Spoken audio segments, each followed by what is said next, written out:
A very warm welcome to the second National Convention of Insolvency Professional and Registered Valuers, hosted by ICSI jointly with ICSI Institute of Insolvency Professionals and ICSI Registered Valuer Organization.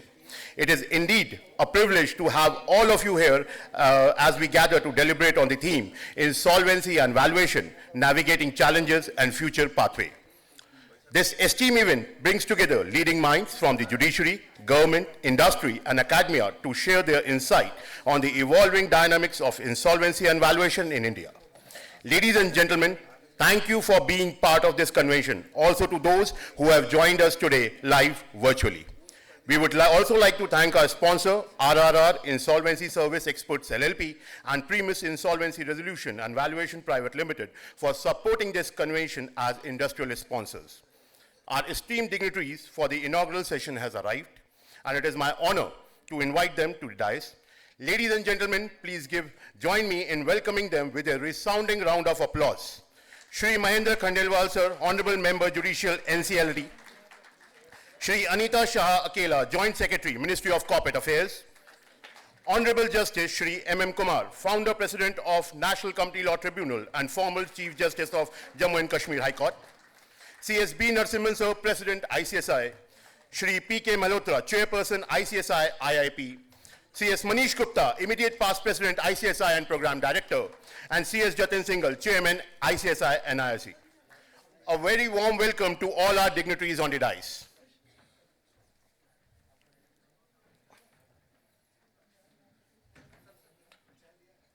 Satyam Vada Dharmam Chara.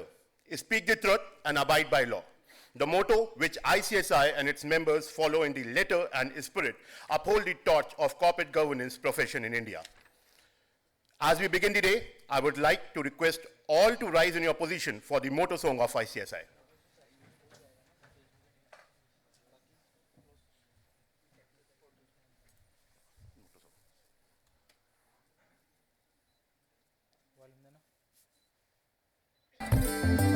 उम्मीद के अंबर में हम बन के खिले जो रोशनी कह देंगे हम संसार को कोई लक्ष्य नामुमकिन नहीं ज्ञान के और न्याय के हर राह को थामे हुए चल पड़े हैं झूम कर बस गीत ये गाते हुए सत्यम वद धर्मम चर सत्यम वद धर्मम चर सत्यम वद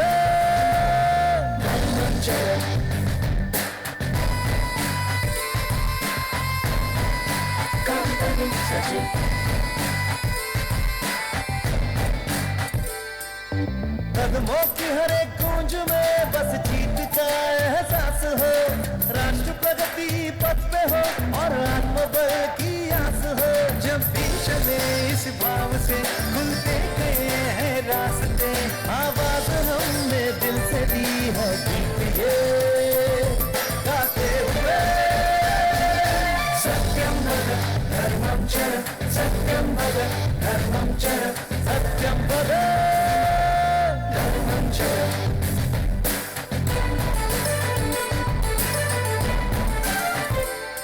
हर उन्नति के रंग में हर भारतीय हाथ हो उद्यम हो या उद्योग हो हर और अपना साथ हो जाना शिखर तक है हमें सच की कलाई थाम कर हम जीत के सुर छेड़ेंगे गीत ये गाते हुए सत्यम वद धर्मम चर सत्यम वद धर्मम चर सत्यम वद धर्मम चर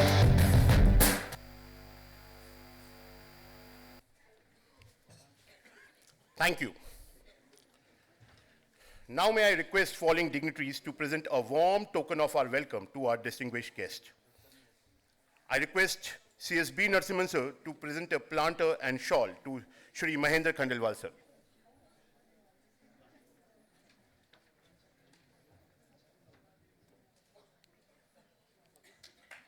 A big round of applause, please.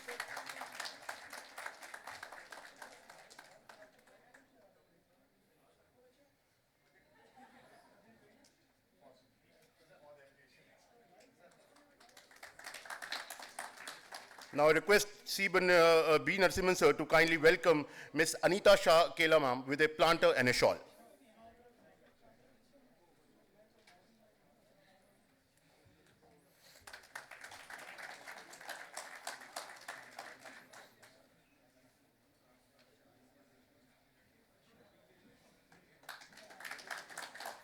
I again request C.S.B. Narasimhan sir to present a planter and shawl to Honorable Justice Shri M.M. Kumar sir. A big round of applause, please.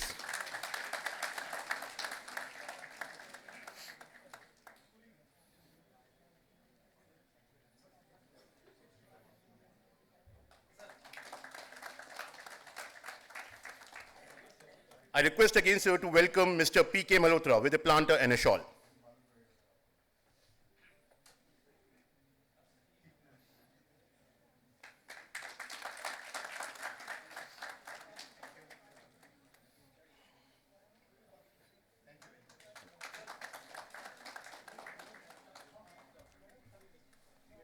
Thank you, dignitaries. Before we begin, let me have the honor to introduce our distinguished dignitaries on the dais who will set the tone for today's deliberation. We are graced by the presence of Honorable Shri Mahendra Khandelwal, Sir, Member NCLT, with decades of judicial experience. His contribution to resolving insolvency dispute and his perspective on emerging challenges are invaluable. Today, we are also privileged to have among us Srimati Anita Shah Akela, Joint Secretary, Ministry of Corporate Affairs, whose dynamic leadership has been instrumental in policy formulation and implementation for the corporate ecosystem. Her presence today reflects the Ministry's unwavering commitment to strengthening India's insolvency framework. We are privileged to have Honorable Justice Mr. M.M. Kumar, Founder President of National Company Law Tribunal and former Chief Justice of Jammu and Kashmir High Court, as one of our esteemed special guests. Justice Kumar has played a pivotal role in shaping India's insolvency jurisprudence, and his presence today is a testament to his enduring commitment to the cause. We have C.S.B. Narasimhan sir, President ICSI, a dynamic leader with a strong commitment to strengthening the ICSI vision. He has been at the forefront of initiatives aimed at empowering governance professionals. He will address us shortly, sharing insight that will inspire and guide us. Next, we have Mr. P.K. Malhotra, Chairperson of ICSI IIP, a distinguished legal luminary and a former Union Law Secretary. Mr. Malhotra has made significant contribution to the legal and governance ecosystem.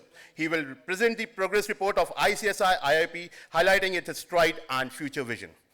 C.S. Manish Gupta sir, immediate past president of ICSI and program director for today's event, known for his dynamic leadership and visionary approach. C.S. Manish Gupta sir has been instrumental in driving initiatives to strengthen the governance framework of this profession.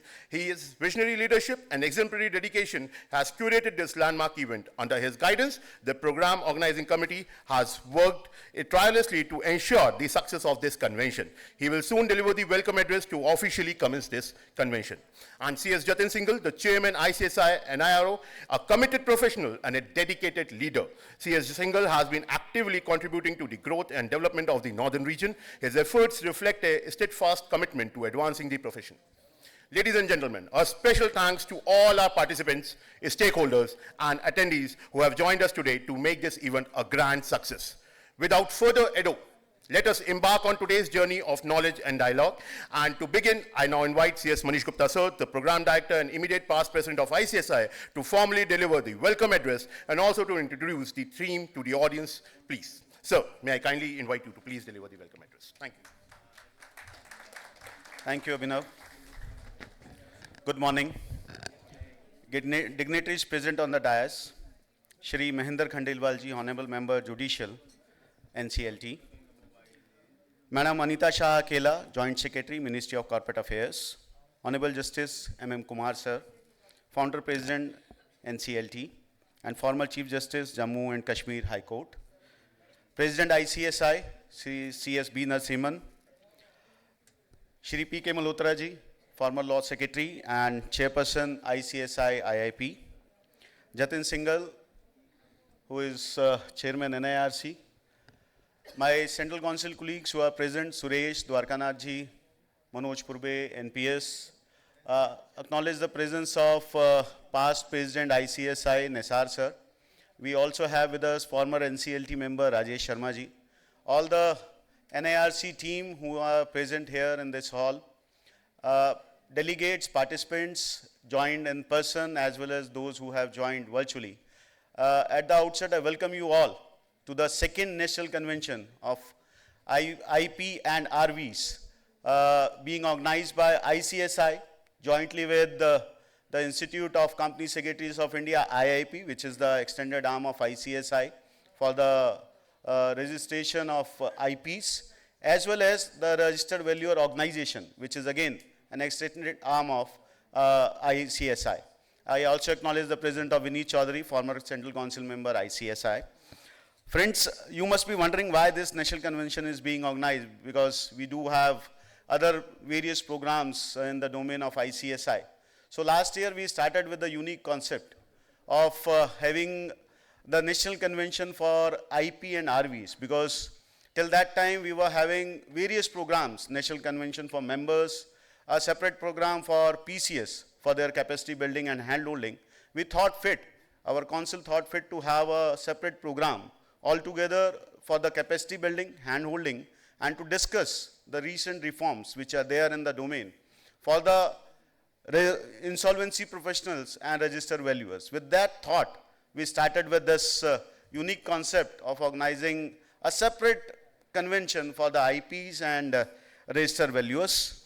Today, we are fortunate to have with us our distinguished guests who have spared their valuable time for this conference, and I am sure the words of wisdom they are going to share that will surely motivate all of us and provide a way forward in the field of IBC, and many of our participants are registered as IP and RVs, so they will surely get to know what are the recent developments in the field of IBC and registered valuation. Friends, at ICSI, we are regularly discussing and focusing on the development of IPs and RVs. And one such discussion I really would like to share, because I am there in the IIP and RVO as director.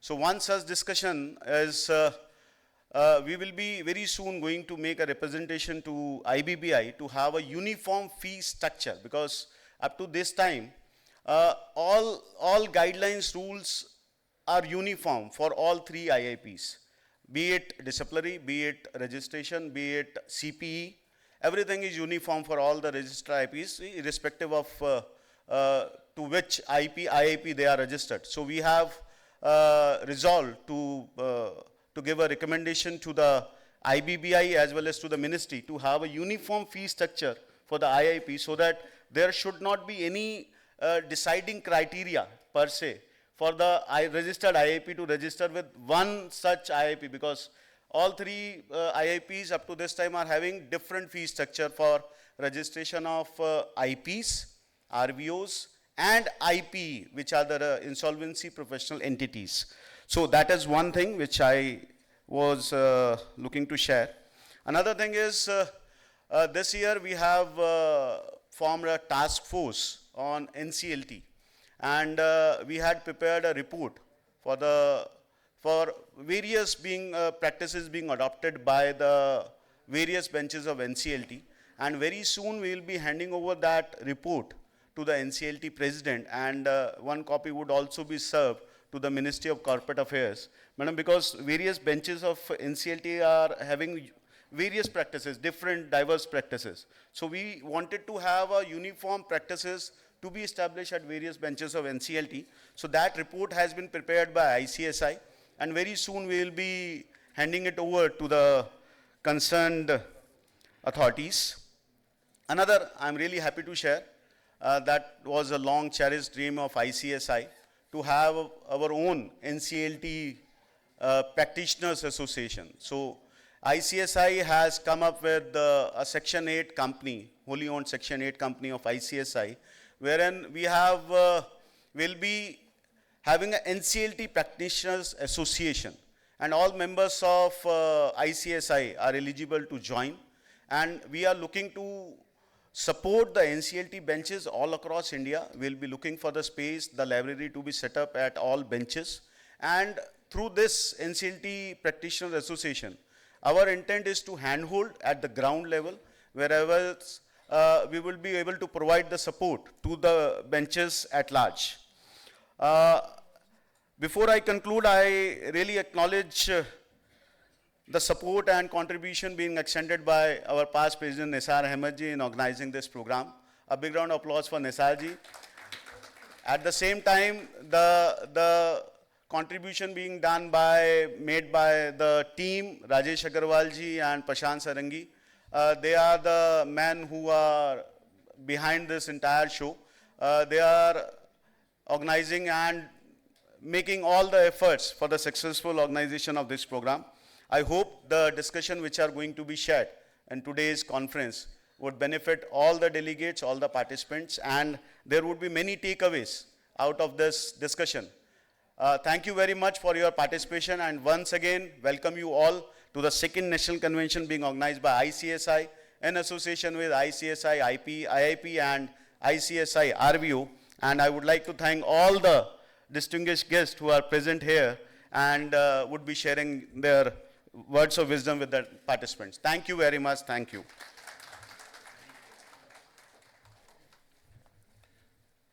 Thank you, C.S. Manishkrita, sir, for your inspiring words and for officially welcoming us to this significant event. Now, to share the progress report of ICSI IIP, we have the privilege of inviting Mr. P.K. Malhotra, sir, Chairperson of ICSI IIP. With his distinguished career in law and governance, Mr. Malhotra has been a driving force behind the ICSI IIP growth and achievement. Sir, the stage is yours to enlighten us with the milestone and accomplishment. Thank you.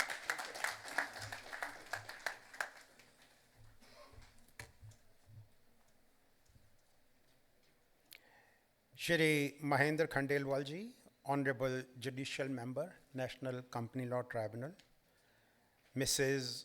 Amita Shah Akela, Honorable Joint Secretary, Ministry of Corporate Affairs, Honorable Justice Shri M.M. Kumar, Founder, President, National Company Law Tribunal, and former Chief Justice of Jammu and Kashmir High Court, and also former member of the National Human Rights Commission also, which is not mentioned here, another important assignment which he has held in the past. Shri Narasimhanji, President of the ICSI, Mr. Manish Gupta, immediate past President of the ICSI and Program Director for today's program, and Shri Sengalji, Chairman of the ICSI NIRC, who have taken up the responsibility of hosting this second national convention in which we are all participating. Other distinguished guests of the dais, ladies and gentlemen, a warm welcome to you on this second national convention on insolvency professionals and registered valuers. I stand before you as chairman of the ICSI Institute of Insolvency Professional, and in this national convention, I have been assigned the job of presenting the report of the ICSI IIP, the activities which we are doing, and I'm happy to share with you the achievements of the ICSI IIP, and I want to begin by expressing my heartfelt gratitude to all our stakeholders who have made the successful working of the ICSI IIP functioning. Before I come to that, obviously I would like to say something about the functioning of the IBC itself, because as Law Secretary, I had the privilege of looking into the draft, appearing before the Parliamentary Committee when this IBC was drafted. And it was a privilege for me that Shri Mahendra Khandelwal ji was also working in the Law Ministry at that time.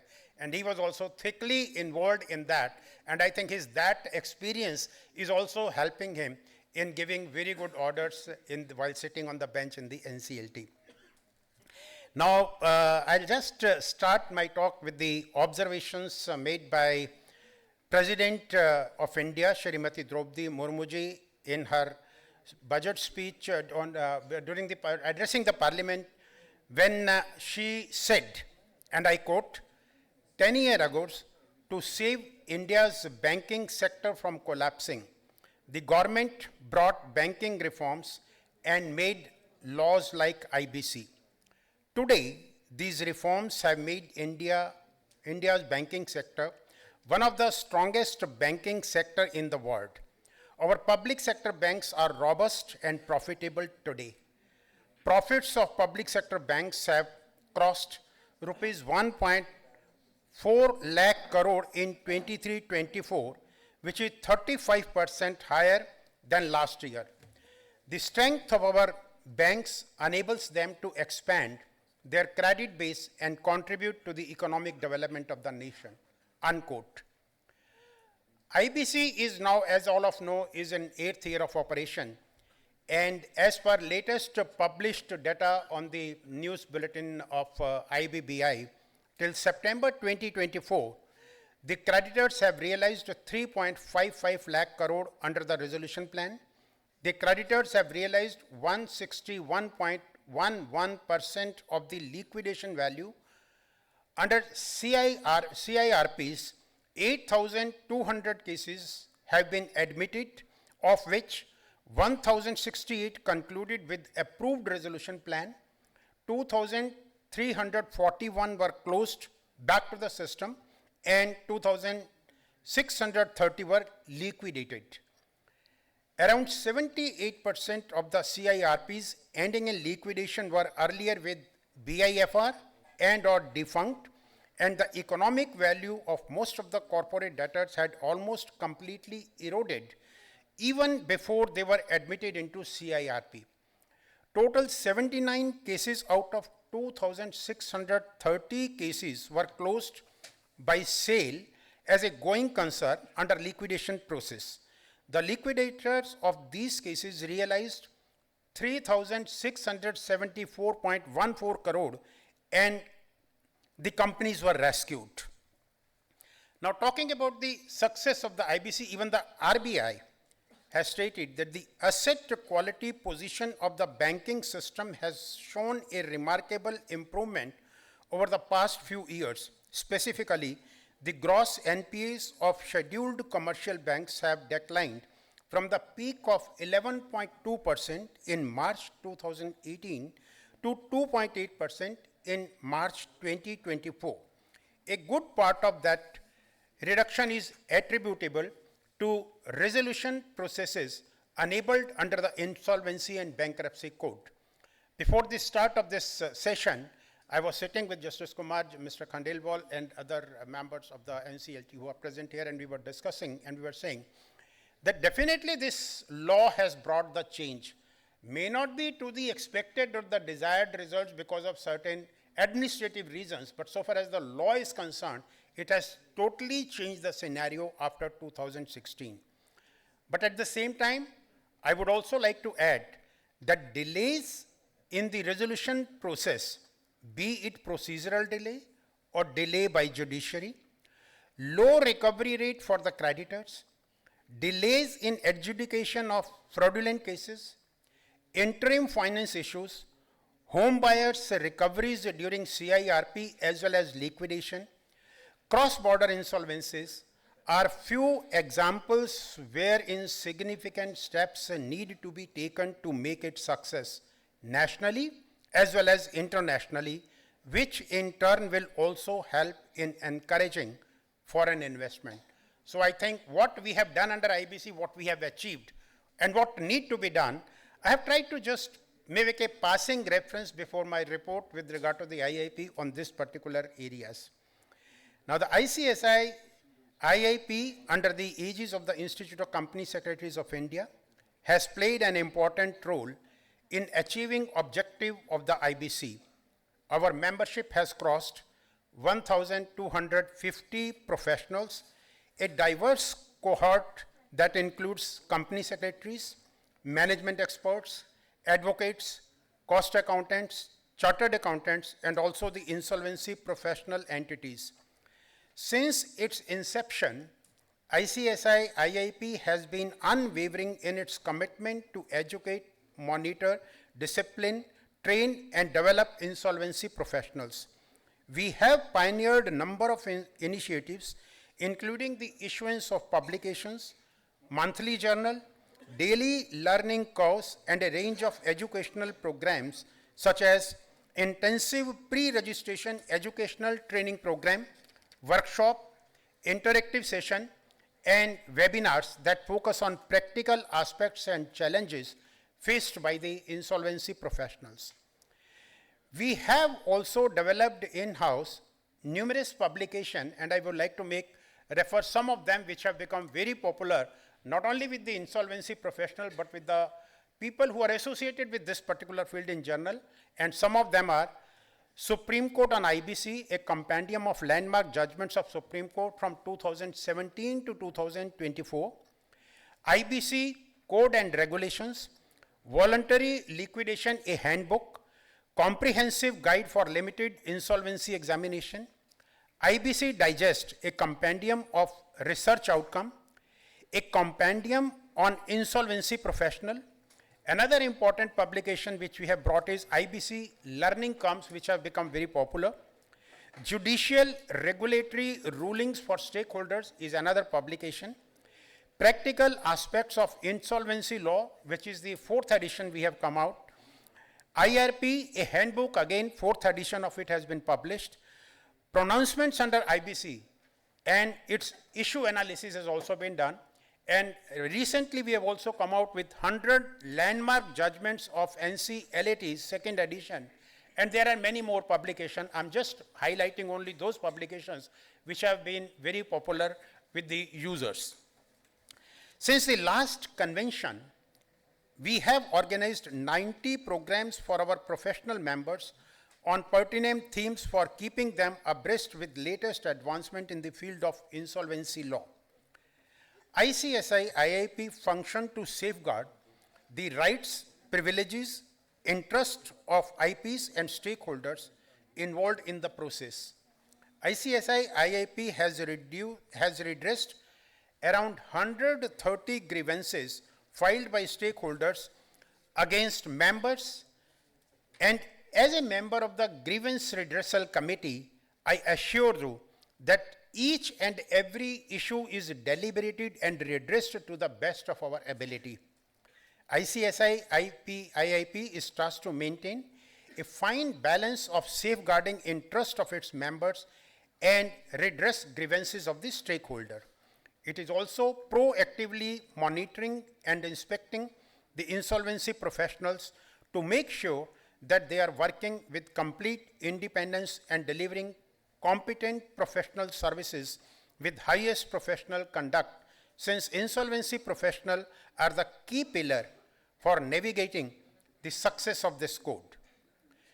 We have technology-led query platform, learning management system, a user-friendly online platform offering e-books, expert-led online lectures, e-mock exam, e-journal, and compliance portal for the insolvency professional to enhance consistency, transparency, and timely outcomes. In the coming years, in addition to the statutory roles, ICSI IIP is planning to conduct mentorship program for new entrants, advanced certificate courses on IBC, interactive meet with bankers, and this will be done on pan-India basis, joint program with universities, industry associations, and other concerned entities.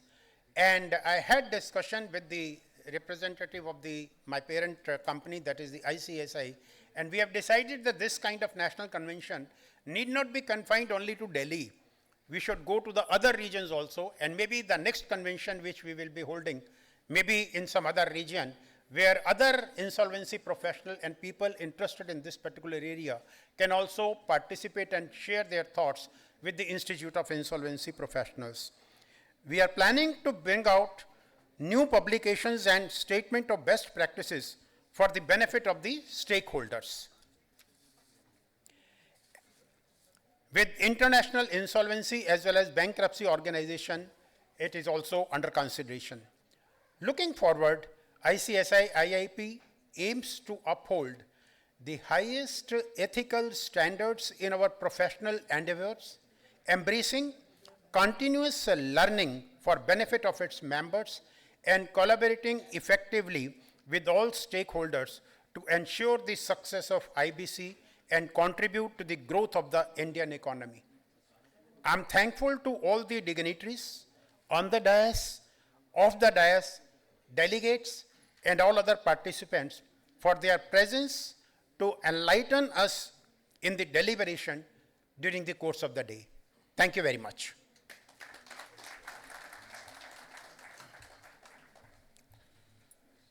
Thank you, Malhotra sir, for the comprehensive report and for highlighting the remarkable progress of ICSI IIP. It is now my privilege to invite C.S.B. Narasimhan sir, President ICSI, to grace us with his address. Under his dynamic leadership, ICSI has reached new heights, driving innovation and excellence in governance, insolvency, and valuation practices. So the stage is yours to inspire us with your words, please. Thank you. Good morning. Respected Shri Mahendra Khandelwal Sahab, Honorable Member, Judicial, NCLT, Srimati Anita Shah Akela, Joint Secretary, Ministry of Corporate Affairs, Honorable Justice Shri S.S. M.M. Kumar, Founder, President of NCA, National Company Law Board Tribunal and former Chief Justice of the Jammu and Kashmir High Court, Shri P.K. Malhotra Sahab, what can I tell of him? He has been the chairman of the ICSI IIP, and he's been a source of strength for all of us. And his attention which he pays to each one of whatever we do, whatever we discuss in the board meeting is something a treat to watch. And I'm sure, I'm sorry to say this, but he will be demitting office because he's had 2 terms of 3 years each in month of July. And he has asked us we need to look out for people, but I wish IBBI gives the further extension of 3 years as well, and by making the changes, suitable changes in the regulation, if need be. Manish Gupta ji, my immediate former president. In fact, one thing I want to say, the word past as a council has taken a conscious decision. The word past will not be used with any of the former members of the council or the president. The past denotes a very wrong meaning, and therefore I'll call him as immediate former president of ICSI. Jatin Singhal, chairman ICSI, NARO. I'm missing the presence of 2 stalwarts in the board, ICSI independent directors, Mr. Gopal Krishna Agarwal and Sri Ashok Mishra. Former president of ICSI, Mr. Nisar Ahmed sir, Rajesh Verma sir, former NCLT member. Former council member with whom I've interacted a lot, Vinny Chaudhary. All the current council members who are seated over here, 4 of them are here, and I think I don't have to take their names. They're doing a wonderful job.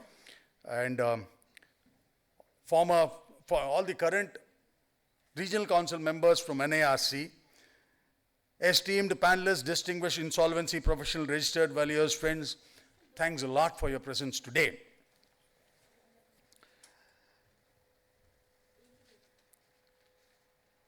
The Nizar Ahmed is chairing one committee for us, which is the task force on NCLT matters. I think, and he and his team, they are doing a commendable job. In fact, they have come out with a detailed presentation to be made to the NCLT for their consideration in terms of certain practices which needs to be uniform across all the benches. I think that is one. Plus, additionally, he was the one guy who was instrumental in getting the NCLT Practitioners Association started off. And I think these are small steps, and fortunately has come during my tenure as a president of the institute. So I'm mighty grateful to all of them for that. Thank you. It is with immense pride and joy that I welcome you all to the second National Convention of Insolvency Professional and Registered Valuers. At the outset, I extend my warmest greetings and wish you and your family a very happy and a prosperous new year. I pray that 2025 be a year of full of opportunities, achievements, and growth for each one of us present over here. As ICSI President, I have with immense pride witnessed the blossoming of the IBC and the vital role of insolvency professionals and registered valuers when they play in it. Today, we stand at a crucial juncture where one can reflect on achievements, grapple with challenges, and embrace expectation to chart the course for a brighter future. The theme of this year's convention, Insolvency Valuation, Navigating Challenges and Future Pathways, aptly reflects the evolving and crucial role the insolvency professional and registered valuers play in our economy. This convention serves as a platform to foster meaningful discussion, share knowledge, collectively explore innovative solutions to the challenges which we face. As insolvency professionals and registered valuers provide credibility and effectiveness to the IBC process, your expertise directly impacts economic stability, job preservation, and business revitalization. However, we recognize the challenges you face in terms of resource limitation, complex cases, adequate remuneration, and the demand for continuous professional development. As part of IBC ecosystem, we must address these issues collectively to ensure economic ecosystem supports your growth as well. The Insolvency and Bankruptcy Court, now 8 years old, has been a transformative force resolving stress assets across industries, both from steel and MSME to real estate and entertainment. The era once termed as defaulters' paradise is now history. Till March 2024, as per the information provided to me, more than 28,000 applications for initiation of resolution process of corporate debtors having underlying default at the value of more than 10 lakh crore were withdrawn before the admission of the resolution application. This milestone underscores the IBC's robustness in resolving dispute mechanism process. There have been recent advancements by IBBI that are helpful for the IBCI framework. Streamlining the CIRP and liquidation process, introduction of VRIN for valuation reports, protecting home buyers' interests by allowing separate resolution plans for different projects and exclude certain properties from liquidation, mediation option for operational creditors before filing insolvency petition under Section 9 of IBC, etc., which are indeed commendable. I am delighted to announce the launch of the latest publication, Resolving the Unresolved, Success Stories of Insolvency Professional. This book celebrates the resilience and innovation and dedication of our insolvency professionals. This convention provides a unique opportunity to learn from experts, share best practices, and gain new perspectives. Panel discussion, workshops, and case studies will offer a comprehensive understanding of the current trends and challenges. Our esteemed speakers, drawn from diverse fields, will provide insightful perspectives and ignite crucial discussions. As we navigate the complexities of the insolvency valuation, let us focus not only on challenges but also on the remarkable progress we have made. Together, we can unlock the true potential of IBC, fostering a robust financial system and driving economic growth. I urge each one of you to prioritize restructuring and revival over liquidation wherever possible. Invest in capacity building, technology integration, and stakeholder collaboration. Leverage this convention as a springboard for innovation, knowledge sharing, and meaningful connections. On behalf of ICSI IAP and ICSI RVO, I extend a heartfelt gratitude to all the participants, and let this convention be a catalyst for the transformation and a testament to our commitment to building a transparent and a fair insolvency ecosystem. Thank you once again. I'm wishing you all the best. Thank you.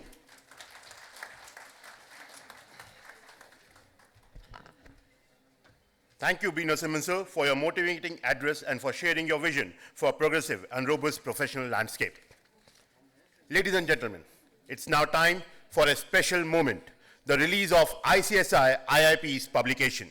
These publications showcase the dedication and expertise of insolvency professionals and valuers in resolving complex challenges and shaping the future of the profession. I request the Secretariat of ICSI IIP to kindly arrange for the release at the hands of our guest.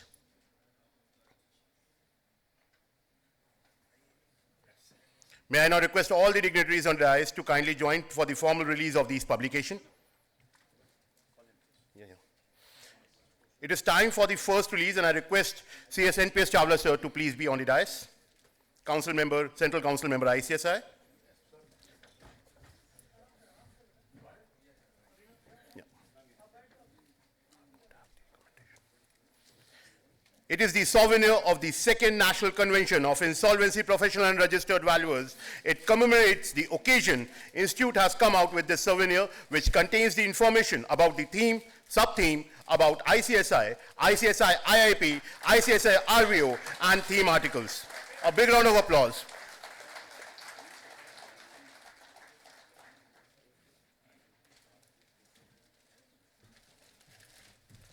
Now I request C.S. Nisar Ahmed sir to please come on the dais. Next is the book title, Resolving the Unresolved, a collection of success stories of insolvency professionals. This publication is a compilation of 10 inspiring stories of insolvency professionals, showcasing how professionals have navigated complex legal, financial, and operational hurdles to ensure that the business get a fresh lease of life while safeguarding creditors' interest. This publication would not have been possible without the dedicated contribution of the esteemed authors and our IPs. A big round of applause.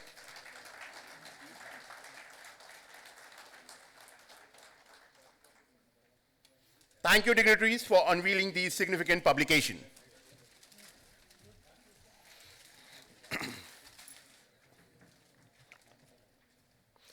We now move to a special part of this inaugural session. It is an absolute honor to invite Honorable Justice Mr. M.M. Kumar to address this august gathering. Honorable Justice Shri M.M. Kumar has over 40 years of experience in the legal field, first as an advocate at the bar and later as a judge of Punjab and Haryana High Court and a Chief Justice of Jammu and Kashmir High Court, and then as a president of National Company Law Tribunal. With over 4 decades of experience in law and his pivotal role in shaping India's insolvency framework, his insights are truly invaluable. So we are eager to hear your esteemed views, please. A big round of applause.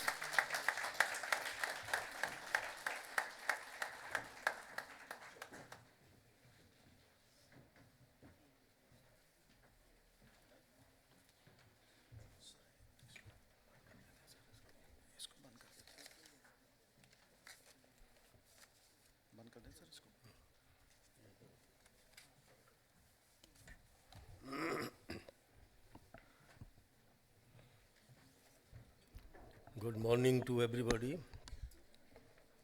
morning, Shri Mahendra Khandelwal ji, Honorable Member, Judicial National Company Law Tribunal,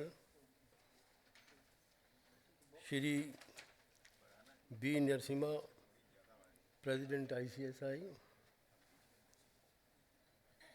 Shri Manish Gupta ji, Immediate past President ICSI, Mr. P.K. Malhotra, Chairman ICSI IIP, Shri Jatin Singhal, Chairman ICSI Nero, Shri Rajesh Sharma, former member National Company Law Tribunal, Shri Nasir Ahmed Saab,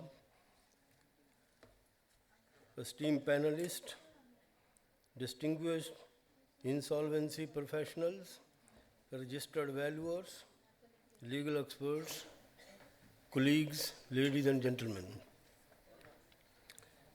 It is a great privilege to address this august gathering this morning in this hall. We have gathered to discuss, to look back and reflect on the significant growth in the insolvency ecosystem in India under IBC regime and reaffirm our pledge to promote, foster and enable IBC to succeed. I don't address you from the lofty heights of legal pronouncements, but from the very heart of the swirling rapids, the dynamic realm of the Insolvency and Bankruptcy Code. As an NCLT founder president, I am a fellow voyager alongside you, navigating the turbulent waters of distressed assets and charting a course towards resolution. Witnessing your dedication from restructuring business to maximizing value fills me with immense pleasure, respect, and admiration. Friends, if we look back, pre-IBC regime, but we used to have. The NPA were ballooning. NPA, if you look at the data, in 2014-15, in fact, data is available of 2009, more than 11.5 thousand crore. And the system prevalent at that time was SICA 1985. Companies Act 433E. But used to happen, any SICA industry would prepare a scheme and go before BIFR, an institution created under SICA. And there used to be section 22. If the scheme prepared by the SICA industry is admitted by BIFR, then no recovery could be effected from the industry. Then the appeal was provided to the IFR and the cases would drag on for more than 10-15 years. What was the principle? Take loan to pay loan, evergreening. Take loan to pay loan. There was no accountability fixed. As a result, NPA ballooned to 11.5 lakhs crore. This was in this scenario when Insolvency Bankruptcy Code was enacted. Singapore was able to enact it a year before us, but we enacted in December 2016. I remember the then finance minister, Mr. Jaitley, was in Japan. He gave a call to the Secretary, Corporate Affairs, that I want to see that NCLT start working from 1st of June 2016 because IBC is going to be operational. So the Secretary rushed to me. I said, there is hardly any infrastructure. Then the Secretary insisted. Then I said, okay, I have some experience of running the court during floods in Jammu and Kashmir. So even at that time, I had told the governor that I don't need much. I need table, chair, pen, paper, a stenographer, and few books. So I thought that experience I should invoke. And we started whatever infrastructure, whatever the manpower was. That was 1st of June 2016. Then IBC came 1st of December 2016. Again, same question, infrastructure. I mean, if I won't say anything, the other members would agitate. But somehow or the other, we were able to carry on and we were able to produce good results. We had people like Mr. Rajesh Sharma, who is in the audience, a member working. So they produced, the teamwork was very, very good. And the SICA regime was the thing of past. We traveled a long way. It is now 8-year-old legislation. If I start counting the achievements, our President, Mr. Narasimha, have pointed out 28,818 applications which are responsible for settling 10.22 lakhs crore. These 22,818 applications were withdrawn under 12A before admission. And it involved the amount of debt, 10.22 lakh crore. And financial year 2024 have seen the record number of resolutions, plan approved, 269, which is 42% up than the last year. So the credit goes to our members, our president, like Mr. Khandelwal, who are here, they're working very hard. But the challenge is, even today, delay. From 180 days, we went to 240 days. Now 330 days is the statutory limit fixed. We have not been able to achieve that. Still, the average period taken for finishing a case in the NCLT is 679 days, average period. How to curb it? That is a big challenge.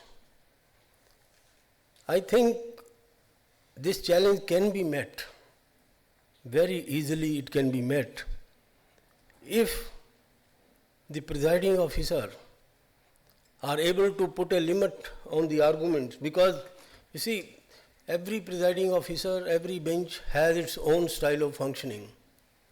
Some judges like oral arguments, it may take 2 days. Some judges say 2 hours, you argue main points, rest you give written submission, we will consider. So that some system can be evolved that longish argument may be avoided in the court. Resolution professional, IPs, they have a vital role to play. You see, sometime resolution professional or COC, they start thinking that instead of taking it upon themselves, let us move an application. Have a word from the NCLT, we are safe. Many a time it happens. On the bench I used to observe that kindly don't do this. You are a responsible person. You examine section 30, under section 30, if resolution plan, answer all the question, 31 invoke, present it by application after application. Then opinion from advocates being taken time and again. So those things contribute to the delay. If we want to check delay, because sometimes delay is caused at the behest of corporate debtor. The suspended board, they keep on thinking that maybe he is able to organize something. So that is the main reason. But if you look at the disposal of the NCLT, it is phenomenal. See at the work being done by the NCLT. Ignore for a minute, don't see what is the pendency. See what is the disposal. See how much is the resolution. The members are working day and night. Then look at the shortage of members. Now 22 members have come. Allahabad bench was working part-time for jurisdiction A and B and C. Chandigarh bench was working for jurisdiction A, B, C. After lunch, same bench will hear cases of another bench. So this always I have seen happening. Now the present president must be worried that how now 22 members have come. You can imagine the delay being caused in disposal of cases. So that is second aspect. The strength of the NCLT should be constantly maintained. It is nothing, see, nothing is left to imagination. If you have 62 members or 84, now it is 62 I think, 62 or 63. So you can contemplate, anticipate that how many members are going to retire in the year 2023, 2024. Process for recruitment must start well in time, because this tribunal is of such a nature which has vital impact on the economy and our image in the world. Therefore, it must be given priority.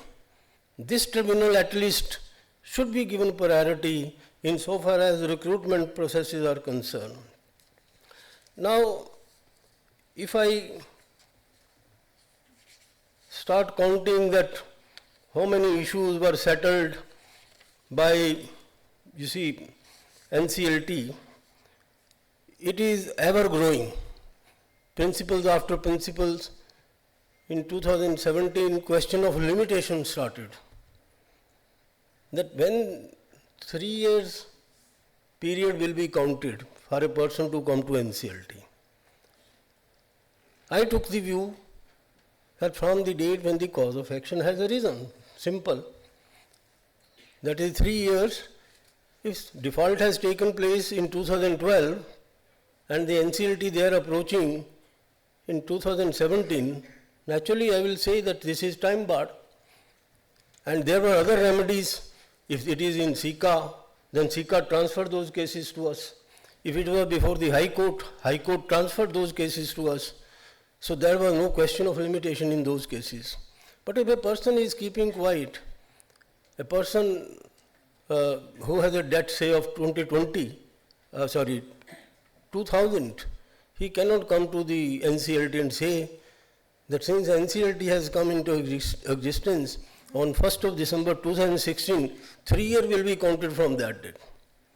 So when I took this view, the appellate tribunal reversed my view by adopting the logic that NCLT has jurisdiction from 1st of December 2016, therefore any cause of action even earlier, if it is within 3 years of 1st of December 2016, then it is within limitation. But happily, my view was restored by Supreme Court. So limitation issue was, settled. Then there were dirty dozen cases, popularly known as Bhushan Steel, SR, this, that, and other. We were able to solve all of them. Then those days there were, for example, in whether EPF, Employee Provident Fund, would be within the corporate insolvency resolution process or not. We took the view that no, it will be outside the CISR, so therefore it cannot be part of the corporate insolvency resolution process. This view ultimately was upheld up to Supreme Court. So there were so many others. Constitutional validity was upheld of IBC, various provisions were challenged in Swiss ribbons, 5 judges bench. So the 2-3 things which I wish to refer, there was a threshold of 1 lakh earlier. Under section 4, proviso, there was a threshold of 1 lakh that person who has to recover a lakh of rupee or more could have come to NCLT. Now this 1 lakh was increased to 1 crore. What was the impact? The impact was MSME sector suffered a big setback. MSME sector used to have dues something like 20 lakhs, 30 lakhs, 50 lakhs. So MSME sector suffered a huge setback and it has not been able to recover till date. The rationale is also not very good for increasing it to 1 crore. Why I say this? If you look at the English Act of 1986, Insolvency Bankruptcy Code in England, what is the threshold there? 100 pounds. Because would you consider me insolvent if I owe you 100 pounds, or if you consider me insolvent if I owe you 50,000 pounds? I am more insolvent if I owe you 100 pounds. If I am not able to give you 100 pounds, how can you? That is why lower threshold is kept. So the MSME sector was sought to be rehabilitated by incorporating a separate chapter of pre-pack. How many pre-pack cases of MSME sectors are there in NCLT? Not more than 5. And 2 of them from my chamber. So I don't know. I have seen Prime Minister taking very keen interest in MSME sector. If well-intentioned legislation is brought, instead of this 1 crore, the other reason given was for bringing 1 crore was rush of cases. There is huge rush, but that is no answer. To judge the insolvency, jurisprudentially speaking, this is not the basis. You cannot say, tomorrow you will say 50 crore. And this has happened because there was delegation. It was not a parliamentary discretion use, it was by notification by the government because power was delegated. So I think this needs to be looked into by somebody in the days to come. The second thing which I wish to emphasize, which is not considered that seriously, information utility. In the beginning days, the question would be raised in various meetings in the North Block. Why you don't admit a petition under Section 7 within 15 days? There is a provision that admission should take place within 15 days. So I ask one question, that there has to be principles of natural justice complied with. How those could be complied with? Legislation has very wisely incorporated a chapter on information utility. Now, how information utility functions? Information utility asks all the banks to send them data of NPAs. Then the information utility serves notices to all the defaulters that this is the data we have received from your bank, you owe this much of amount, kindly explain whether it is correct or not. The principle of natural justice are complied with there and then. And according to the reply received from the debtor, the information utility will upload its website that this much of default is there. And that would be considered as a gospel truth by the NCLT. That is the scheme of the Act. But information utility was set up only in 2018, I think. Now I have been told that it is working very smoothly, although some of its data is not that authentic, but it needs to be strengthened in order to bring efficiency, in order to curb delays. As far as the valuation sector is concerned, valuation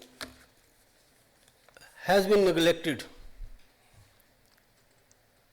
because we are dependent on the property dealers for valuation. In the past, 2017 IBBI brought rules and regulation.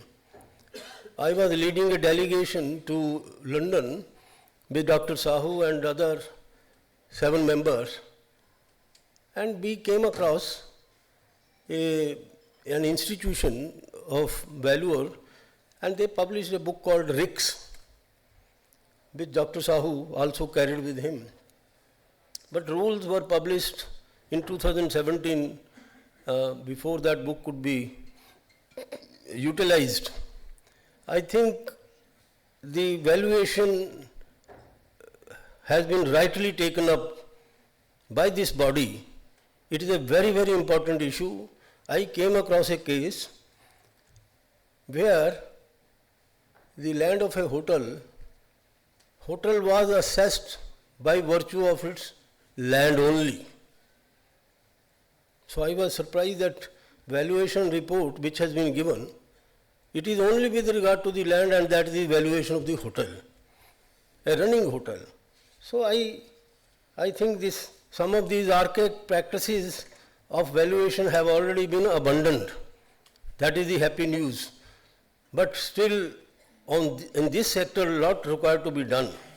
Valuation part, I think, needs to be looked into. Then,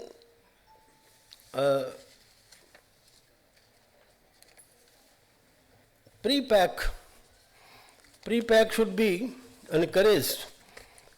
For MSME sector, pre-pack has been incorporated in the IBC itself. But for general sector also, I think the pre-pack should be encouraged. Now, what is the pre-pack? It is an informal process which is prevalent in England. It has been developed by the professionals. Now, whenever a company is indicating that its profits are coming down and down by every year, then when they are about to reach a danger mark, then they enter into some arrangement with another company or financial organization to bring in the change in the board of directors, that in case insolvency case is filed, then this pre-pack, this arrangement which we are making a year before, 2 years before, that arrangement would come into operation. So the day notice is issued by the insolvency tribunal in England, the administrator, as they call him there, like RP, will get into touch with the company, the corporate debtor, and they will produce the pre-pack. Overnight, there will be change of hand of the company structure, board of management, and there is no insolvency proceeding initiated. Assets remain intact, reduction of value remain kept at bay. All these factors save the company from going into bad name in the market. So this is another aspect, that if a company goes into insolvency and bankruptcy, in the market its name is sullied completely. Pre-pack also saved the name of the company being sullied in the market, and it saved its goodwill. Otherwise its goodwill is down the drain. There are so many other points, but I think the time won't permit me to continue.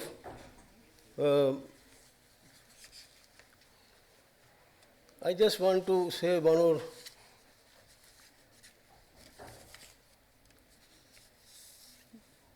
You see, the World Bank ranking for ease of doing business amongst 190 countries in 2016, imagine, it was 130 in 190 countries. What is in 2023? 63. It is majorly because of IBC. Mr. Malhotra has read the presidential speech reference to the IBC. So this is the reason that the economy has revived because of impact of IBC. IBC has brought financial discipline. It is no longer possible for any entrepreneur to borrow and escape repayment. And GRR award was given to India in 2018. 2017, Singapore was awarded GRR award, but we got it in 2018. And the plate say, to recognize exceptional achievement in insolvency law and unprecedented development and judgment given by NCLT. That is the citation of the GRR award. Friends, our journey is challenging. It is full of achievements. It is evolving. Your cooperation, your dedication is admirable. Keep it on. We are not far away from the promised land.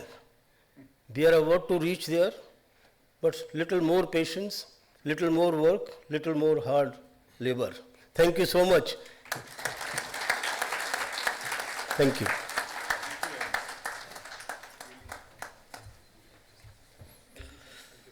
Thank you, Honorable Justice Kumar sir, for your insightful address and for inspiring us with your profound knowledge.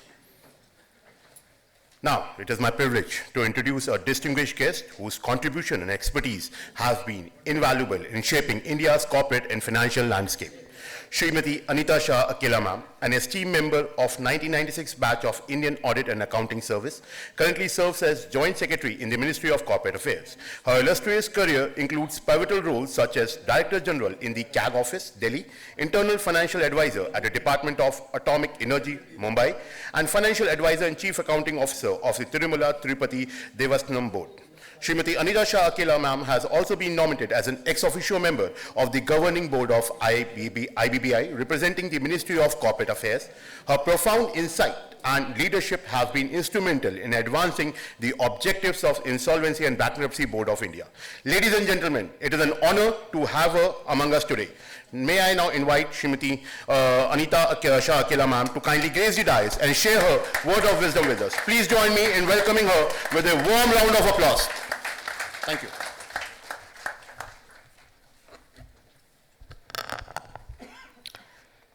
Namaskar, a very warm good morning to all of you and a very, very happy new year ahead. As we look on to 2025, we enter into the 9th year of the Insolvency and Bankruptcy Code, which was one of the biggest reforms of this government, along with the GST. And I would say that the IBC was a very successful reform because it completely changed the landscape of the credit system in the country. There was more of fear, less of willful defaults, because the one thing that we looked at differently from the other countries was that we went in for a creditor in control model rather than a debtor in control model, which exists in other countries. As a result of this, the healthy balance sheet of the banks that we see today is majorly because of this reform, and the RBI, as was already stated, has already put that across in its various reports that keep coming from time to time, usually in the month of December. So the recoveries that have happened through IBC form a major portion, major chunk, around 40 odd percent of the recoveries which are through other channels. We have SARFACI, DRTs, different channels which are there. IBC has formed the maximum space of recovery. So the credit for this goes to all the stakeholders, and I think we should all be proud of that. This is the NCLT, the IBBI, and more importantly, the insolvency resolution professional, that's all of you. So as we stand today very proudly before everyone, even in the international conferences, the success of IBC has been lauded very often. And the recovery percentage that we talk of, or the amount that we've recovered against liquidation value or against fair value that we talk of, is just a tip of the iceberg. What is more important is the fear factor, which is leading to quick repayments and less willful default by people, which is probably not captured anywhere. The other thing would be the withdrawals that take place before either Section 12A withdrawals or withdrawals before admission that take place. That's another factor which is what the NCLT has actually contributed back to the economy without having to do so, without having to do anything. It's just the fear of losing the control of the company. So this is where we stand. And I keep mentioning everywhere that do not measure the success of IBC by the recovery that has come about, because we are not a recovery mechanism, we are more of a resolution mechanism. IBC is more a code of resolution than it is of recovery. And interestingly, IBBI had done a study which was there on their website in 2023. They had got a study done by IIM of about 550 companies, and how these companies have been resolved and how they have again put the companies back into the economic system where you don't have loss of jobs. There is a lot of contribution to the economy. So this is what IBC code has done. There have been, yes, there have been a little setbacks from time to time. Vacancies, NCLT vacancies has been an issue. Let me mention it here that the ministry is well aware that the vacancies arise. We do do a 1 year, 2 year plan. We do look at what are the vacancies likely to arise. The process is a continuous one of filling of vacancies, and it is a long drawn process because a lot of rigor goes into the selection of members, given the sensitive nature of job that is and how difficult it is to really stick to the timelines and push the companies out of the insolvency and push them into a resolution mode. So this rigor takes a lot of time. Insofar as, in fact, it's very interesting that if you noted the budget speech of the Honorable Finance Minister last year, there was also a proposal to increase the number of benches and have special benches, especially for the Companies Act, because when the NCLT was formed, it was mainly for the Companies Act, and thereafter came in the IBC, and then the NCLT got formed by the IBC and its strict deadlines. And therefore, the mergers and acquisitions were also suffering. Therefore, a decision was taken to have separate set of benches for Companies Act. Another thing that we are looking at is we had a colloquium of all the stakeholders, NCLT, NCLAT, etc., because the Honorable Prime Minister wanted us to have a complete relook at the IBC code and what was ailing, because it was to perform at 100%, probably the performance was a bit less. So, Honorable Prime Minister wanted us to have a complete relook at how IBCs worked out. So, we had a colloquium inviting all the stakeholders, NCLT, NCLAT, RPs, IPs, lawyers. We had a colloquium in November 22 where we wanted to look at how we can make the IBC ecosystem work way better. As a result of this colloquium, we also came up with a report on the IBC ecosystem, a consolidated report, which was thereafter made into a discussion paper, which was floated by MCA in the January or Jan-Feb of 23. So in that, a lot of suggestions had come from the colloquium, which we again put back to the stakeholders. We got a number of comments. We got about 1,852 comments on the discussion paper that we had. The discussion paper was varying because we wanted in some places to even change the core of the IBC, that is the heart of IBC being section 53, where we were looking at probably you could have a threshold and the rest of the amount could be divided pari passu. And then we were also looking at having a separate this thing for real estate. We were looking at having a creditor-led mechanism for other than MSME companies. There was a proposal to extend pre-pack mechanism to bigger companies. Thereafter, we've had a look at all the comments and all that, and the amendments are under consideration. There have been certain issues based on judicial pronouncements that have happened from time to time, especially the Vidarbha case, the Rainbow case, etc. So there have been certain issues that have arisen because of those kind of judgments, which are also proposed to be corrected through the amendment, which is going to make things way easier for the insolvency ecosystem to move on.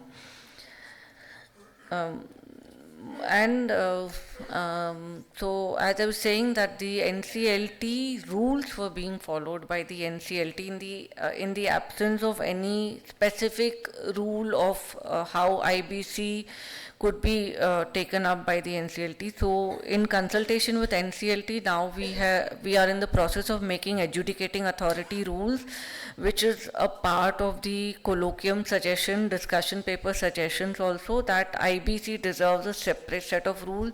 You cannot look at IBC the way you look at other Companies Act or other things, where time is not the essence, but for IBC, time is the essence. So this is something we've tried to balance, and shortly the government should be coming out with the adjudicating authority rules. Thereafter, we also, if you also recall that in the budget, an announcement was made for the integrated portal of IBC, integrated portal for the insolvency ecosystem, which we call as the IPI. So IPI was sanctioned recently by the Honorable Finance Minister, and we are in the process of getting the tender, etc. done. What is IPI? What do we look at in IPI? This would be of interest to you, therefore I need to bring this to your notice, that currently NCLT, NCLAT, IBBI, MCA and insolvency professionals, we all work in our different silos. The fact is that when a case comes up, when you have when a corporate debtor comes to the insolvency professional is to be appointed, the application is filed before the NCLT, then the process goes through the RP. And then RP has to from time to time continuously make different kind of regulatory requirements of IBBI have to be met, the requirements of NCLT have to be met. NCLT also requires to go through a lot of templates, etc., what has happened in the past. So all these things we propose to bring it into one integrated system. Is going to be a federated system. We are not going to touch the e-courts of NCLT, we are not touching the IBBI systems, etc., but it's going to be more of a case management system for the RPs, whereby you make a application through that to the NCLT on the e-court system, and whatever, as the progress is happening, the information goes to the IBBI, whatever is required, you have all the data and the system moves. As of today, I think NESL has some case management system and there have been certain issues in that. So this is something we are planning to improve upon. Whatever was the requirement there, we are planning to improve upon that, and we'll have a very data light kind of a system where the data will be pushed and pulled only where it is required. It will be properly role based. There was a fear in some of the IPs that probably there's too much of surveillance on that. No, that's not going to happen. We'll only take whatever data is required, that is IBBI requires certain data or NCLT requires certain data, so that kind of thing it will be moving on. And there's also going to be a linkage with the MCA 21 so that your filings, etc., can be done easily, whatever compliance filings required to be done. So this is under development. I hope in a year's time we should have it up and running.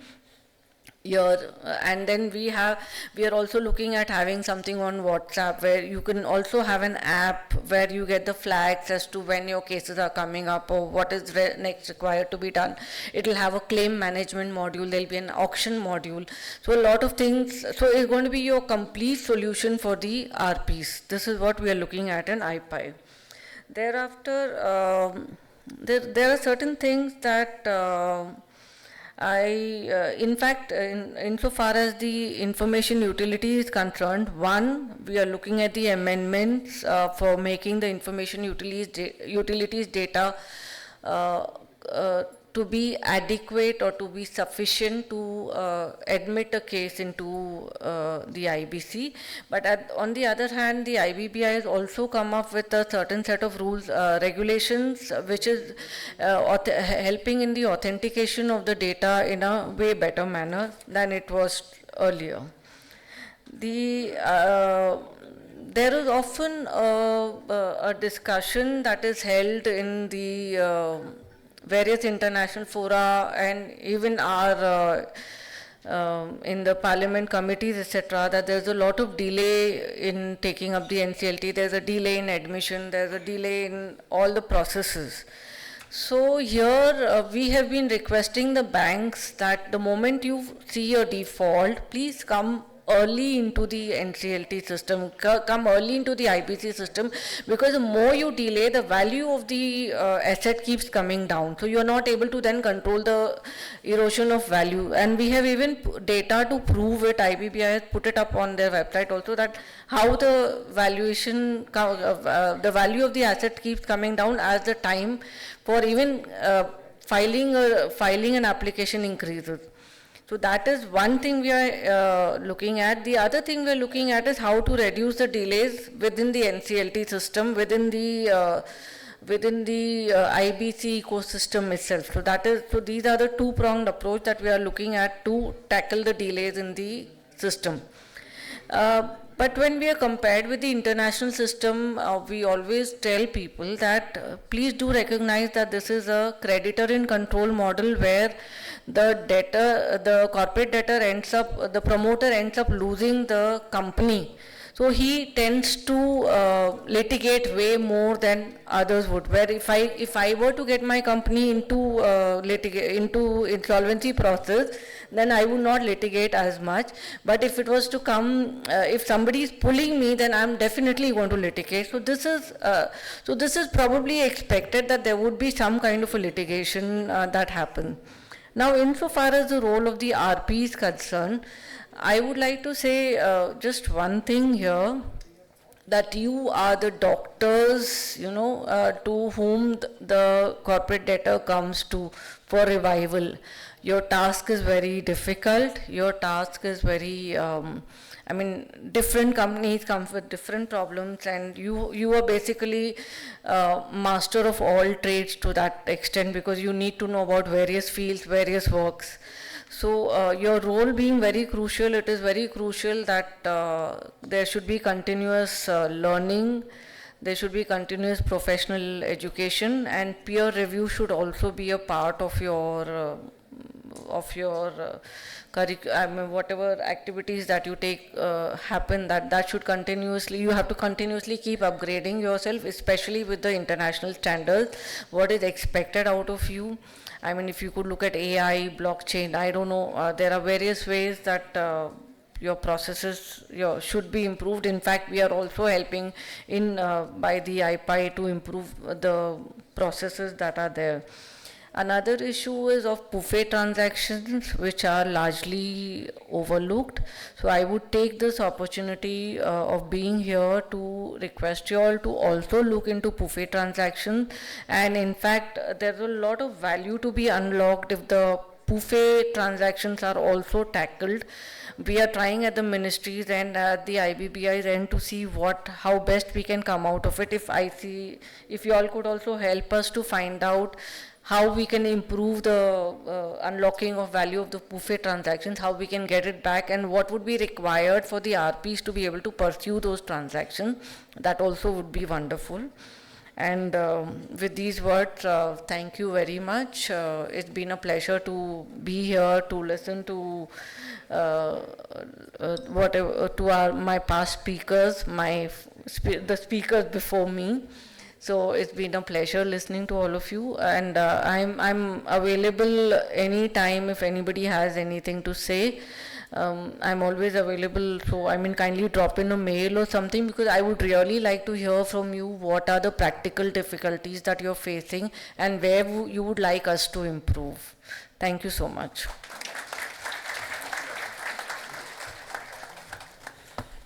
Thank you, Srimati Anita Shah Kela ma'am, Joint Secretary, Ministry of Corporate Affairs, for your insightful address and for inspiring us with your profound knowledge.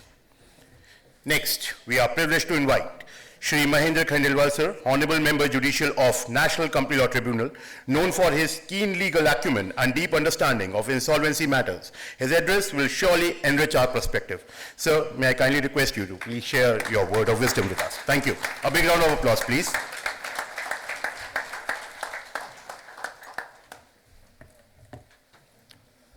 Good morning, all of you.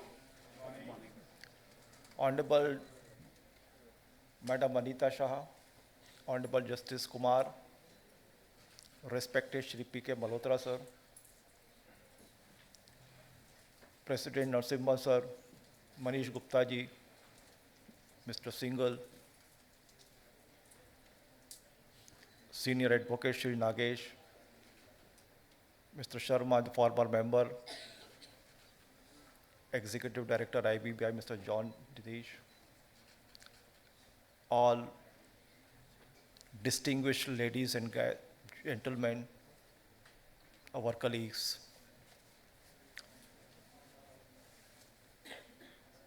It's a matter of great privilege for me to be here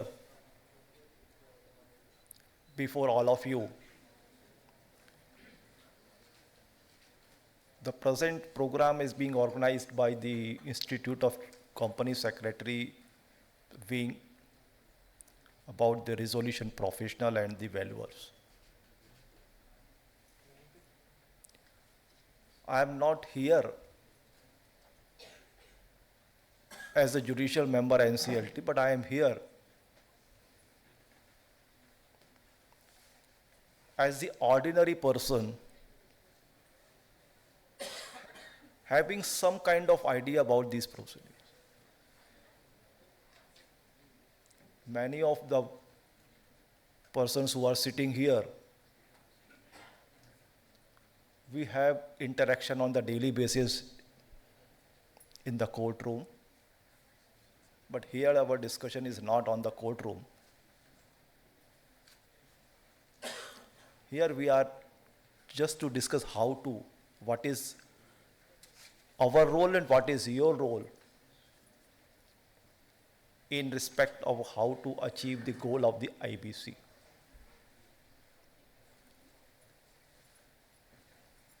The objective of the IBC is to have a resolution of the corporate debtor. Here, when we are talking about the corporate, we are not concerned about this issue of the personal insolvency. Just we are talking about the insolvency procedure of the corporate entity, principal, borrower, and guarantor. As Madam Shah has told, that it is not a recovery mechanism proceeding, but to have a resolution of the corporate debtor. And for the purpose of the resolution of the corporate debtor, the important pillar of this process is the resolution professional. Like in the case of ordinary administration of justice, when we talk about, we find that bench and the bar are the two important pillar of the administration of justice. But when we talk about this insolvency resolution process, apart from the tribunal and the bar, there is another pillar known as resolution professional. Role of the bar is mostly restricted till the admission or dismissal of the section 7, 9, 10 petition. Once a petition is admitted and a resolution professional is appointed, he takes an important role in the entire process of resolution.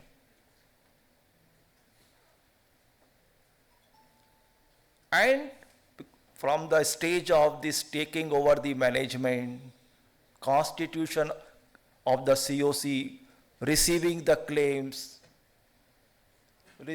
inviting the resolution plan, examine the plan, put up before the COC, put up before the adjudicating authority. In every stage, his involvement is involved. Without the active support, active participation of the resolution professional, this process cannot be completed effectively.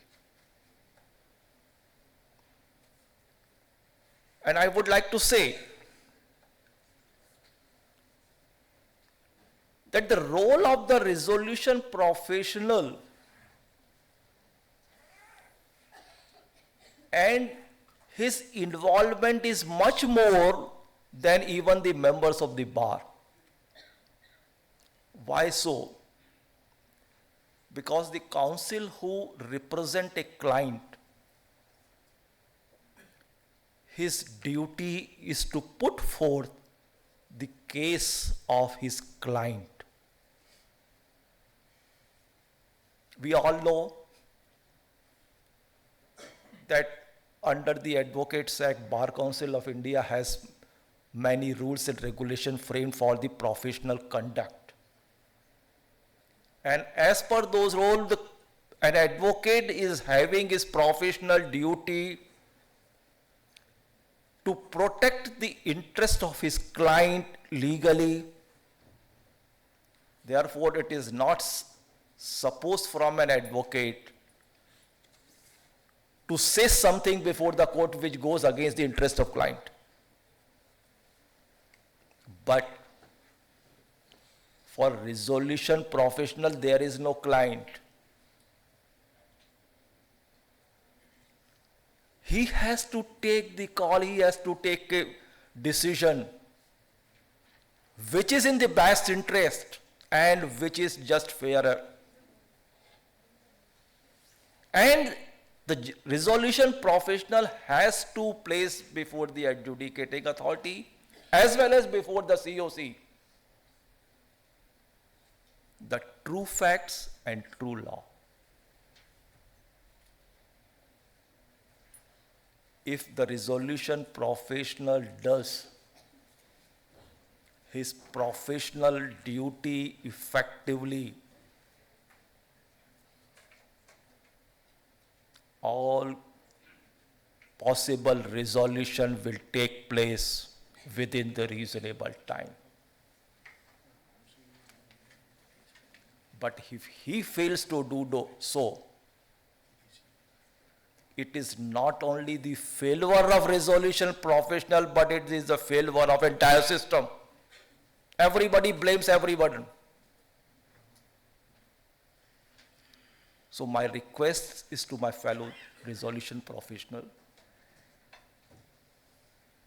is that they should do their professional function effectively, professionally, and put forth all the facts and law correctly. Examine the claims legally and give proper advice to the COC as well as, if required, put his case before the adjudicating authority.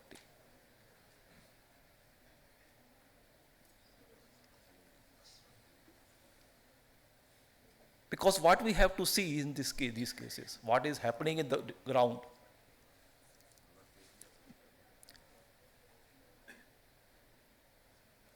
In many cases, suppose a claim has been filed before the RP. As per the law, if it is delayed, he can't admit the claim. But at least, before communicating the same that because of delay he can't do, he has to examine and find a tentative view whether that claim as per the books of account can be admitted or not. Because as per the amendment in the regulation made by the IBBI, up to the stage of the plan is placed before the COC, they themselves can examine and put application before the adjudicating authority for condonation of delay. We have found very few applications comes like this. And resolution professional, when they seek, comes before the adjudicating authority, they should approach where it is necessary to approach.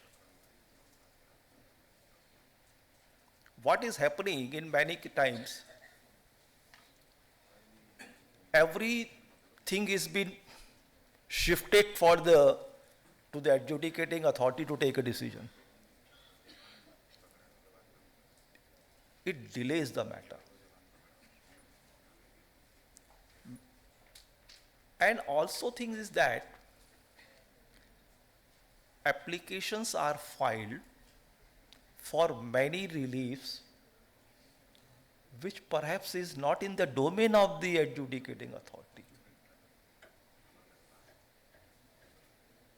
For example, I am giving, many times I have seen an application filed by the RP, give direction to station house officer to register the FIR.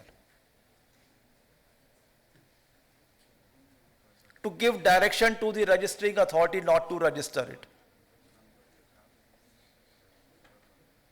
Is it necessary? Is it in the, when RP or files an application,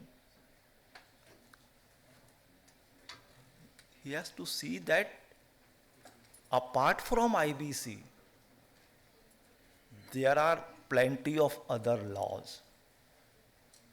It is correct that as per section 38, IBC will prevail. But all your legal luminaries understand, IBC will prevail if there is an inconsistent provision with any other law.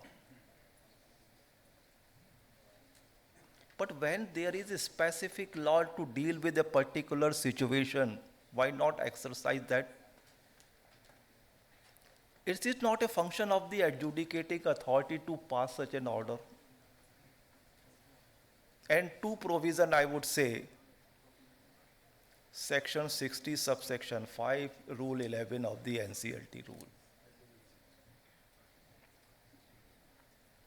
In every application, these rules and sections are quoted, and we are supposed to adjudicate from the ground to the sky everything. Honorable Supreme Court in Gujarat, Urja and many other judgments have laid down what is the scope of the section 60 subsection 5 and what is the jurisdiction of the NCLT. If many such kind of applications are not filed, perhaps the resolution process can be completed within the time frame.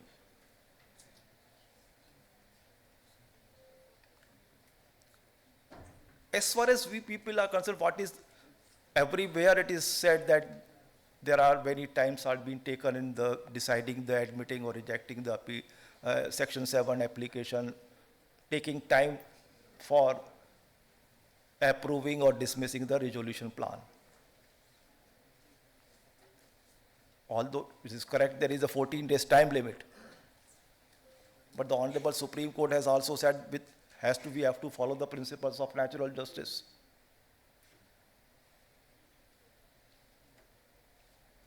And this can only be process we have to follow with the help of the parties, with the help of the councils. There are some practical things.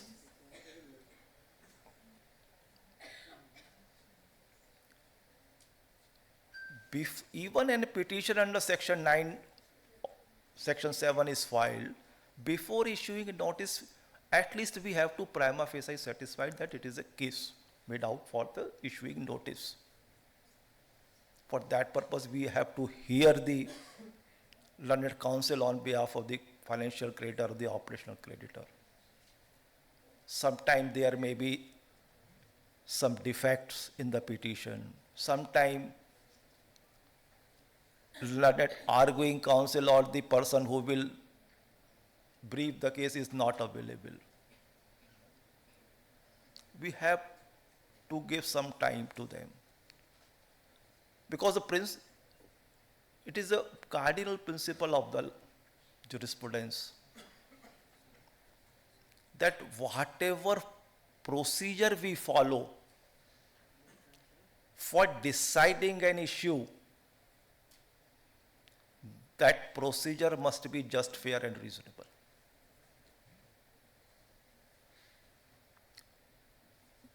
We cannot do a thing just for the, because there are two different things. Disposal of a case and giving justice in a case. Disposal may possible, token, somebody has come and we have passed an order, nothing. But at least we have to adjudicate those issues. It takes some time. So that's why there is an issue of delay comes.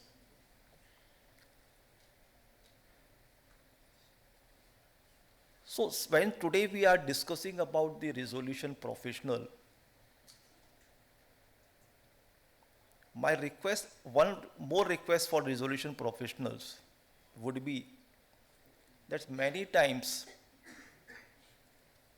we find that somebody is not happy with the working of a particular resolution professional for the reason XYZ I am not going.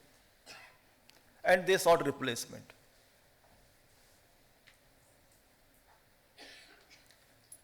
Whether to replace or not, sometimes it takes 3 months, 4 months to decide that issue. The person who is a presently RP always contest. And there is a reason for contest. Because sometimes replacement is sought on the ground that he has done XYZ things. And if he accepts that XYZ thing, it will becomes for his professional misconduct. That's why he. So we have to decide those issues whether need to be. There are judgments of the Honorable Anclet also that whether he has to be heard or not to be heard. But a way out may be found. The way out is RP who is presently working, he may say that without going into the merits of the allegation or the counter allegation, decision may be considered. If a particular percentage of the member of the COC has decided particular thing, right, rightly or wrongly, in the commercial wisdom we don't go. If they have decided to replace, let it replace. Without going into account with the allegations made there. So that will be an easy thing. So that his, whatever allegation have been made has not been considered and adjudicated. So that may be a reason. So it will not cause any problem for him for his future assignment. So these are some, otherwise I have seen that as far as whatever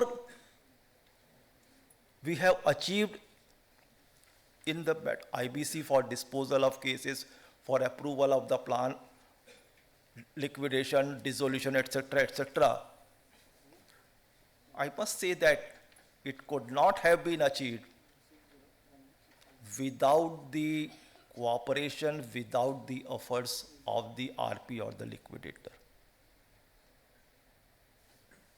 Because even the resolution plan is approved, even thereafter, for the implementation of the plan in the monitoring committee, everywhere this resolution professional is there.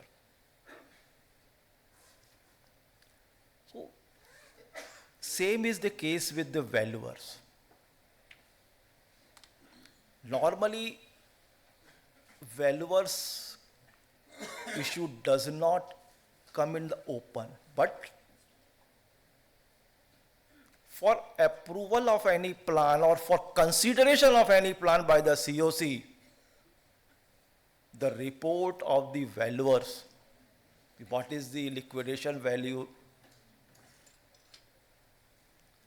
of the corporator is there, it is always mentioned, plan value, liquidation value, fair value, and normally two valuers does this, average is taken on the basis.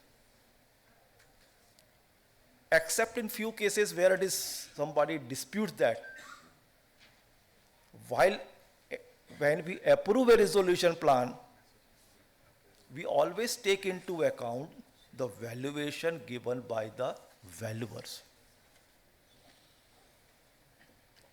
Even the provision of the codes and regulation also mandates us to see what is the plan value, what is the liquidation value, what is the fair value. If there is a plan value is less than the liquidation value or the fair value, what is the justification, what is the reason? So the role of valuers in all these cases are very important. We presume that valuers, while valuation has done valuation, they have taken into account all the material available with them for arriving a particular valuation. There are, I'm not an expert in that accounting system, but there are various methods to arrive at a valuation. So therefore, valuer is also one of the important pillar of this resolution process.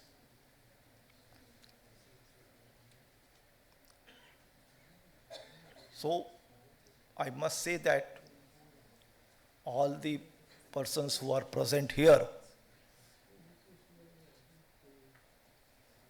and I am seeing that many of them are discharging their function in different capacities. Some of them are, sometimes they appear as a lawyer, sometimes they are also the resolution professional or the liquidator, some are the company secretary also. So, for fully functional IBC,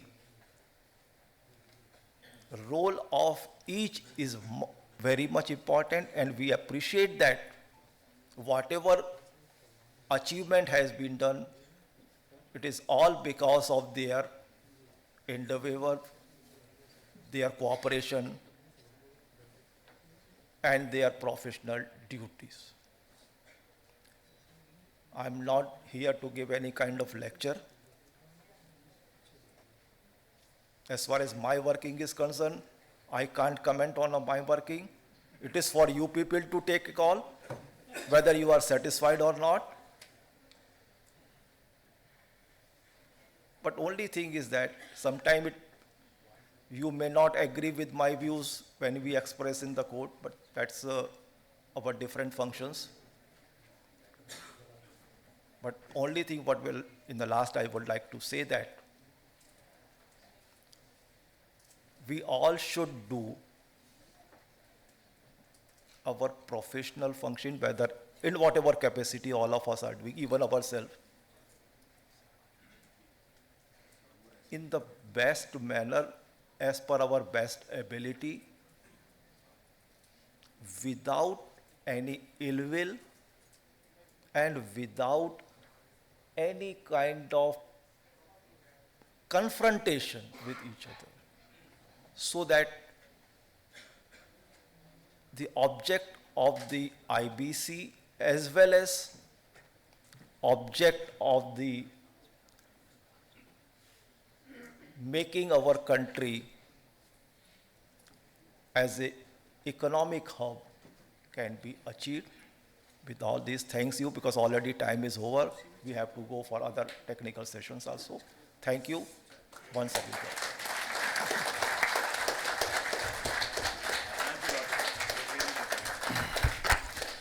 Thank you, Shri Mahendra Khandelwal, sir, for an enlightening address and for sharing your invaluable expertise with us. Ladies and gentlemen, as we conclude this inaugural session, it is time to express our heartfelt gratitude to all our esteemed dignitaries on the dais with a token of thanks in the form of memento. So may I kindly request CSB Narasimhan, sir, President ICSI, to present a memento to Shri Mahendra Khandelwal, sir, Honorable Member, Judicial NCLT.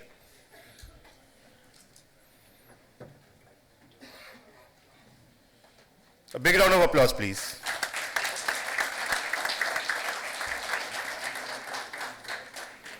I also request President ICSI, sir, to present a memento to Ms. Anita Shah Akela, ma'am, Joint Secretary, MCA.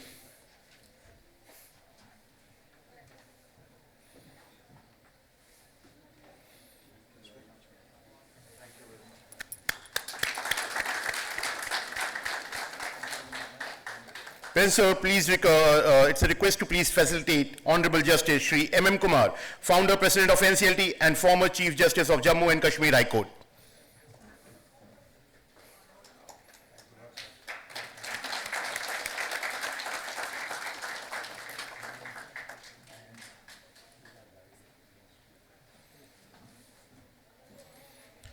Thank you. Now I request CS Jatin Singhal, Chairman ICSI NIRC, to please give a vote of thanks. Oh, apologies. I request President, sir, to facilitate, sir, with the memento.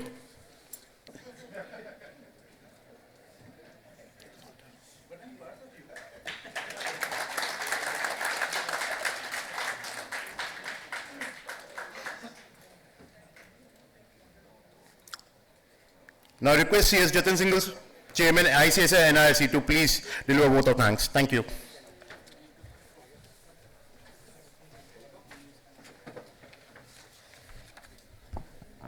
Thank you, Abhinav.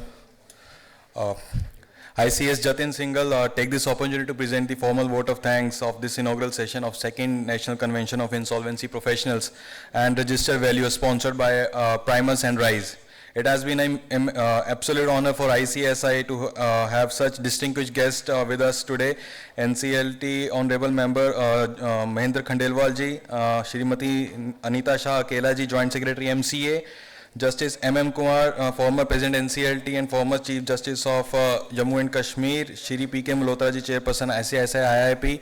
I also take this opportunity to thank all the staff at the back end of from ICSI headquarters and regional office, and my regional colleagues who are present here, the past President and past Chairman NIRC and past Central Council member, and all distinguished guests sitting of the dais, senior and the upcoming generation of the ICSI. Well, as detailed out all the distinguished guests, that we have seen the journey so far, how the IBC and how the registered value has come across all these challenges, and we can take this opportunity from their deliberations that the path is still a long way to covered, and we are there in the being the extended arm of the Honorable NCLT, and not only for the resolution processes also, but for the corporate clients also, in shape of advisory, compliance and the valuation to be done on various aspects. Thank you so much. I hope you had all the great deliberation in the inaugural session, and looking forward for the another coming up couple of technical sessions in the afternoon after tea break. Thank you so much.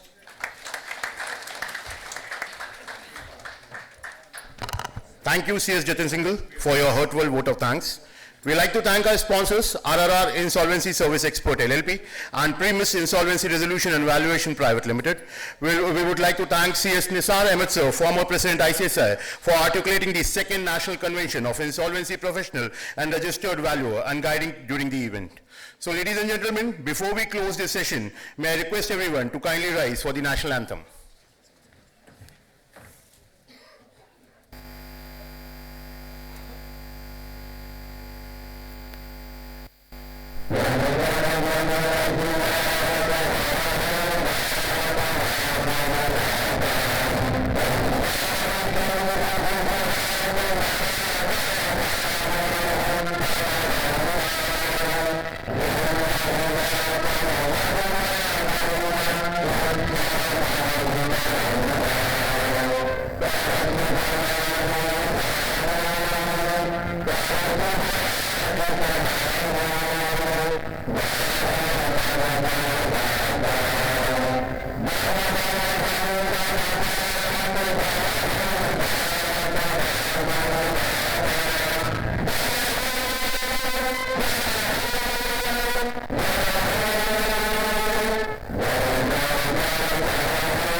Thank you, everyone.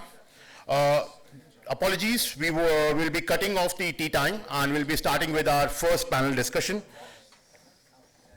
So I request all the audience to please be seated as we are going to start our first technical session. Thank you.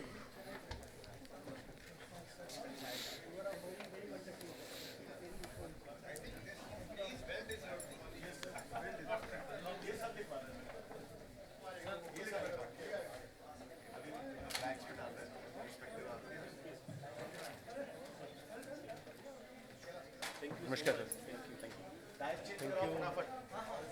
Thank you, sir. And apologies. Thank you. Thank you very much. I request audience to please be seated as we are going to start our first technical session.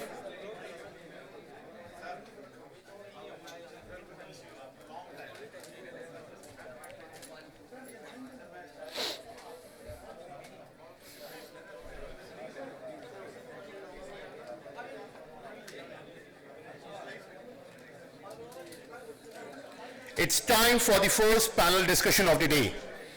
This session delves in one of the most critical aspects of insolvency ecosystem, evolving dynamics and legal framework in insolvency.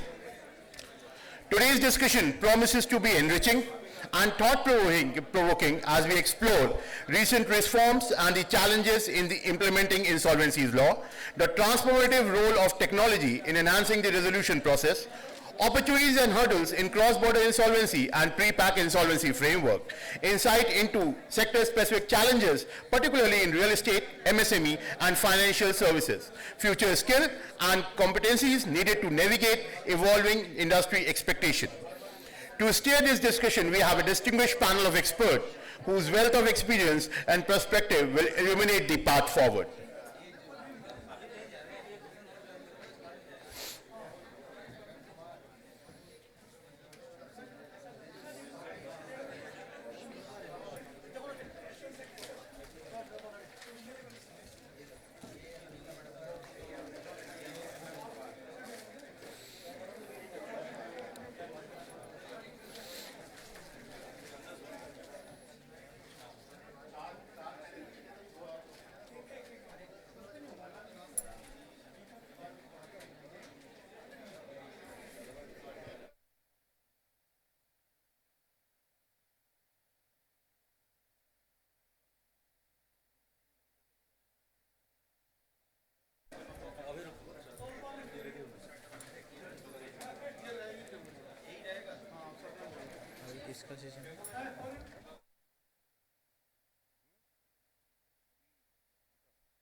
I request audience to please be seated as we are about to start our first technical session.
I request the audience, please be seated as we are about to start our first technical discussion.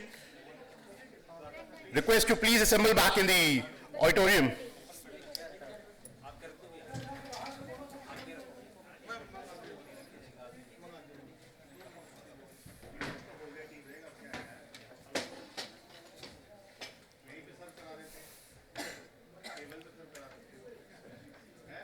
I request the members to assemble back, please.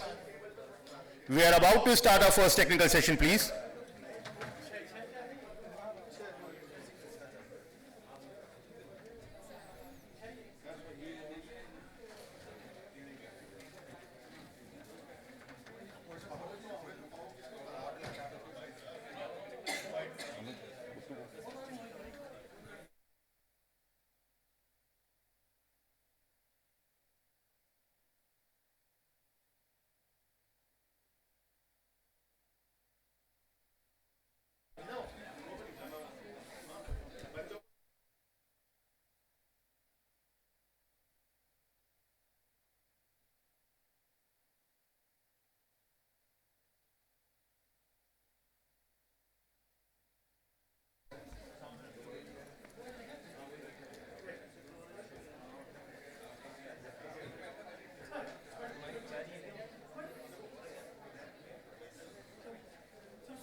I request the audience to please be seated.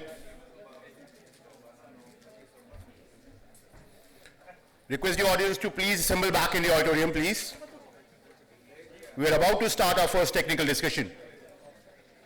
Evolving dynamics and legal framework in insolvency.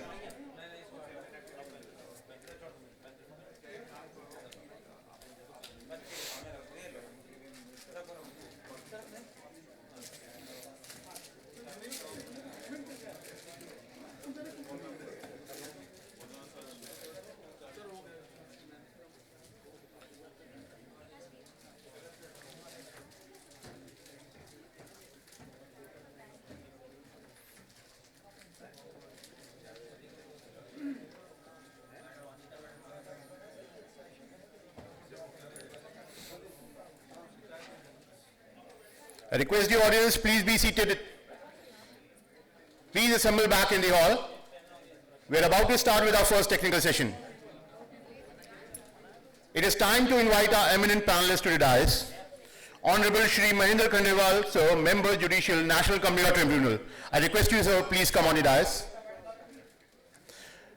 Mr. Amarjit Singh Chandyok, former Additional Secretary, Solicitor General of India. Okay. Mr. Amarjit Singh Chandak, former Additional Solicitor General of India and Senior Advocate. He will join in a while. Mr. Jitesh John, Executive Director, Insolvency and Bankruptcy Board of India, IBBI. Mr. P. Nagesh, Senior Advocate. And C.S. Nisar Ahmed, sir, former President, ICSI. I request you all to please come on the dais. I request the members to assemble back in the hall.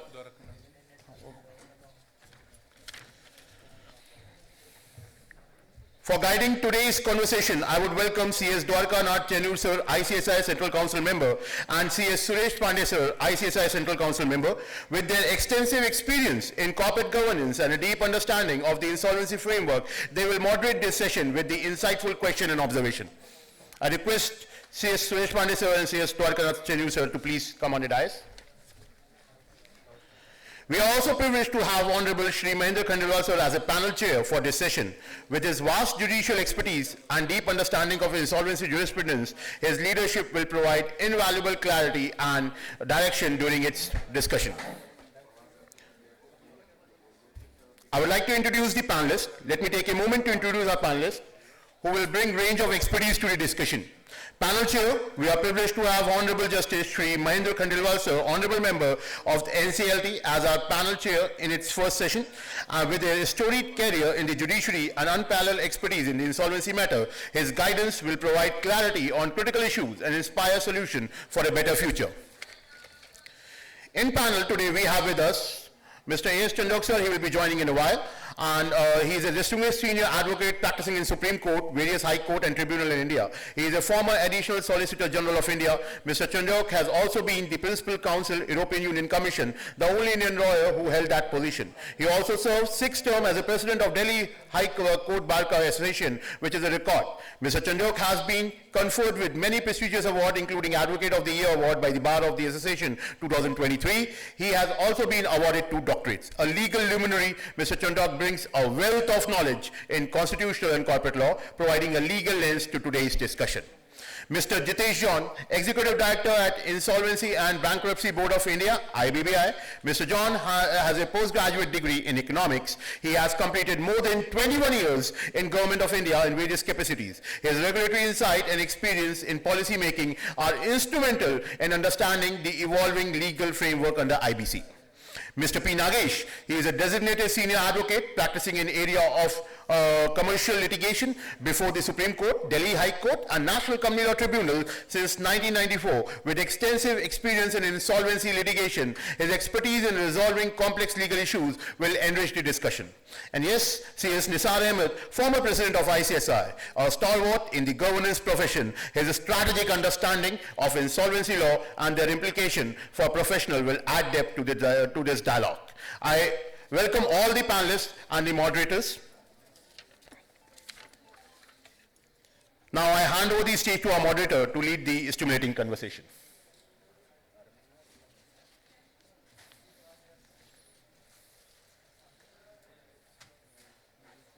Good morning, everyone. Now I request Justice. Am I audible? So now I request Dwarka Nath Chendur sir to take first question because we are. Yes. So now I request Justice Shri Mahendra Khandelwal sir to give opening remark as the chair of this session, and then after his remark we will directly take the questions. So sir, please, sir, you can use this. Sir, you can use this mic from here only.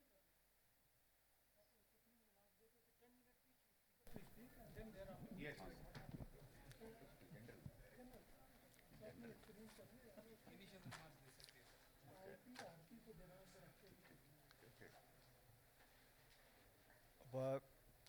Learned Senior Advocate Shri P. Nagesh ji,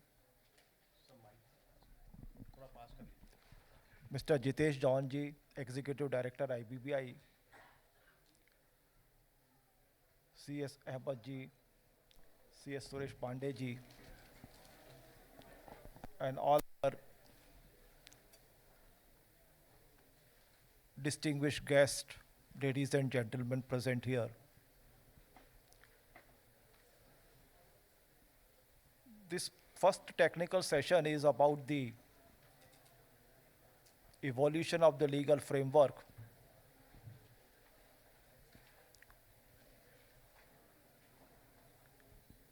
This insolvency law came into force in the year 2016. And with the passage of this 8 years,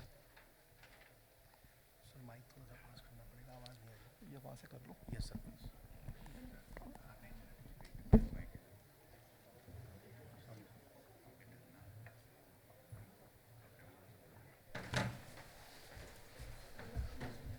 I was telling that since this IBC came into existence in the year 2016, and in this between 8 years, the law has evolved by way of certain amendments in the code, by way of subordinate legislations made by the IBBI. Various regulations have been made by the IBBI for effective implementation of the code, and rules made by the central government under the code. And in this 8 years period, the law has been interpreted and clarified by the Honorable Supreme Court and Honorable NCLAT in many ways. Since it was a new law,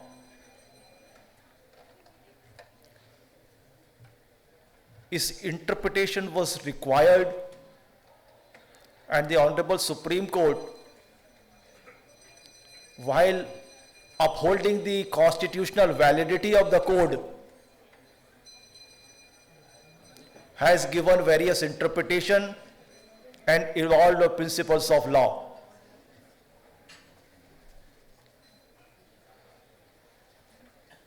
There are many landmark judgments by which these codes have been interpreted, whether it's SRA Steel, Mobilox, Rainbow Papers, and so on. Various issues have been clarified by the Honorable NCLAT,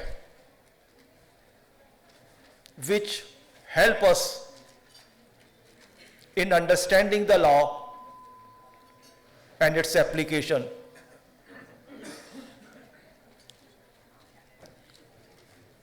Recently, the Honorable Supreme Court has given its two landmark judgments, one in respect of the procedure for withdrawal of the petition and various stages, and one is about the importance of the effective implementation of the resolution plan in the case of Byju's and in the case of this Jet Airways.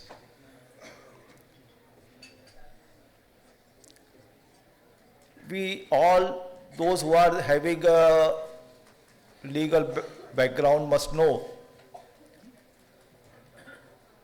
when we talk about the evolution of the law, evolution of the law or the source of law, what we say, there are three, under the jurisprudence we think there are three sources of the law. One is the legislation, one is precedents, and one is customs and practice. For custom and practice, there are certain riders that custom or practice cannot be against the law if legislative, and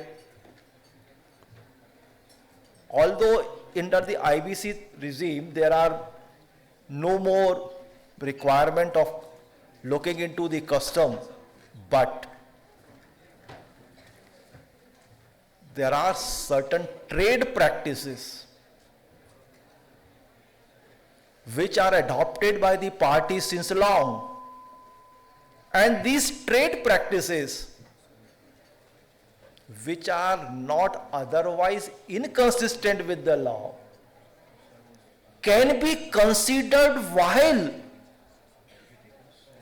interpreting a provision of the law and interpreting the documents placed before us. Certain trade practice regarding loan, although if there is a written agreement will prevail. But in what circumstances the corporate world or the business community applies these things is also one of the factor which can be considered while adjudicating the case. So from 2016 till now, by way of judgment, by way of practice, and by way of legislation, the law has evolved and has come to a particular situation now. And this evolution in the law, while we see the evolution of the law of the IBC, we have also to take into account the principles of constitution evolved by the courts, because no legislation is above the constitutional, and constitutional principles wherever is necessary has also to be kept in mind while considering a provision of a particular law. So all these things can be considered by our panelists and by these esteemed participants. With this observation, I stop myself from here and hope for a good deliberation. Thank you. Thank you so much, sir. Please give a big round of applause. Thank you. Now I request Sri P. Nagesh ji, Senior Advocate, who is inspiration for many young professionals, to give his opening remark. Please give a big round of applause. Good afternoon, Honorable Member Khandelwal ji and the esteemed guests on the dais. Practicing on this IBC before the NCLT and NCLAT has thrown several challenges, and as insolvency professionals, it is my duty to focus on some of the core issues where we feel that the practice would ensure that insolvency laws are a great success in the country, because time is important here. Let me start with, as Khandelwal ji said in the morning, the moment the company is admitted, it goes into the hands of the RP. That's where the role of these insolvency professionals begins. And I would, in my experience, would say that all of insolvency professionals should be adept with the latest laws on various subjects, because today a company is not only in real estate sector, but there are several businesses. So one should at least have the fundamental knowledge of each of the companies that are in India. That's very essential, because most of the companies are taken as a going concern. What do we mean by a going concern? The entire business of the company is given in the hands of the insolvency professional. So therefore, it is better that all of them are adept with various businesses practices, various businesses that's happening in the country. That's one. Number two, I would request all of them to be digitally experts. In the sense, you may not be very expert, but you should have a know-how of various digital platforms that are available, so that you can take cognizance of all the issues which are facing the insolvency professional in a time-bound manner. Say, for example, today, if you see the onset of the insolvency jurisprudence since 2016, it began very well. Why? Because only big companies were involved. There were hardly any objections being received by the courts. The resolution plans came very quick and they were resolved in no time.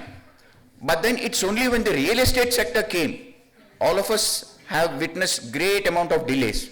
That the reason being, the resolution professionals were faced with numerous claims. A person who has paid money, who has not paid money, whose names are not there in books of the company, all these issues started coming. So if we had what we call it as an integrated digital platform, I think that's the recommendation we are all going to make, and we made also to the IBBA and the ministry also, one integrated digital platform where an information of the company is there. It would be easy for the resolution professionals to make what we call it as a database of the problems and come with an immediate resolution. That's one. And number two, training is very important.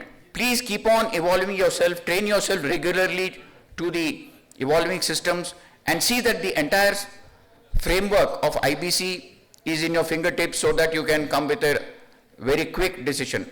3, where another important aspect is a resolution plan. Let me tell you, most of the resolution plans are not scrutinized in a manner which the IBC wanted it, because the expertise was lacking. So please look into the resolution plan in a manner in which you can vision, like take the help of artificial intelligence.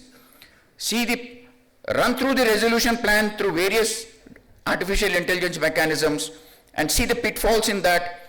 Please have a word with the resolution applicant, tell him to correct it so that a proper plan which can sail through the IBC mechanism is presented before the COC. And lastly, we have an issue with most of the COC meetings. There is an issue that the COC meetings are not communicated, are not brought to the notice of the several stakeholders. So that one issue, I think we should be quick enough, the resolution professionals should be quick enough to put forth the views of the COC members to various financial creditors.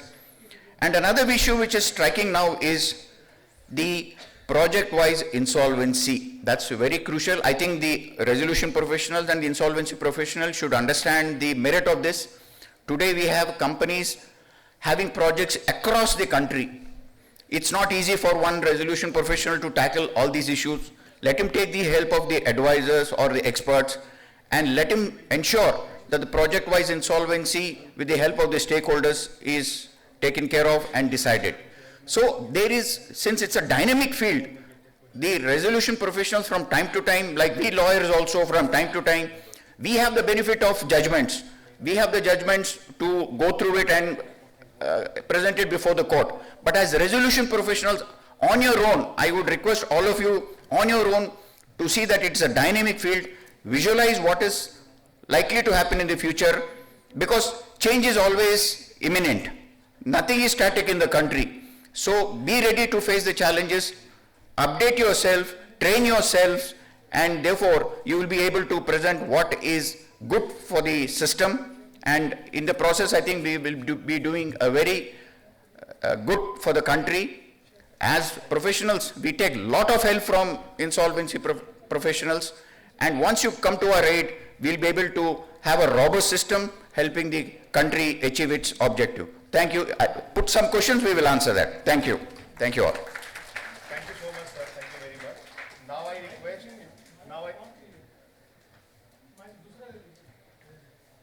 thank you so much, sir. Now I request Mr. Jitesh John Ji, who is Executive Director IBBI, to give his opening remarks.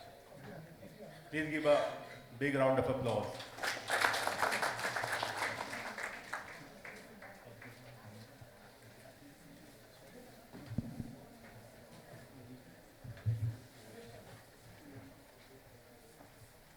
Respected dignitaries on the dais, ladies and gentlemen, very good afternoon to all of you.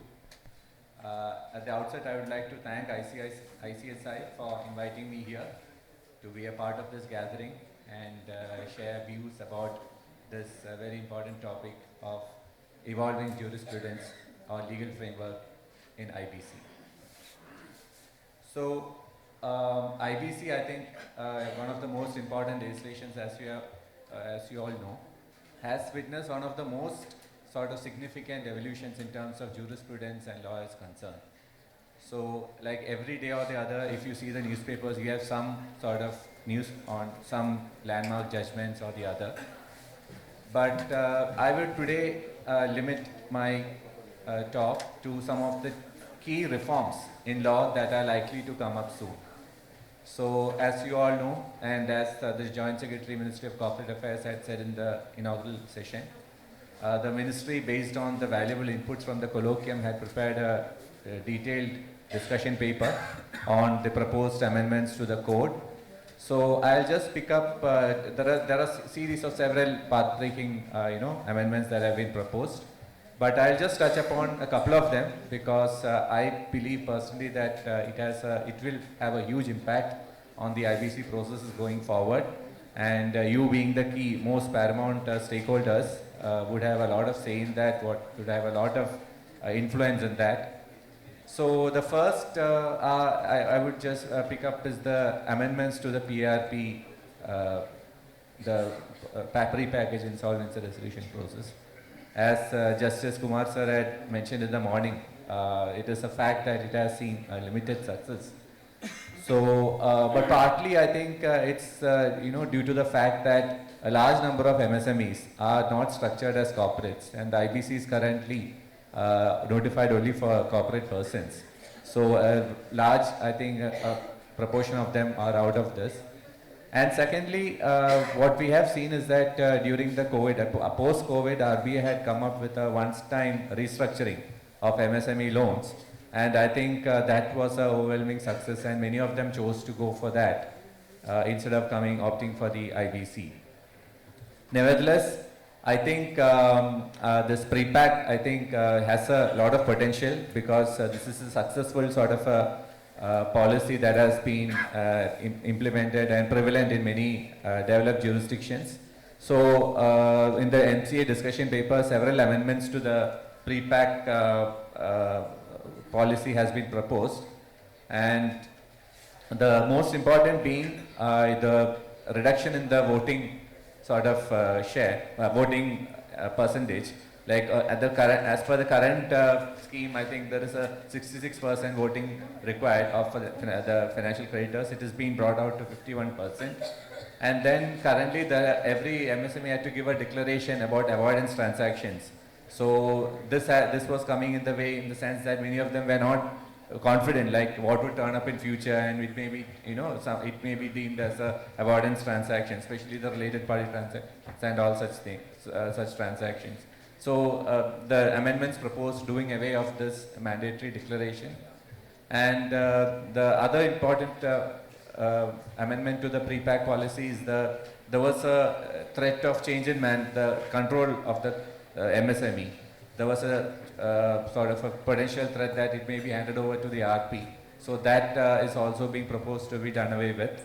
So the consultations have been completed, and now I think we are waiting the approval of the government and by the parliament for these to fructify. And but while on this MSME aspect, I would like to sort of point out that this section 9, I think it has been a great boon to the MSMEs. May not be for the micro and the small MSME, but the medium scale enterprises. It has been a boon to them, and if you see the number of filings that have been done under this section, so it shows that the MSMEs sort of, it has been a great benefit to the MSMEs. And when we talk about the change, the IBC has brought about a change in the debtor-creditor relationship. So every time we talk about the financial creditors, like the lenders. So, but actually it has also changed the behavior towards the operational creditors as well. Compared to the earlier times, payments are being done on time for fear of change in management. And I think this has been a great benefit to the MSMEs. The next, the second reform which I would like to touch upon is the creditor-led resolution process. So drawing upon, the sort of the key parameters of the PARP, and meanwhile there is also a proposal to extend PARP beyond MSMEs. So that also we'll have to wait and see, like to which all segments is this being extended to. Meanwhile, the proposed the proposed code amendments also deals with a significant, a new sort of a concept called the creditor-led resolution process. So the key aspect being, unlike the current CRP, the debtor will be in control, and why this is very important is because the debtor knows the best, the promoter, he knows the best about this company, and there is nobody, who would be better equipped to run it, than the promoter. And secondly, like it also incentivizes the promoter to cooperate with the RP and with the process. Currently, as most of you are RPs would know the kind of non-cooperation that you are facing from the promoters. So this would incentivize them to promote in the process and ensure better outcomes. And all the fundamental sort of aspects of CRP are being followed in the CLRA also, but with faster timelines because it's an out-of-court process. and NCLT, the adjudicating authority approval is only required for the final approval. And it also is it will be a great benefit for banks who are otherwise pursuing this one-time settlement, because in one-time settlement is mostly a bilateral sort of a negotiation, and many times the authorities are a bit afraid whether they should give their stamp of approval, because tomorrow any kind of allegations may come. But the CLR is a market-driven process where it's an open sort of a transparent bidding process that will happen. So it gives a lot of comfort to the banks or the lenders to approve such deals. And furthermore, in terms of OTS, where it is just a sort of a bilateral sort of arrangement, here it is binding on all the creditors. So the sanctity of the deal is much more ensured, better ensured.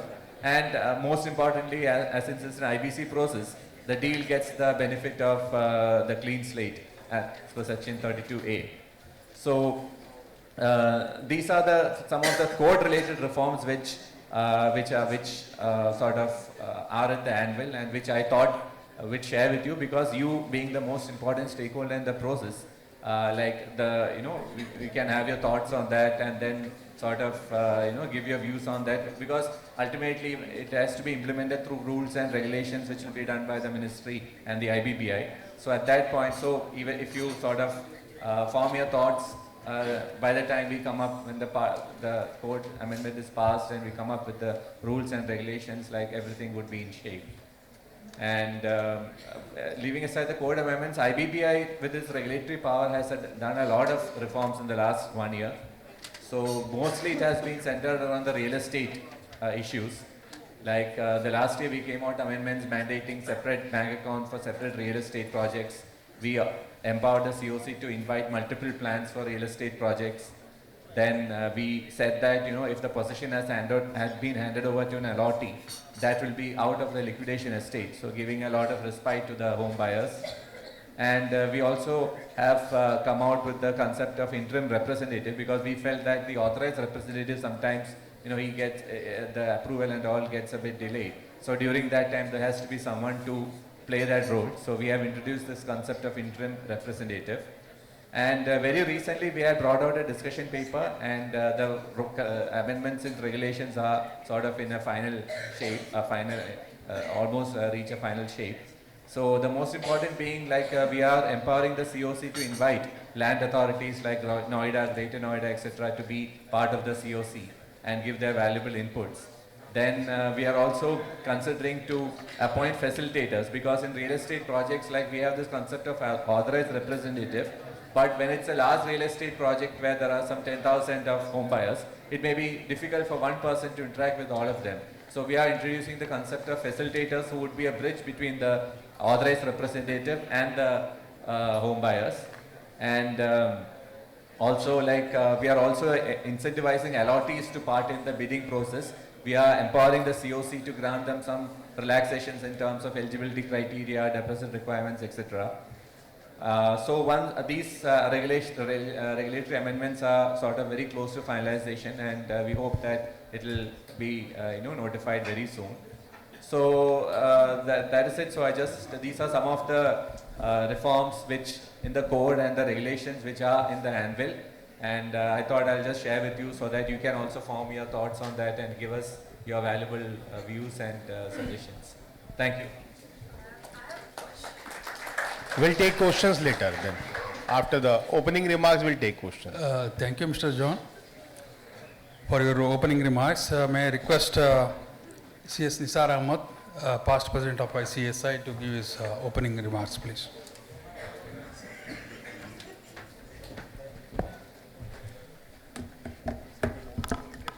Good afternoon. It's really a pleasure to be here and seeing the very senior members present here in this hall, and I am told more than equal numbers, they are there virtually joined us.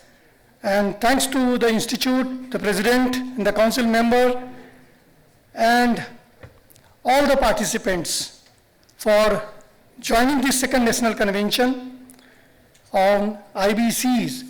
It is a very really 8 years old baby that has that has started now, playing a very crucial role in the economy. The economic development that we have so far been now achieved.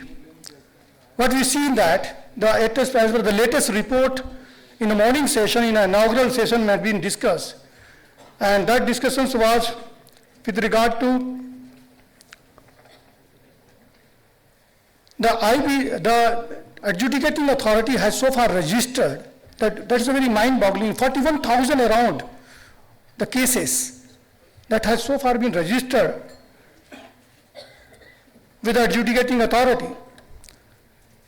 That's very important, and out of which mention was also made in the beginning, the 3.55 lakh crore money has been unlocked. I think the chairperson of our ICSI IAP mentioned this particular word, which I captured.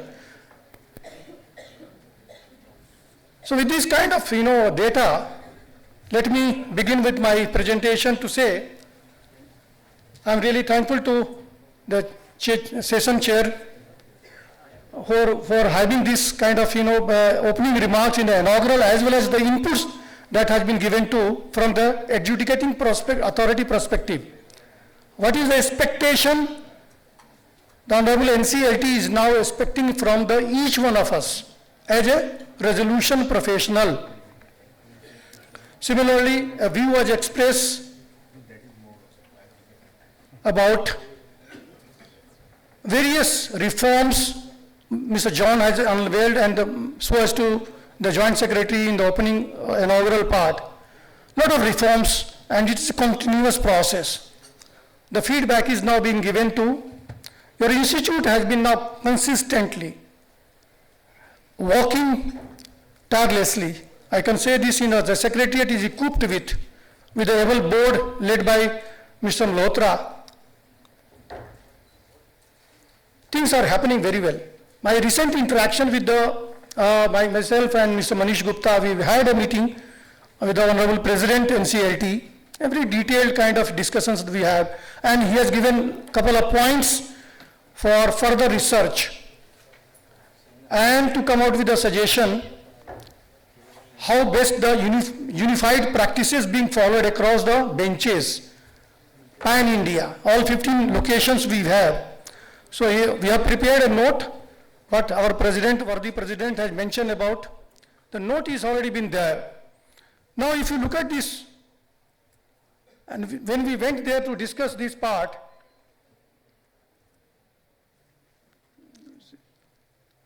just there.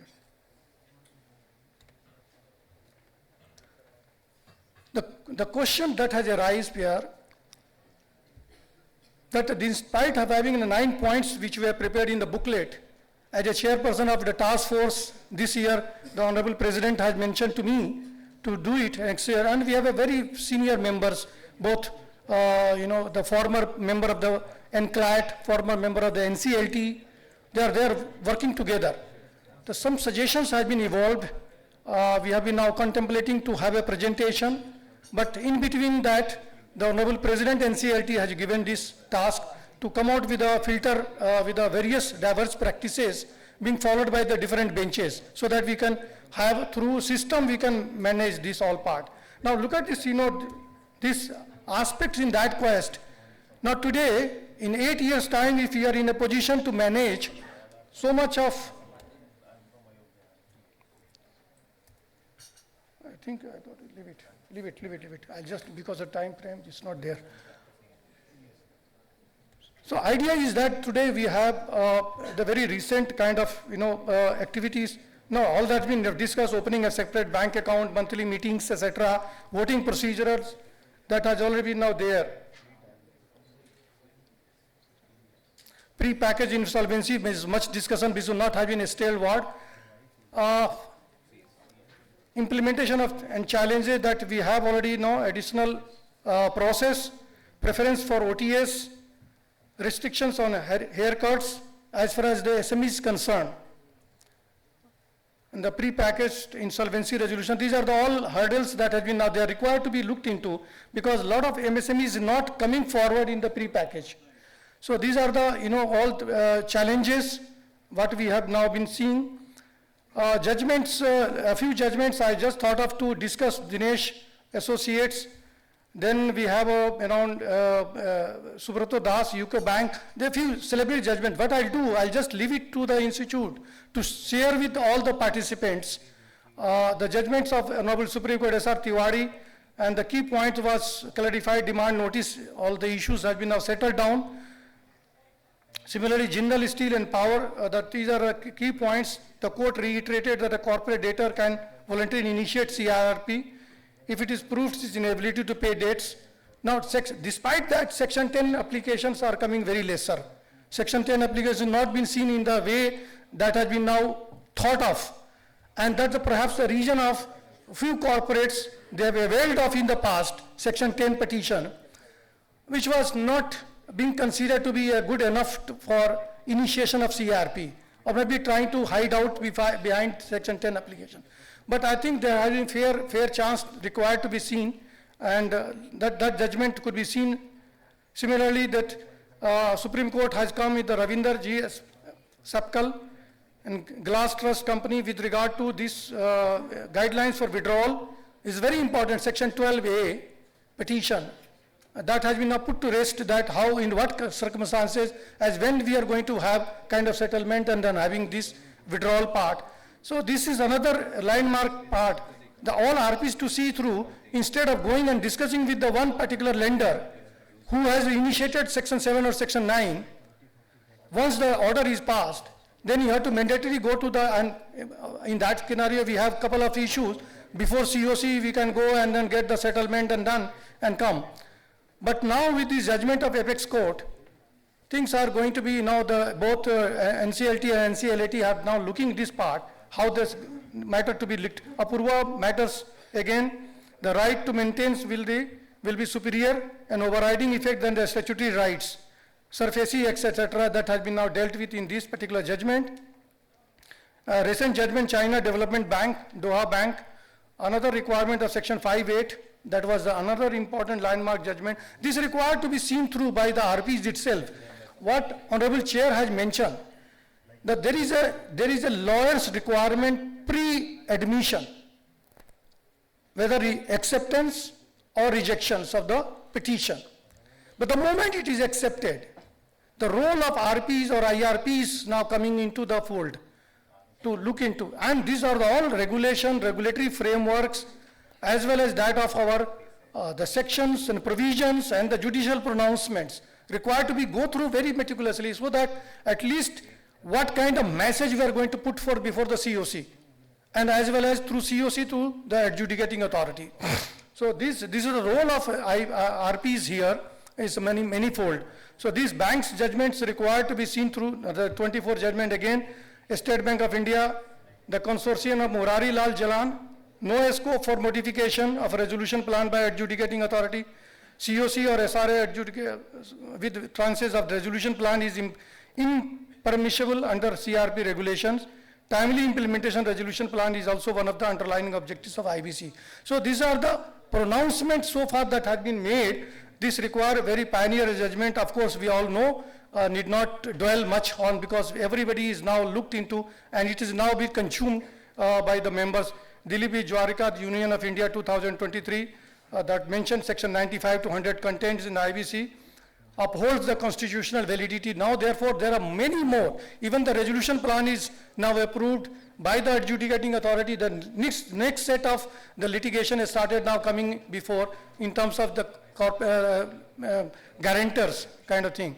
So this is another way that institute has to now looked into. State Bank of India, Ramakrishna, I don't want to deal with. Now look at this role of technology. The technology driven kind of thing, that is very important part that has been now into. And I'm sure that the conscious about the fact that we need to also have a few questions, the virtual training and awareness through digital platforms. That institute is now already been now in the embark upon on this part. I leave it to this secretariat to deal with artificial intelligence for predicting, analysis and decision making. My friend has also mentioned points, use of AI, how to navigate all particle. These are all futuristic words, relevant IBC regulations and so and so. Blockchain for enhanced transparency, that's another points. Transparency, relevant IBC regulations required. So these are the all points which we need to see. Automation for speeding up procedures. These are the all pointers. Challenges for implementing technology in IBC. Another points to require to be pondered upon. Cross-border insolvency, if I recollect, that has not yet been started very, that has been now thought of to do start. Pre-packed, similarly, much points has been raised. This required to be looked into, by the all stakeholders, whether it's the institute or the IBBI regulators and SROs, IIP, all the three institutions that have been running. So these kind of things, what is the bottlenecks and why can't we start with? And if that bottleneck is there, simplify the procedure to have a cross-border, because a lot of other jurisdictions are having, and look at this, the US jurisdiction, Western world, and numbers are 200 judges are involved for only insolvency matters in the US jurisdiction. Now we have, as a state, we have been now dealing with, we have been given what manpower, the membership is now 60, 62 or 65, and not always been the total numbers. Similarly, the infrastructure, there is a mention recently being now the Supreme Court has already pointed it out with regard to the tribunals, having its own building and infrastructure, full. Unless we give this kind of infrastructure, we can't expect the things to happen very fast and quickest way. So these are the challenges, strengthening the investor confidence, and that's possible if you are having time frame, 3 to 6 months time, 1 year time, the resolution process is over. I think the confidence of investors will be what Honorable Chair has also mentioned in the opening remarks, in the opening part, in the inaugural part, the investor confidence, because India is the destination. What we have seen that India is going to be very soon, a couple of years down the line, number 3 economy as far as the global part is concerned. And a lot of investors across the globe, they are thinking India to be a kind of successful story, having a 6.5% of GDP growth year-on-year basis. And if you grow in this kind of thing, insolvency law has to be coined with this what we have now considered to be having a more attraction of the foreign investments in this country. Because investment is coming, industry to grow. And industry to grow, employment to grow. Employment to grow, consumption to grow. And then export part is there. So it's all cycle, economic cycle. So this has to be seen through absence of comprehensive framework, jurisdictional conflicts. I leave it, this part, and then future skill, legal and regulatory experience. I leave it this part, sector specific, that has been already been now discussed, real estate sector, unified projects, regulatory overlaps, assets and liability mismatch, and potential solutions. So these are the all being now discussed because of time, micro, small, that means discuss MSME. I will not repeat. Proposed amendments that we have been seeing this group insolvency is another concept that has been now taken. Let me conclude by saying the potential solutions, capital adequacy, key proposals that we have been now thinking, the monitoring committee, established monitoring committee, enhanced role of creditors. It is very much there, technology driven oversight and capacity building. These are the all pointer which now IIC, ICSI, IIP is now there for capacity building in terms both written and technical collaborations. So these are the codified roles, stakeholder collaborations, all the stakeholders to be together to have achieved the objective for which the IBC code came into being. So with this kind of thing, I say thank you so very much for patience. The time is very, very short because we have to roll out some questions, and I'm thankful to the Institute, and I'm thankful to IIC, IAP, as always, as all the stakeholders present here. Thank you very much for the opportunity given to. Thanks once again. Thank you, sir, for your opening remarks. Now we'll get into the question and answer sessions.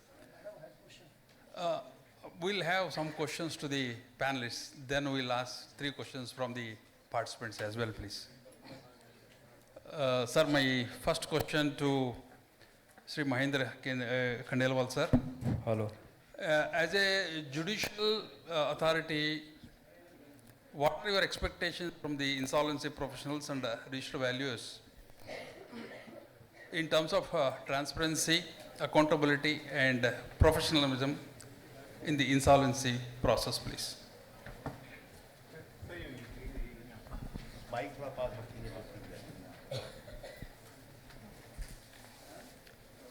As far as expectation of the NCLT is concerned, I am not speaking as a representative of the NCLT.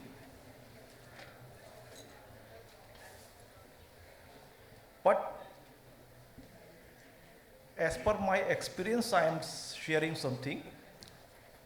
In the inaugural session, I have also told something about the resolution professional and the valuers.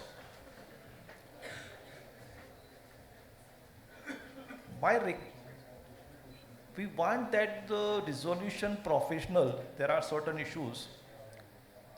One recently now these personal guarantee matters have started increasingly day by day. And the role of resolution professional in the personal guarantee matters are very important at the stage of admission. Because what the Honorable Supreme Court in the Dilip B. Jwarika case has held, that our role will start only when the report of RP comes before us. At the stage of appointment of RP, we have no adjudicatory function. So therefore, entire case of admission or rejection depends upon the report of the RP. My request for the RPs would be that while you submitting a report, either in 94 from behalf of the personal guarantor or in 95 financial creditor, please do not depend upon the simple material provided by the personal guarantor or financial creditor. At least examine the matter and applies your mind. At least few things has to be, although RP will not have an adjudicatory power, but at least while it recommends, they should clearly find out whether there is a guarantee agreement or not, whether there is a revocation of the guarantee or not, and whether there is a cases within the limitation or not. And what we see when suppose a case has been filed under 94, before filing a report, please also take into account the inputs given by the financial creditor. Or vice versa, in case of 95 petition, please take input from the personal guarantor. Input means input in real sense. What happens sometime only the RP sends an email to them, they have not replied. It is the duty of RP to kindly contact personally to the personal guarantor and take their views, because academically and theoretically your case may be a good case, but unless you get the input from the personal guarantor or the financial creditor, as the case may be, without that it would be difficult to arrive at a conclusion whether this case is to be admitted or not. So in 94, 95, 99 report, please consider yourself as a adjudicating authority. What would be in the case whether it is to be admitted or not. Do not say simply because financial creditor has appointed you, ask you to admit. In case of personal guarantor, take a legally permissible view and recommend it, so that it will be easier for the adjudicating authority to give a rejection or admission order. So this is one aspect, so that take a very, and don't be on the sometime what happened that we have sent it communication. Simply sending communication would not serve. Before filing, at least if you can contact personally to the personal guarantor or financial creditor, bank, etc., it will be easy. As far as in the CIRP proceedings are concerned, file, as I told in the morning also, applications which are necessary to be filed. And suppose after filing the application, if you found that now it is no longer required to be kept pending, make a request for disposal or withdrawal, etc. 19 applications are filed at the stage of initiation of CIRP, and thereafter, because there is no cooperation. Time passes, stage of liquidation comes, stage of dissolution comes. 19 is pending, and RP or ILP say, no, I will have to argue that case. What would be the impact on that case? So we have to consider all these things. File POFE application when there is a sufficient material to establish that there is a fraudulent or preferential transaction. If there is no material, sometimes we have seen the application as filed because they have not given any information to get it information, these kind of applications, so they will, notice will be issued, they will come forward. And if possible, please try to join the hearing. At the time of hearing, be present physically or virtually, whatever may be. Advocate may not know every fact. In your presence, you can give much more better idea to the adjudicating authority for disposal. And in my person, at least engage a counsel for entire case, whomsoever you have. What happened for, there may be a 5-10 application by the RP, for 2 application Mr. X, for 2 application Mr. Y, for 1 application Mr. Z. X has no idea, has no instruction about the application in which Y is a counsel, Y has no idea in which the X is a counsel. I don't know what is the purpose of having different counsel by the same RP for different application. So these are things which, if RP takes into account, it will be helpful in effective and early adjudication of the matter. Once a matter is disposed of, it will be in your interest, you can get another assignment. If you want to keep one assignment pending for long, it is not helpful for you. It is always better to have a multiple, more assignment, one close, then take another. These are some simple things. Consider and take your view. That is. So we have prepared a long list of questions, but due to the paucity of time, we'll give you a chance to take, to ask, we can take I think 2 or 3 questions. So, but your question should be very precise, it should not be very personal, it should be useful for everyone. So please go ahead, ma'am. First question. Hi, I have a very different question with regards to IBC. So there are companies which are financial sector oriented. For them, RP is actually appointed as an administrator. They act as a role as an administrator. So my question here is only one point.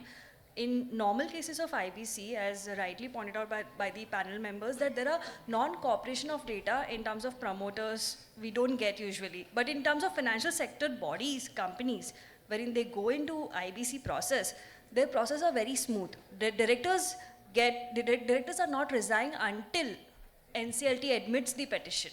So why there is a difference between in this both the cases? Because in first cases, directors are usually resigning, they're not cooperating, and the data usually doesn't come up. So just, if you can just comment on financial sector body IBC process would be a great per se point.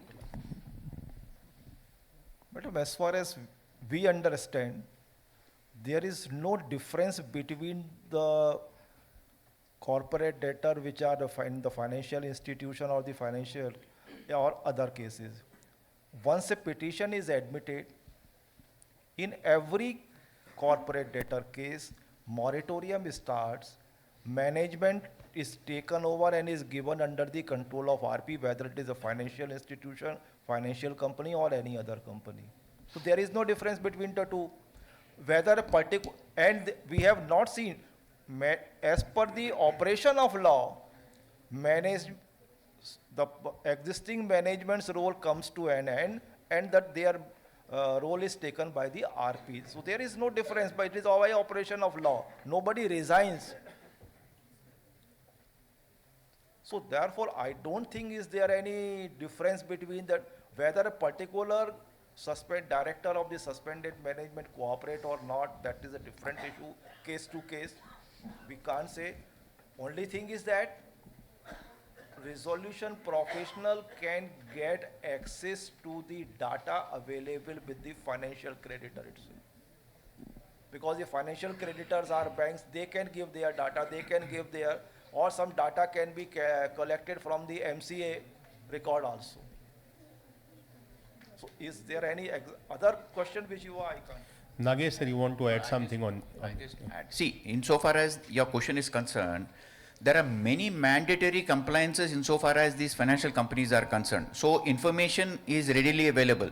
Whereas in case of other companies, whatever MCA data is available, that is available for the resolution professional. Therefore, we've been suggesting the model where we have one information utility or some kind of a site where all the information of a company is readily available. That will make the task easier of the resolution professional rather than chasing the promoters under 19.2. That's the difference in this. Yes. Sir, this is the second last question. Please. Yes. Yes. I would like to make suggestion. As such, one of the role of a resolution professional is to comply with applicable laws also. But there is a gray area as to which compliances should be made, which should not be made. That is much more important. Say, I would give you only one example, that once that matter is admitted, then board of directors, it is suspended. But there are many gray areas whether board meeting should be held or not, AGM should be held or not, compliances relating to listing regulations, etc., etc. So, I mean, intensive study and then amendments are required. Thank you. Thank you so much. Sir, want to add something? Sir, please, sir. Yes. As far as your question is concerned about resignation, I do not know from where you brought this resignation thing in picture. Just hold on. It is only the suspension of the management, number one. All the responsibilities with respect to the compliances of that company is concerned still remain the responsibility of the suspended management. RP is to be helped by them to get all those things done. And as far as the administrator is concerned or RP is concerned, both are at the same footing as far as this insolvency is concerned. Thank you so much, sir. So we'll take the last question from there, please. Last question. You can take mic from here, ma'am, please, from the first row. By the time मैं ले लूँ? हाँ, इसके बाद last आपका था, उसके बाद conclude कर. My question is to Honorable Justice sitting over here. Sir, you rightly said it is very necessary before filing an application, see whether there is a default, admissibility and all. I give one small example. There is a disbursement of 60 crore, only 60 crore. And now, I mean, whatever, 5 years, 10 years and all, a PG is filed, personal petition is filed. The claim filed by the financial creditor, be it PSU or financial institution, it is 600 crores. For a disbursement of a 60 crore, the claim is filed for a 600 crore, and we all knew how this debt is escalated, inflated, ballooned. We have seen cases, I mean, nothing like we are for the promoter or for the borrower, not at all. Just as an advocate or a professional, we see that genuinity should be. But a claim of 200 crore admitted to 400 crore, a disbursement of 60 crore and filing a PG of 600 crore. Let us imagine ourselves that we have taken a debt. Someone dares to, I mean, put 1 single rupee extra, we will defend it. But the situation of borrowers has become pathetic over here. So now this can be challenged. My question or what I seek over you is, what are the way wherein I see that yes, I can somewhere give some justice to them. Either you approach Ombudsman or you approach RBI or you file a written High Court. So is there any coverage for this? I mean, I would really like to have your views. Madam, what could I understood from your point? There may be a cases where the amount disbursal was suppose 10 lakh or 10 crore and claim is filed of 50 crore. What is the reason?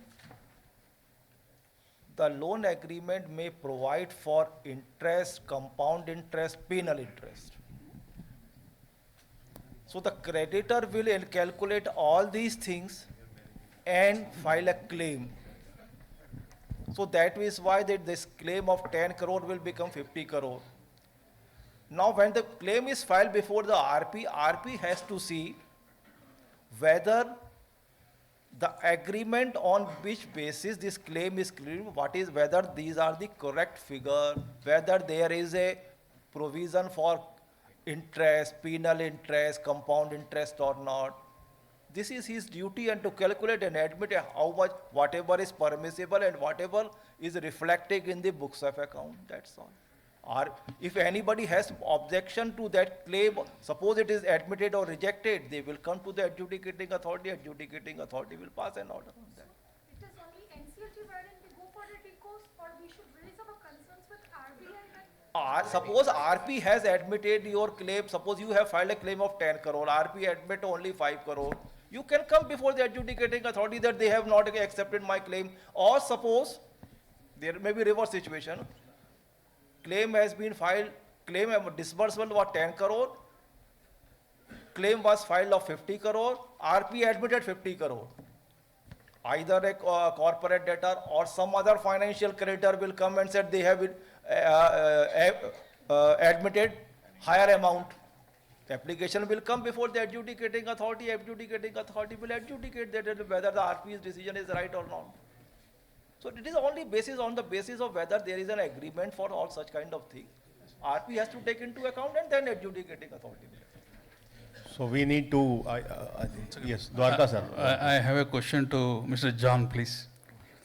Do you think prepackaged insolvency may be extended to other class of corporate debtors also in addition to MSMEs? Quickly, please. Yeah, so as I said in the opening remarks, like there is a proposal, like the Ministry of Corporate Affairs had floated a discussion paper wherein they have proposed significant amendments to the prepackaged process. And one of the amendment is to extend it to entities beyond MSMEs. So we have to wait and see like what kind of entities are these being extended to. Thank you. Thank you. Last question from Mr. Vinit, please. Yeah, my question is also to Mr. John. This is regarding the two challenges, sir. One is coming out of the Rambo judgment and Paschim-Anchal. So how the IBBI or the ministry is going to settle this? Are we waiting for amendment or we are waiting for the Supreme Court to decide in the curative petition? Because number of resolution plans and liquidation plans has been frustrated because of this issue, you know that, and that has been the domain of IBBI last 1.5 years, this issue, sir. And it has also frustrated further applications when we talk about the priorities being given to the government, which was not at all the objective, was just to, you know, to have the secondary position. And another is the PF department claim across India, sir. If you look at the insolvency started, the PF department, which has been just slapped for many, many years, sorry to say, and started sending notices, assessment, right, putting the balance sheet on record, not only the interest but the damage also. So there has been conflicting judgment all across. Somewhere the priority has been given because of social welfare legislations to the whole amount of the, you know, the claim by the PF department. But how the damage portion, sir? Damage portion is not going to the employees. Maybe if you are talking about interest and the principal amount would go to the employees, is outside the liquidation estate. Even if they are paying 8%, 7% and they are charging 12%, it's fine. It's a compensation to the department to meet their administrative cost. How they will damage portion, which is huge amount in all the cases, sir, and every time being given. It is again frustrating many creditors to file the application. Because what is happening immediately, that claims comes, they take away everything. You can have number of cases in country, sir. Whole amount has gone to the PF department while they are not supposed to pay to any employee. Even they don't have the details of the employee, sir. But they are claiming with interest and damage. So how you are dealing with these damage problems? Not principal interest. I too also agree as a professional that social welfare legislation has its own importance. And the claim coming out of this should be given priority and should be out of the liquidation estate, but at least not damage. So damage should be dealt with as per the different judgment as an operational debt or otherwise. So what is your view, sir? Yeah, so I'll try to quickly answer the two.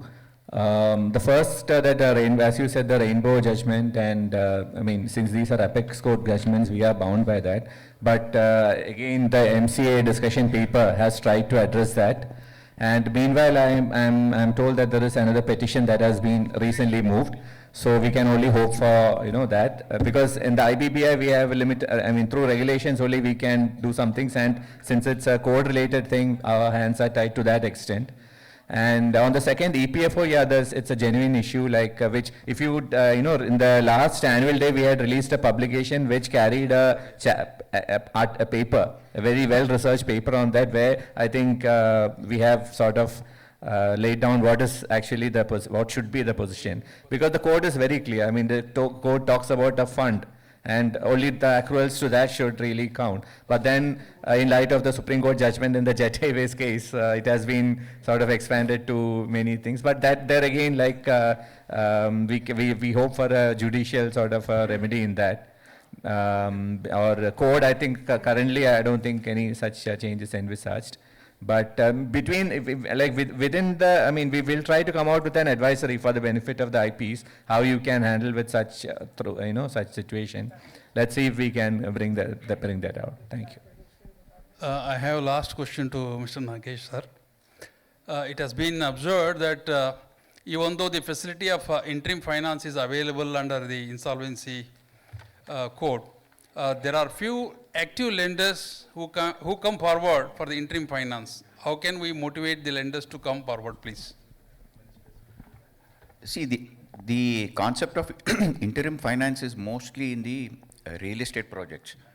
And I would, in my opinion, if we have project-wise insolvency, for example, I'll take a live example, Supertech for example. We had a situation where Supertech had projects all across the country, Gurgaon, Noida, Greater Noida, everywhere. So the interim finance, the person started coming. They said that we are willing to come for a specific project. So therefore, we need to have a project-wise insolvency. The COC should be constituted of that particular home buyers rather than the COC of the entire company. So when the lenders would be encouraged when these kind of new experimentation begins, and then they will be willing to come. If this is not done, then the interim finance will not be arranged, because most of the things will be on a large scale, which they cannot afford to. So now, for example, NBFC has been given the award for all the projects because they had the money and they could have completed it. That's how Supertech, all the projects have been given to NBFC and they're completing the projects. Similarly, people can lend the money if they know that this project would be completed by this SRA or the CD in a MSME criteria. So this is the reason why it's being discouraged. Otherwise, I think it's a good move. Interim finance should come. Thank you very much, sir. So we are concluding this session. And before that, I would like to express my gratitude of thanks. So before conclusion, I would like to express my gratitude of thanks to Honorable Member Shri Mahendra Khandelwal, sir. Sir is patiently giving his time and replying all the questions. And thank you so much, sir. On behalf of ICSI, on behalf of all the participants, I would like to thank you. So big round of applause for Mahendra Khandelwal, sir. I would like to express my gratitude of thanks, Shri P. Nagesh ji, Senior Advocate. So thank you so much, sir, for sparing your valuable time with us. And I would like to express my gratitude of thanks to Mr. Jitesh John, who is Executive Director. And sir के साथ जब हम लोगों का discussion हो रहा था तो sir ने like he has covered almost every question which we have prepared in his initial remark, including pre-pack MSME initiative of IBBI. So big thank you to sir, and please give a big round of applause. And last but not least, our mentor, Shri Nisar Ahmed ji, who is past president ICSI, for leading this program. So thank you so much, sir, and thank you to Dwarka sir, and big round of applause. And thank you for your cooperation, because session थोड़ा सा delay हो गया, उसके बाद भी hall पूरा भरा है. तो सबसे बड़ी तालियां आप लोगों के लिए. Thank you so much. Thank you to our esteemed panelists for their invaluable insights and engaging deliberations. This session has truly illuminated the evolving dynamics and legal framework of insolvency, providing us with much to reflect on and act upon. As a gesture of gratitude, we will be presenting memento to our esteemed dignitaries on the dais.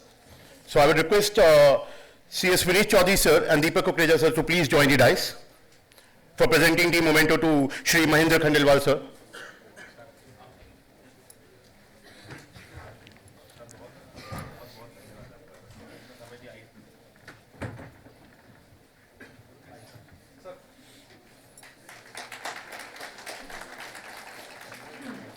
I request Santosh Pandey Regional Council Member, and Avnish Srivastava to please join the dais to present the memento to Mr. Jitesh John.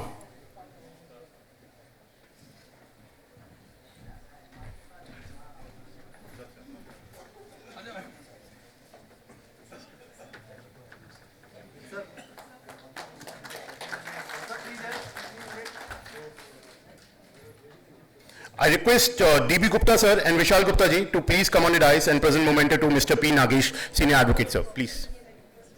Yes sir, please.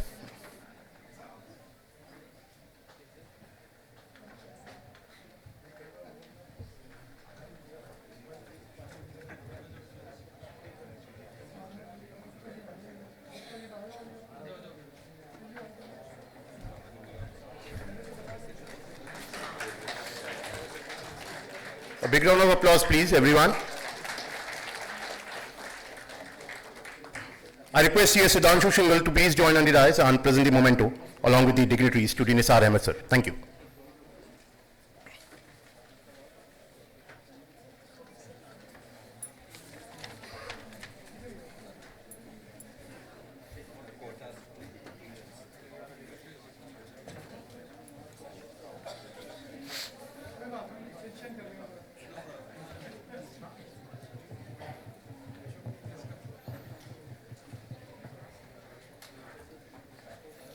A big round of applause, please, everyone.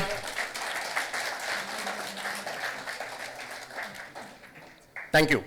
Thank you once again to our panelists and the audience for this making this session a success. Let us now proceed to the next segment of program. So, ladies and gentlemen, there will be a lunch break now, right?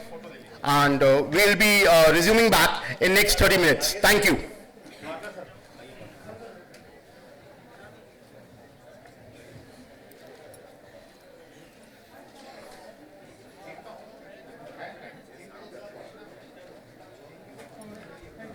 We will reconvene at 2:15 p.m. for the next session, so please be back on time as we have more enriching discussion lined up for today. Thank you. Enjoy your lunch.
Session. I request everyone standing outside, I hope you had your lunch. Please get assembled back so that we can start our second technical session for today.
If lunch is done, please be seated back. Come back to the hall so that we can start our second technical session.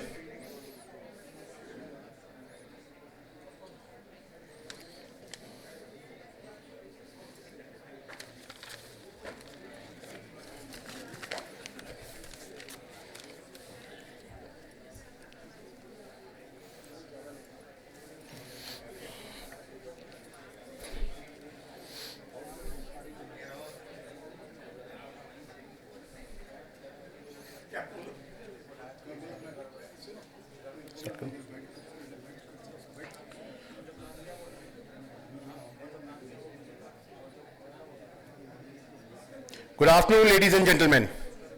I hope you all had a delightful lunch and are feeling refreshed for the second panel discussion of the day, which focuses on a critical aspect of insolvency ecosystem, unlocking value in distressed business, a valuer perspective.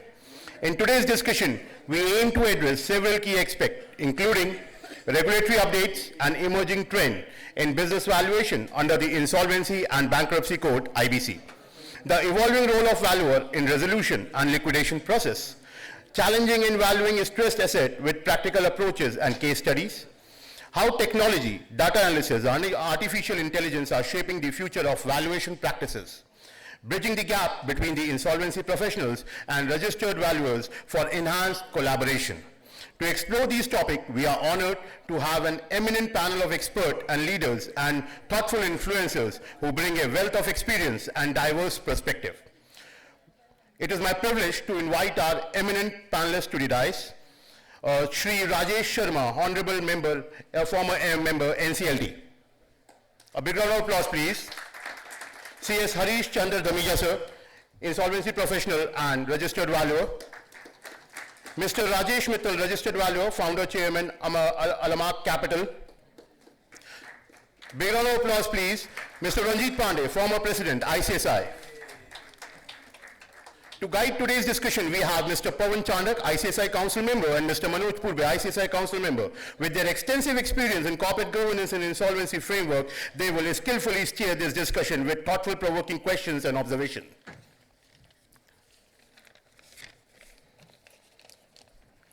We are especially privileged to have Honorable Shri Nalesh Rajachal. I believe he is not present, right? So before we proceed, I would like to extend a warm welcome to our esteemed panelists by presenting them with the planters. These tokens symbolizes growth, resilience, and nurturing of impactful ideas. I would like to request Mr. Jatin Singhal to please come on the dais and present the planter to Shri Rajesh Sharma, sir, Honorable Formal Member, NCLT.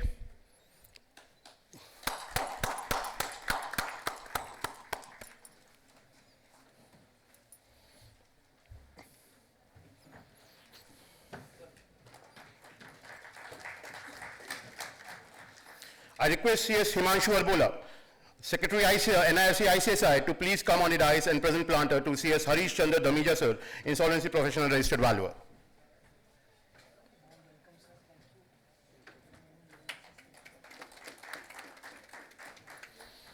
I request CS Avnish Srivastava, Treasurer NIRC ICSI, to please come on the dais and present planter to Rajesh Mittal sir, Registered Valuer.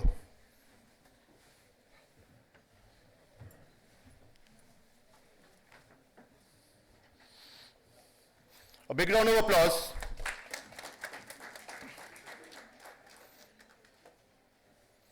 I request CS Ankit Sukeja ji to please come on the dais and present a planter to Mr. Ranjit Pandey, former President ICSI.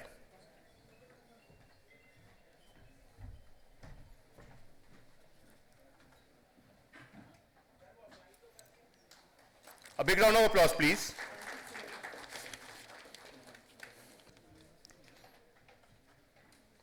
Now, let me briefly introduce our distinguished panelists. Panel chair, again, I will take your pardon, Nalesh Salicha is not available. So panel members, Sri Rajesh Sharma sir, he is a former honorable member NCLT. During 3 years period, more than 2,500 cases were disposed of through detailed judgment by his divisional bench over a period of 500 days, sitting with an average of 5 cases disposed of on daily basis from out of 50 members listed per day for hearing. This is incredible. His judicial expertise and hand-on experience in insolvency case make his perspective invaluable for understanding valuation challenges. Mr. Harish Chandra Damija ji is a chartered accountant, company secretary, insolvency professional and registered valuer. He is also authored a book titled Author, a Comprehensive Guide on Valuation. His multidimensional expertise will enrich the conversation with practical insight and actionable solution. Mr. Ranjit Mittal, registered valuer, also the founder and chairman of Alamak Capital, with extensive experience in valuing stressed assets. His input will shed light on practical approaches and case studies in valuation domain. Mr. Ranjit Pandey, former President ICSI, having over 20 years of experience in the field of corporate and commercial law. He is also an insolvency professional registered with Insolvency and Bankruptcy Board of India.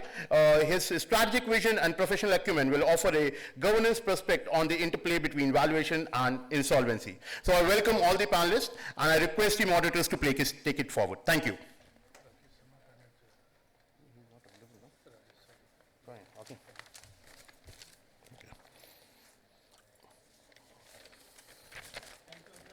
Thank you.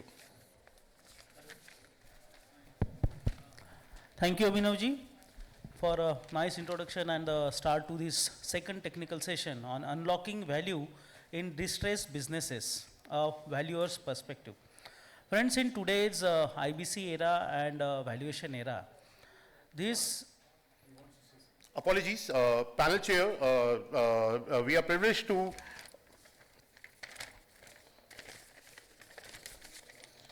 We are honored to have Mr. Naresh Rachela, Honorable Technical Member and CLAC, chairing this panel. He belongs to 1984 batch of IRS. I have it.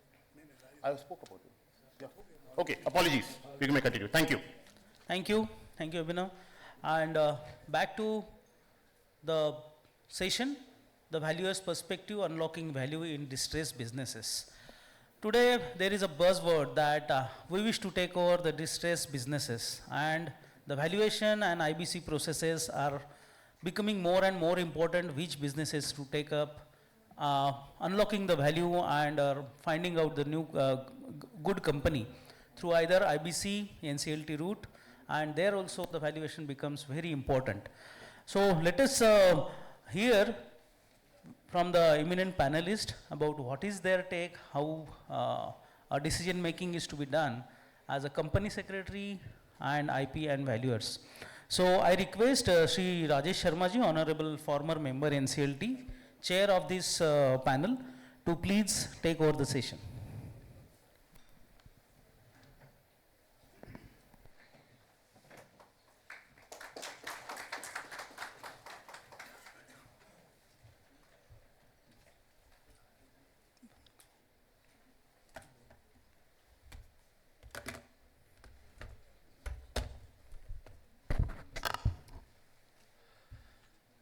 Good afternoon, ladies and gentlemen. First of all, post lunch session, we all can very well understand then how it is going to go about. If somebody is feeling sleepy, so please awake and try to, take few things which may be of your interest. You all are professionals sitting here, and I don't think any speaker or a teacher or a professional can tell you what you know more than that. On the dais, I just saw that there is a Pandey square and there is a Rajesh square. Am I right?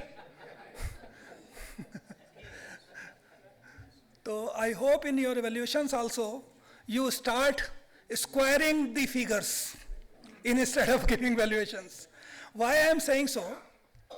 You see, valuation is always called as a science, and please underline this and, I'll dwell upon it later. Valuation is called as science and art, or art and science. You see, during my experience on the bench and otherwise also, I had to come across more than 500 valuation reports during the course of resolution process and so on. In IBI regulations, you need to, the RP has to have valuation from two valuers. And both are expected to be doing the valuation process independently. Now in lighter vein, I hope you will not mind it when I say something about valuation. During COVID period, when we were sitting in the bench, we came across a situation where two valuation reports were with us, and with a minor difference of value, which could easily be found out that, there has been some exchange of notes between the two valuers. We tried to probe the things, when did you visit the site, when all those things. So we came to know that the visit was also made by both the valuers on the same day. And the most beauteous part is, it was not written, but we came to know from our own resources that both of them went in a same car. I do not want to make any aspirations on the profession. Profession is profession, and we individuals make the profession. So, you see, both of them went in the same car, of course, because of COVID, cost, effectiveness, and all those things. See, the point which I'm trying to raise here is, the most important part of the valuation is the independence of valuers. And both are to be doing the job with independence of their mind and independent of each other. Now, when we say art and when we say science valuation, there is underlying word and if we speak in Hindi, ये science और art है, और English वाला नहीं है, Hindi वाला और है. English में and ही है. Many valuers tend to go strictly by the science part of the valuation, which is calculating doing the valuation strictly as per the book. That is science, purely science. No input of art. And many a times we see valuers who are doing it purely on artistically basis. When I say science and art, the judgment to be incorporated by the valuer in his valuation report is both the things put together. Take an example of an EPC contract where an EPC company has come into insolvency. Now, you won't find many of the assets in physical form available with the EPC contractor, because the intrinsic value with the EPC contractor is the contract. And if that contract continues, the valuation is different, and if that contract goes away, the valuation is entirely different in this case. You go with fair value, you go with liquidation value.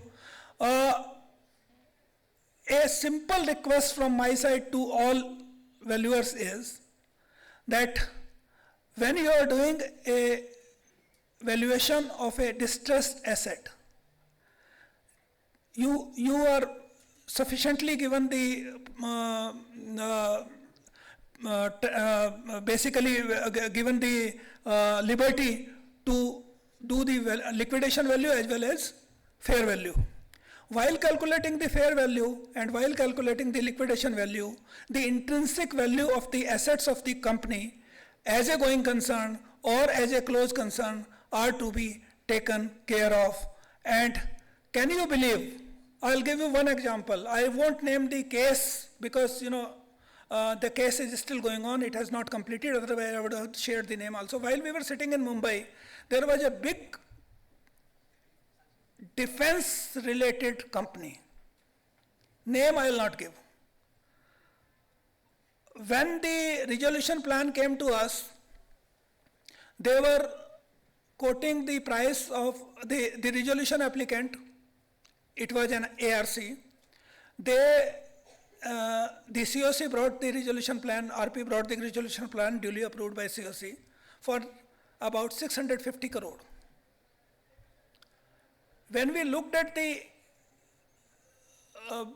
assets of the company and the strategic defense orders it was having in hand,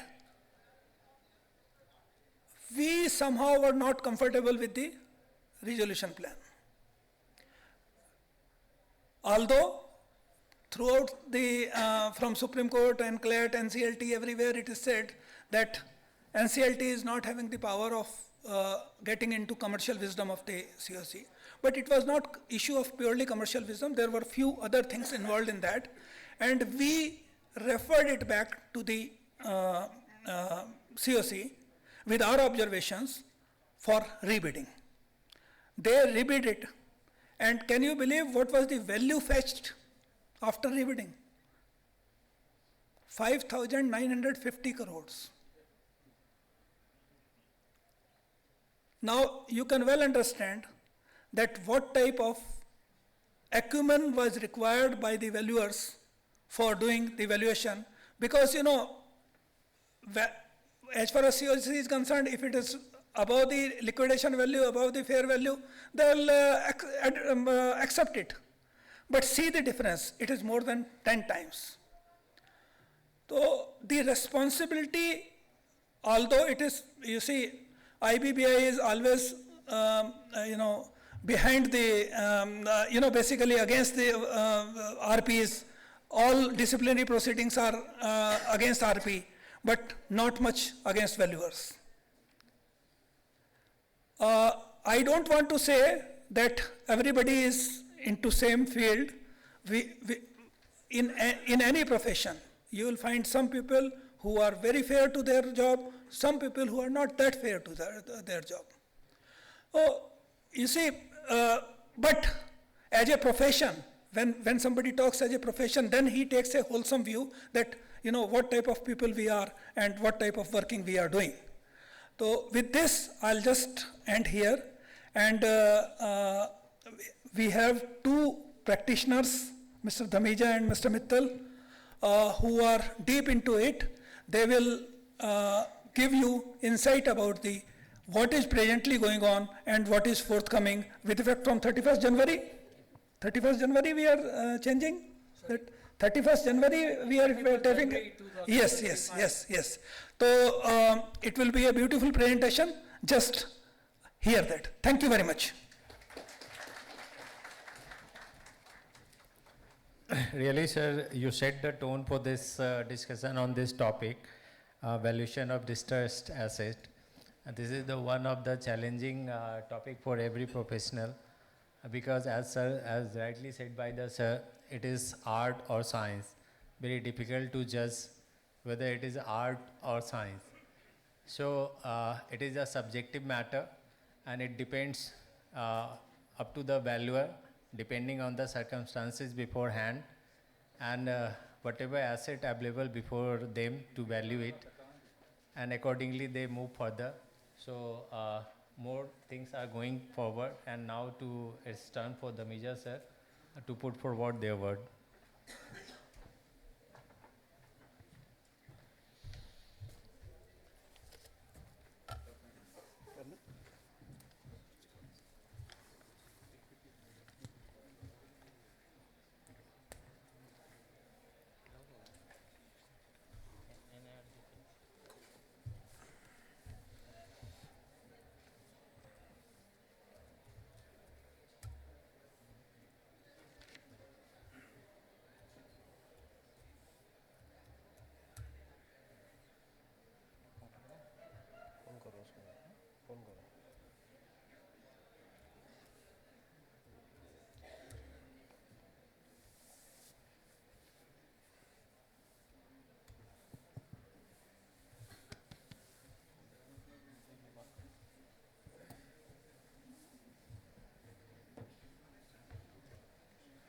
I think I will start.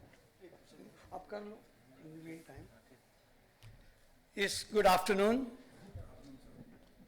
You know, the Insolvency and Bankruptcy Code has created an ecosystem where the multiple stakeholders are involved. Financial creditors, operational creditors, CD, government, employees, prospective applicant. The IBBI or IBC has completed 8 years. From time to time, the amendments in the process of valuations or a process of liquidations or a resolution process have been continually changing. In view of that, to keep a pace with the amendment, with the changes, there have been, there is a need that we should have a corresponding amendment in the statutes. So today I'll be touching about the amendments relating to valuation, which thought necessary to make the, sir was saying, to make the subjective valuation to the objective valuation. Here, with regard to a Companies Act, the changes, there has not been major changes. There is only one section, it's a very beautiful section. This is 247 on the Companies Act. A small section, it covers everything, who can appoint, not the, who can appoint. The penalties are also given. With regard to IBBI regulations, we have, sir was saying the difference in the valuation, two valuers have given a different valuations. There was a, discussion going on. If there is the word was given, if there is a significant difference, go for the third valuer. To bring out the clarity in this matter, the definition of significant difference has been brought in. So I will be reading out through my presentation also.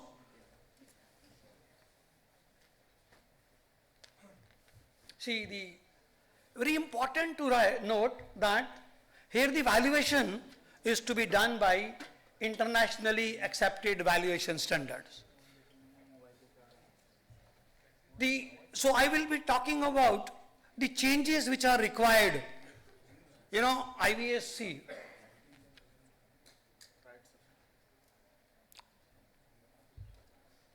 In the IVSC, we will talk about. Here, the duties and the responsibilities. If I look into the definition, it says valuer has to do the valuation as per the internationally accepted valuation standard after physical verification. The responsibility is itself given. If the valuer is not doing the valuation or a physical verification of the assets, mind it, it is assets, and then the fixed assets, inventory and the fixed assets. So the responsibility duties is, I mean, it has been clearly defined. Then a new amendment recently, to bring the valuation report to COC, and the registered valuer has been mandatory, he has to come forward to explain the methodology used. In valuation, we have mainly 3 approaches and various methods. There is a flexibility. The valuer has to apply the professional judgment. The professional judgment is also codified in the valuation rules. It has been codified in the international valuation standards. And it has been more clearly, now it has been covered. So another responsibility on RP to arrange a joint meeting with COC. If the 2 estimates are different, here the point was, what is significantly different? It has been, if the difference is 25% or above, the explanation has been added. Even to avoid the confusion, they have made the formula also. How to calculate, is it L2, L minus? No, higher minus lower divided by higher. So there is no ambiguity. It was so, the changes was brought in to make the matter more clear. With regard to because we have just seen it is an internationally accepted valuation standard. Globally, there are various valuation standards, and as a valuer, when it is restricted to international valuation standard, so there are international valuation standard issued by International Valuation Standard Council. We have a RICS, the Royal Institute of Chartered Surveyor. We have a European standards. We have, for USA, we have a different ACVA standards.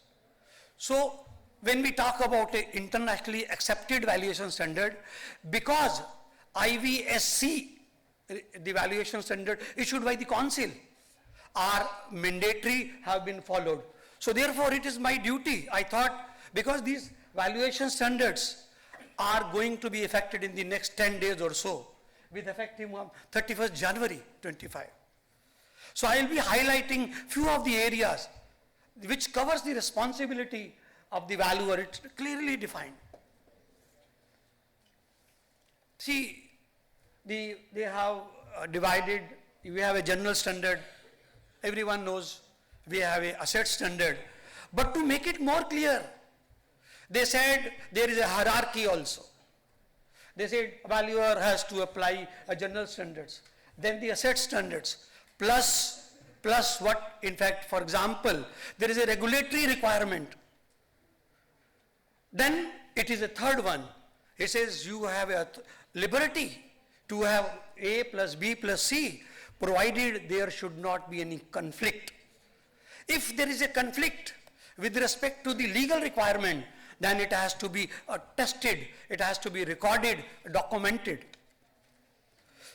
If I here while doing this, in fact, reframing the IVS, they have in fact altogether, the definition has been brought in the valuation standard. Earlier, these were outside the valuation standards. The very, very important point is, sir, the quality process has been brought in. If I follow this, because we have to follow it.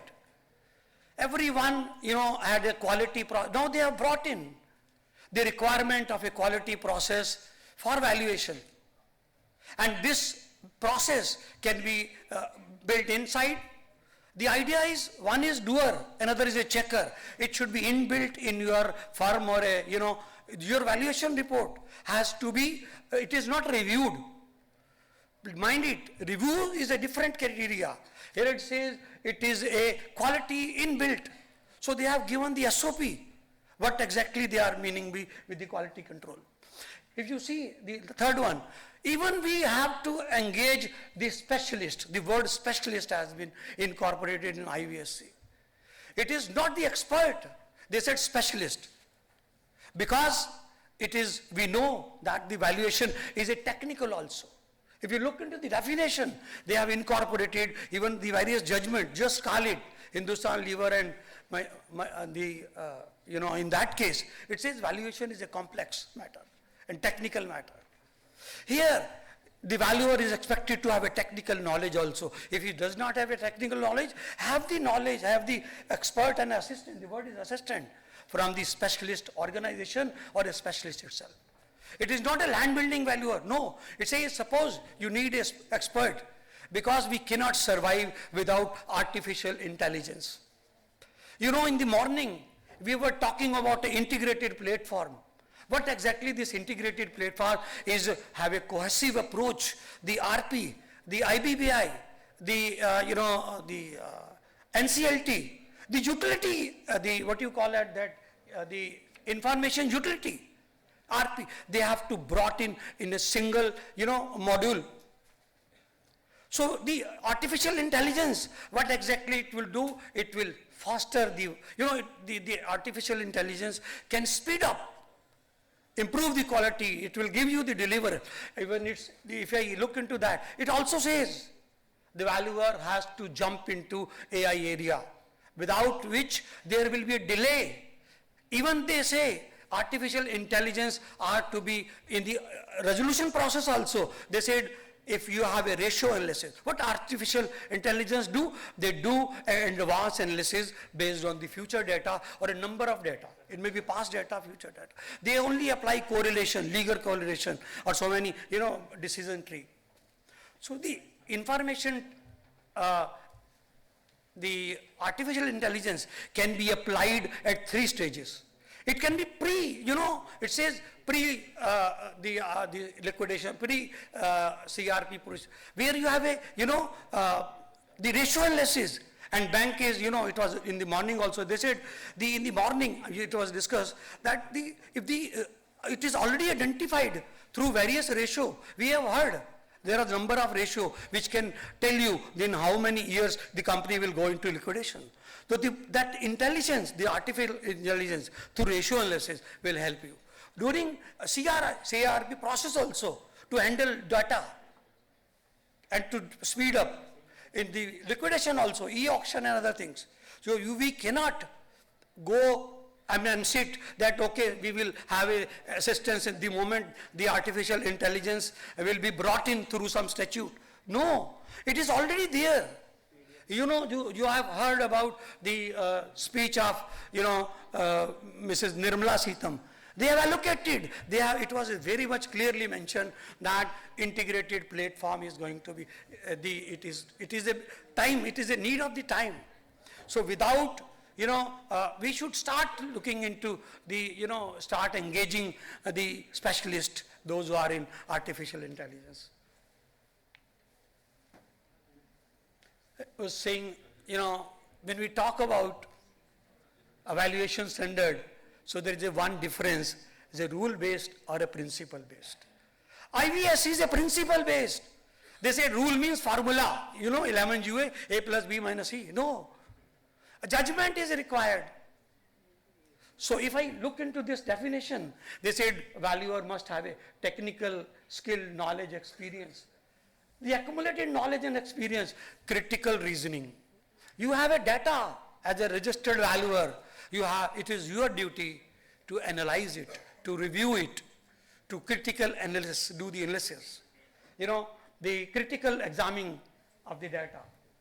The questioning mind, on the face of it you said no, questioning mind and critical assessment. It is based on the knowledge and experience one can gather. Use of a specialist organization. Process quality I touched upon. There is another term which has been, invented, evaluation risk. Nowhere it was there in the, in this IBC standards. They said valuation risk. Just they have incorporated the valuation risk, but they said This will be discussed in detail in next year. The IVS has made a, IVSCC has made a plan. They said in the next year we will give a more guidance on valuation risk. Another, they said technology in the valuation is again, it will be coming next year. So they have a roadmap ahead, to avoid the ambiguity. It says scope of work, it seems so easy, but if you look into that, the M1, it says valuer must look into the impact of ESG, environmental social governance. So, this is a new challenge for the valuer, for the other specialist, because BRSR is there. It also talks about ESG. Here the valuation, the impact of ESG is to be made as a part of scope of work. To keep this matter alive, they have incorporated this requirement in the valuation report format. They said minimum content should also cover ESG. So ESG is, though my point is, we should go ahead and have a good opportunity to look after what is ESG. Our institute is also having some seminars and certificate course on that. It will help us because it will not be, when I have seen the valuation, some of the orders by IBBI, they said valuer has not considered they have not given the justification, which is the mandatory. They have not given the process, again mandatory. Only, rule 8 and something, GHI or something like that. Sir, I'll fast. The data and the input, more emphasis is given, and that towards AI.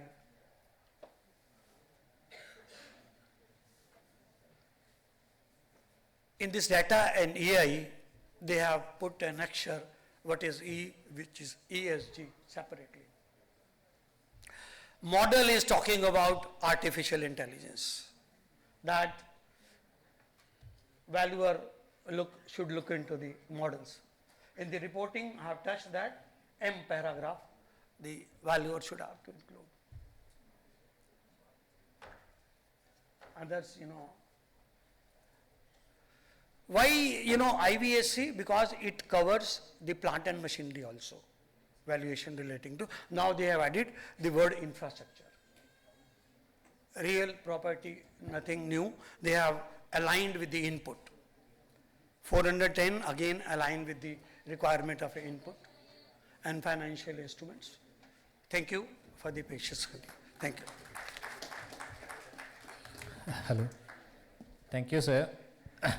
So 31st January is going to be a milestone for this valuation thing, and we valuer must update it with these changes which are in your before you. Before that, before this 31st January, we are doing the valuation at per our will and at per our judgment.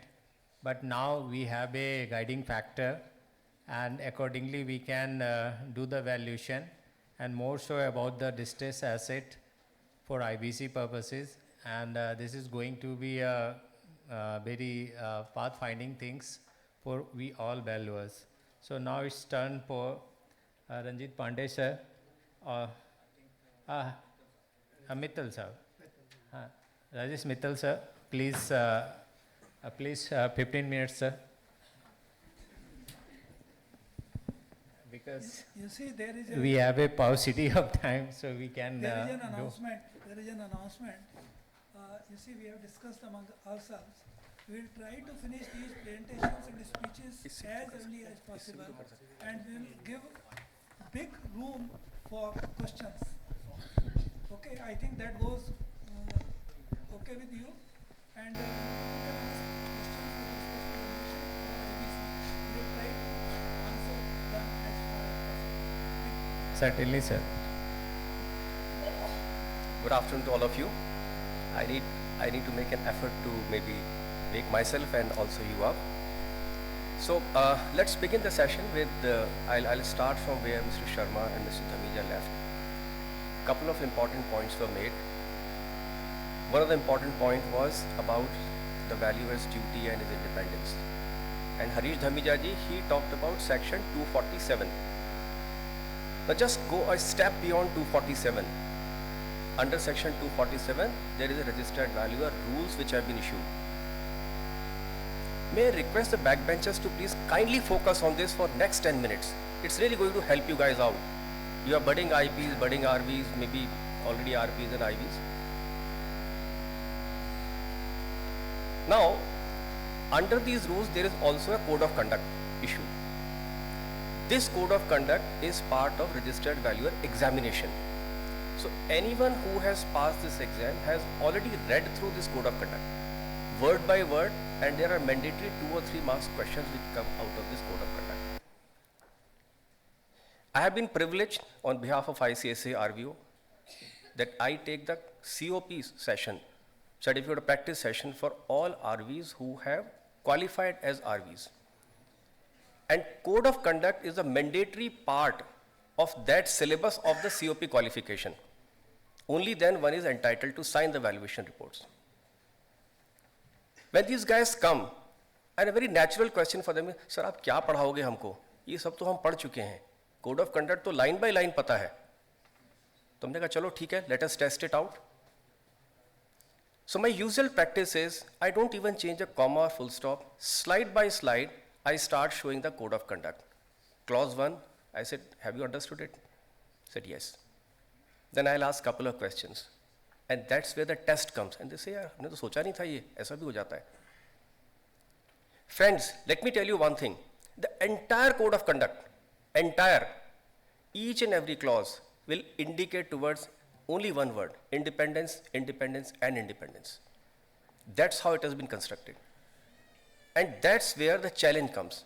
Now I come to the second point, which Mr. Sharma raised, and Mr. Dhamija also touched upon. And that's about art and science. Now look at the situation. Here you have a code of conduct. You also say valuation is an art and a science. Now how do you comply with these two? If I'm doing valuation under income tax, all of you guys would know there is a section, rule called Rule 11UA, which tells me what to add, what to subtract. May or Mr. Dhamija, two of us are doing valuations, and our valuation outcome would exactly be the same. It can't be different, because that's the way the tax law has been constructed.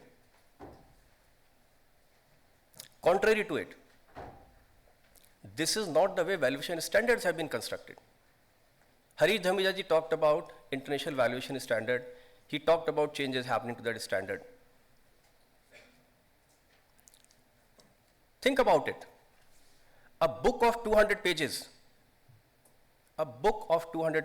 just 200 pages, I'm saying. It applies universally across all geographies, and it applies universally across all asset classes. How is it possible? If they had to give formula, outcome would have been the same. But is it possible to ring fence valuation under a single formula, under different situations? When I talk about valuation, the purpose becomes very important. I am doing valuation for company A. My valuation is for the purpose of infusion of capital. The same valuation is not applicable for a different purpose. If I'm doing valuation under Income Tax Act, outcome would be different. So keep that in mind. This is where the crux of the valuation is, art and the science.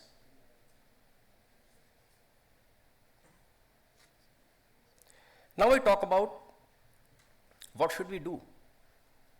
Harish ji talked about the valuer has to apply his judgment using the principles laid down under valuation standard. So what does it mean? It means I still have to be subjective, but objectively subjective. If I'm objectively subjective, then I'm discharging my duty correctly. I can't be subjective. I just can't say that, look, I mean, मुझे तो ठीक लग रहा है, the value should be $100 million. No. It's not question of मुझे ठीक लग रहा है. It's a question of applying those principles and communicating those principles. The person who is reading my report, he doesn't know my face. He only reads the report. The report has to be self-speaking. It should communicate as to what has gone into my mind while making this report. If I am able to do that, then I am objectively subjective. I am not subjective. I know why have I taken a terminal growth rate of X percentage. I know why have I taken perpetuity capex of some percentage. I know why I have taken the cost of capital at ABC or whatever. I know why I have picked up out of the 3 different approaches, one particular approach, and why did I pick up a specific methodology. So friends, remember, a valuer has to be objectively subjective and has to communicate whatever has gone into his mind through the valuation report which he has done.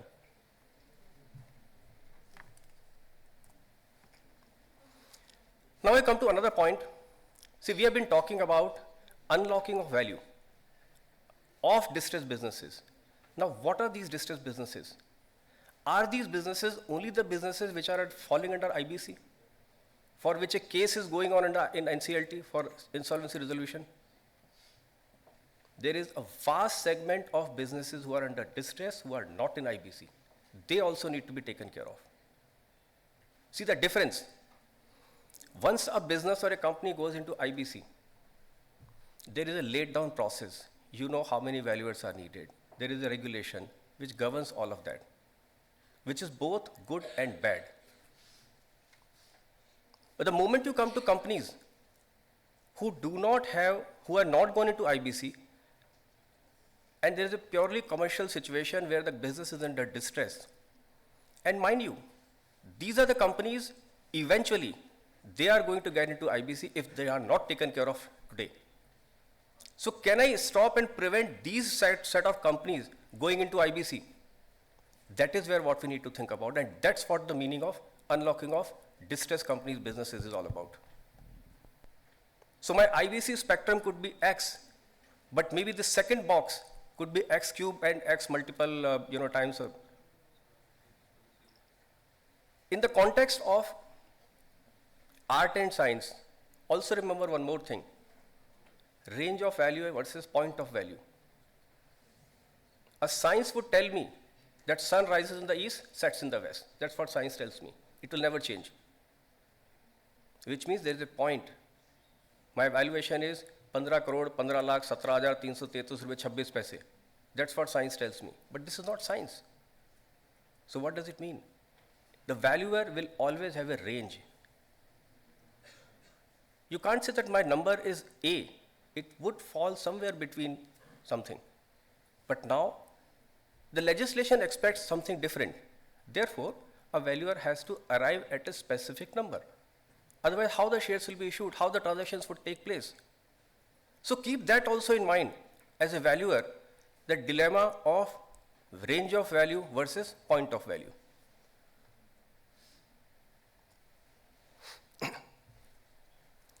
Now comes the next point, which is distressed companies. Are they really bad companies? See, distressed companies can be an opportunity for someone. I have been personally involved with distressed companies in India and across geographies on behalf of my clients, of course. I acted on behalf of some of my clients. And the first thing these distressed buyers they do, they try to spot the silver lining in that. And the way that they look at things is, typically as a professional, I would say, oh, well, this company has, 10 problems. And that's what they say, now I know what to fix if this company has 10 problems. So identification of problem is very important. If you know the problem, you can fix it. We were acting on behalf of one of our clients, and there was a liquor company in India, 100% subsidiary of a US company, ailing with very good management team. We could very quickly figure out what's happening in this company. And there comes the Indian entrepreneur. He says, I know how to fix it. I'll buy it. Distress company. Bought in distress. Became multi-bagger. So that is what the meaning of distress companies is. How do you convert maybe a bronze or a silver into gold? How do you identify what is there in that company which can be converted into gold or platinum?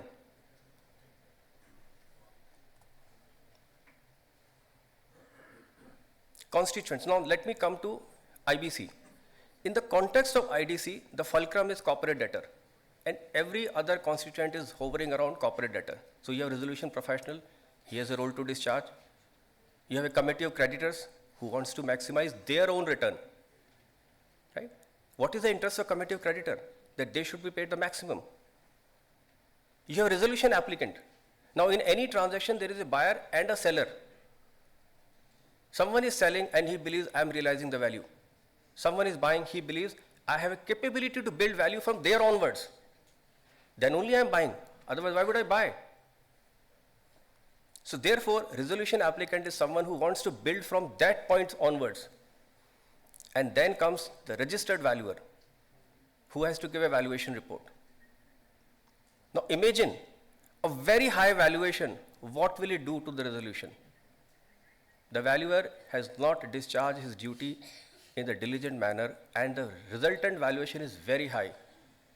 A potential good company which could have been resolved under IBC, it goes into liquidation. Is that a happy situation to have?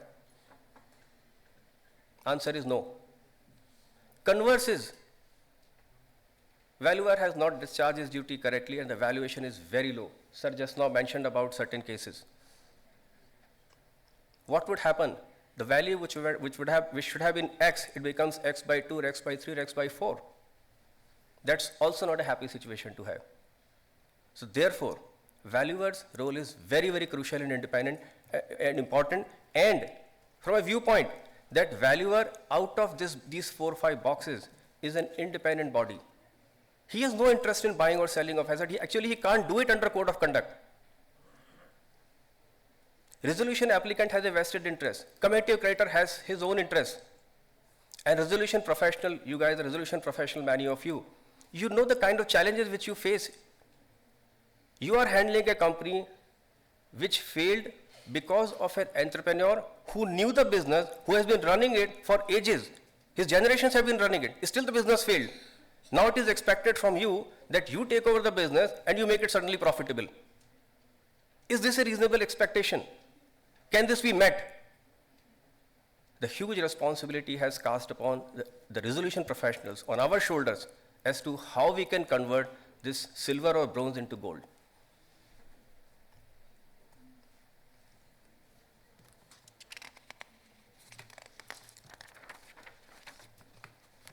Now we come to information flow.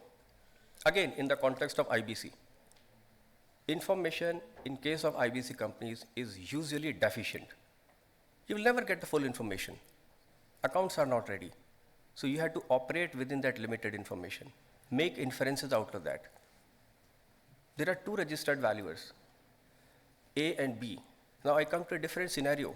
Mr. A is over aggressive, he goes 10 times to RP and asks information, and RP supplies him some more additional information. He gives answer to some more questions. Mr. B is little laid back, no fault of his, but he has not asked few questions, which Mr. A could ask. Now Mr. A has more information, Mr. B has less information. So therefore, Mr. A's valuation is colored with that additional information compared to Mr. B.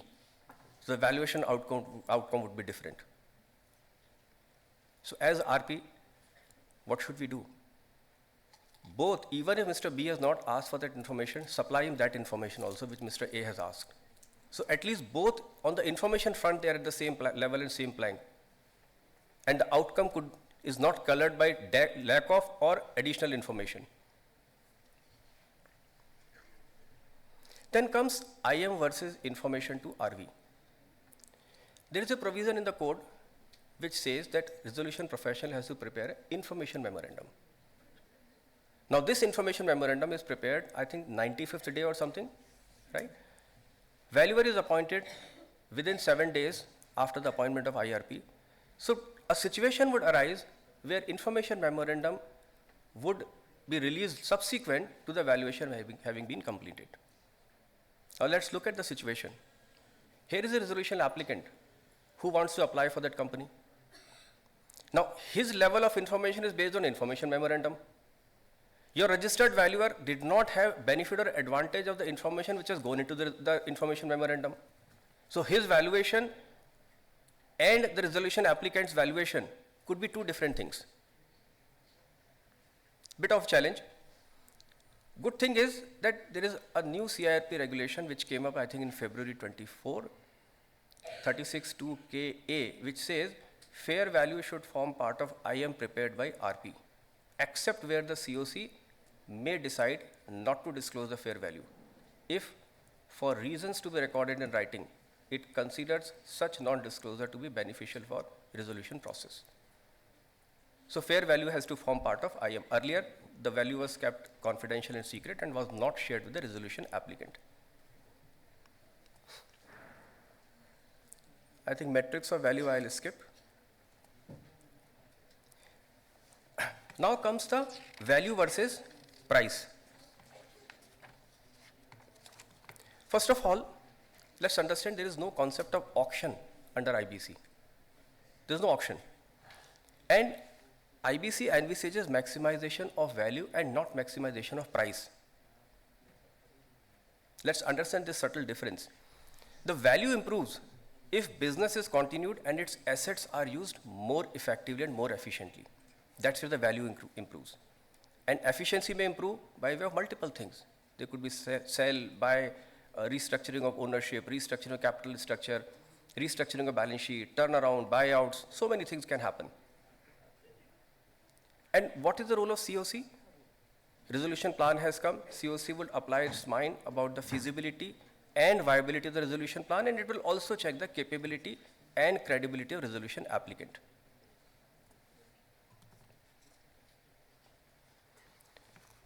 The next question is corporate debtor versus claimants. Now, whose value maximization are we talking about?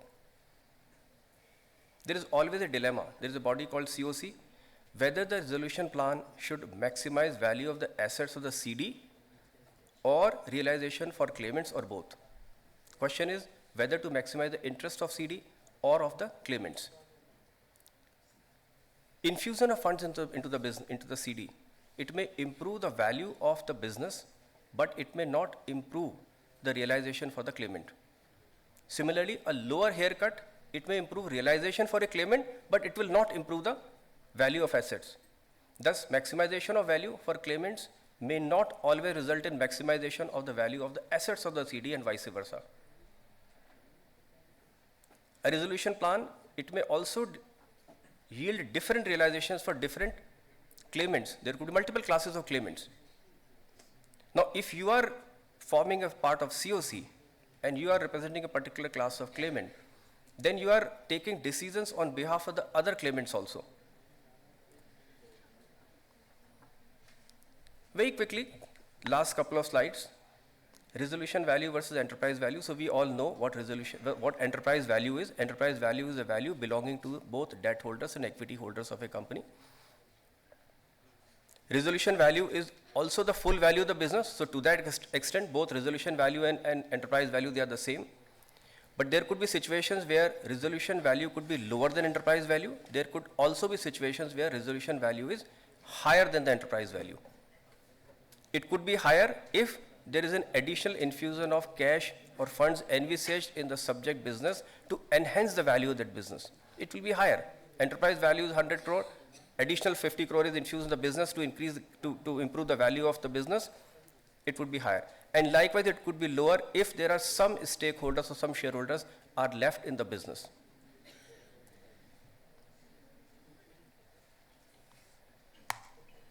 Quick one, liquidation value versus realizable value.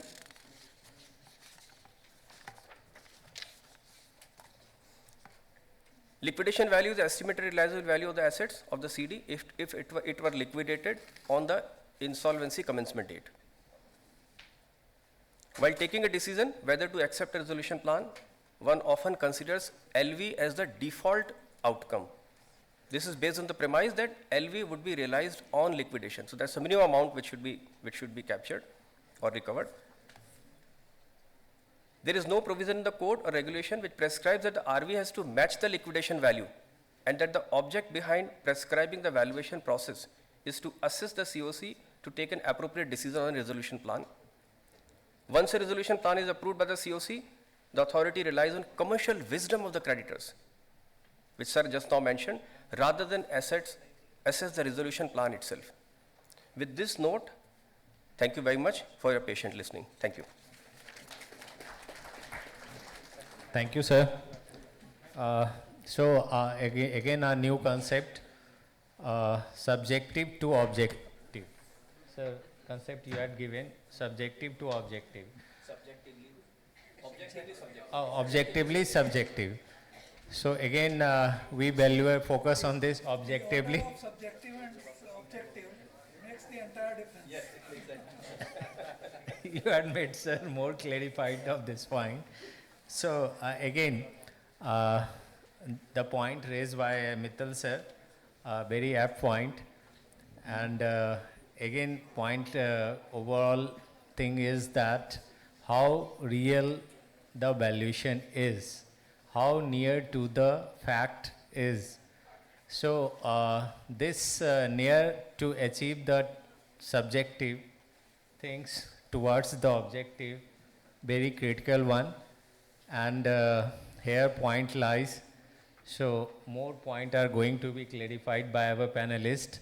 Now it's turn for our loved speaker, Ranjit Pandey sir. So over to you, sir. Sir, a small. Good afternoon. I think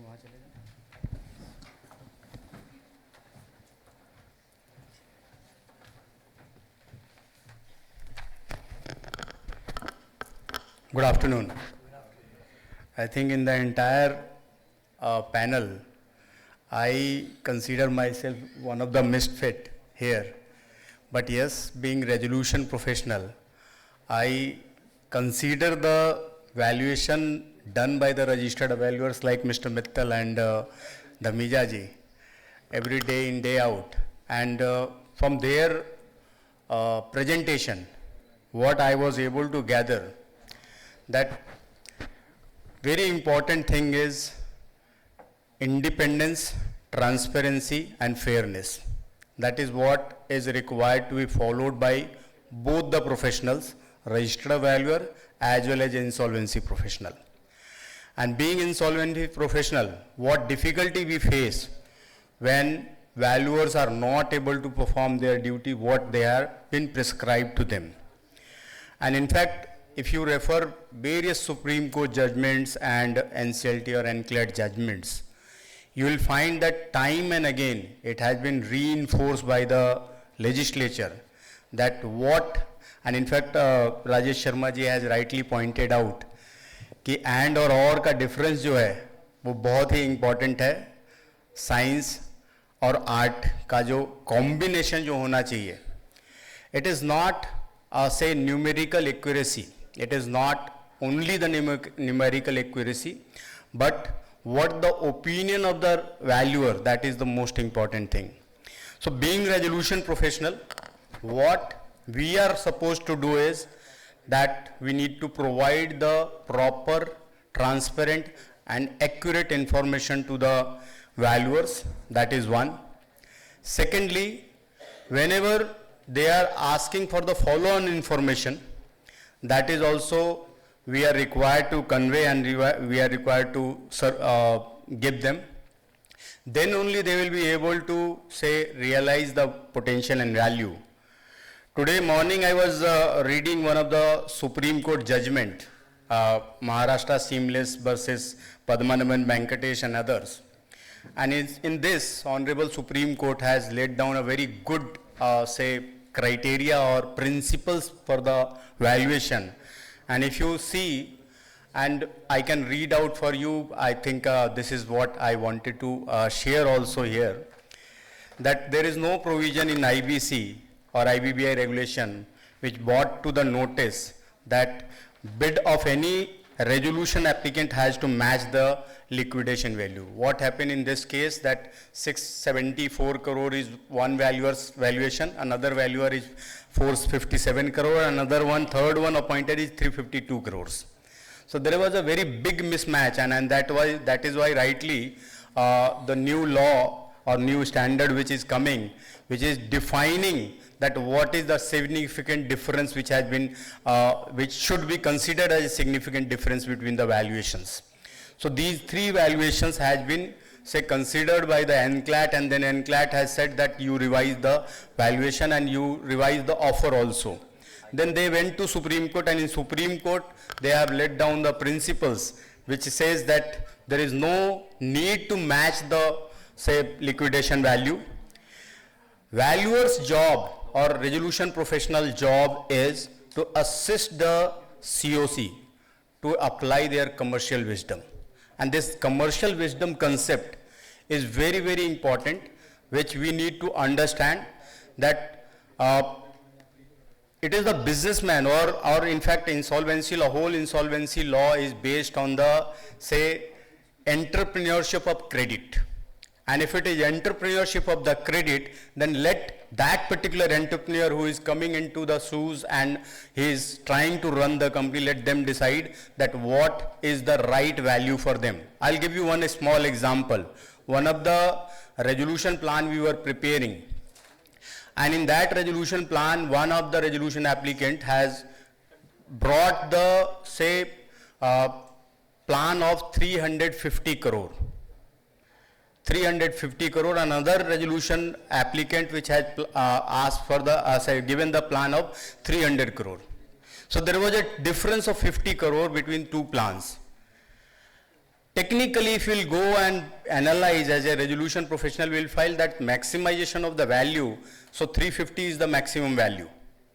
But when you go and analyze and you give the evaluation matrix to the committee of creditors as a resolution professional, what is your duty? You need to analyze each and every plan.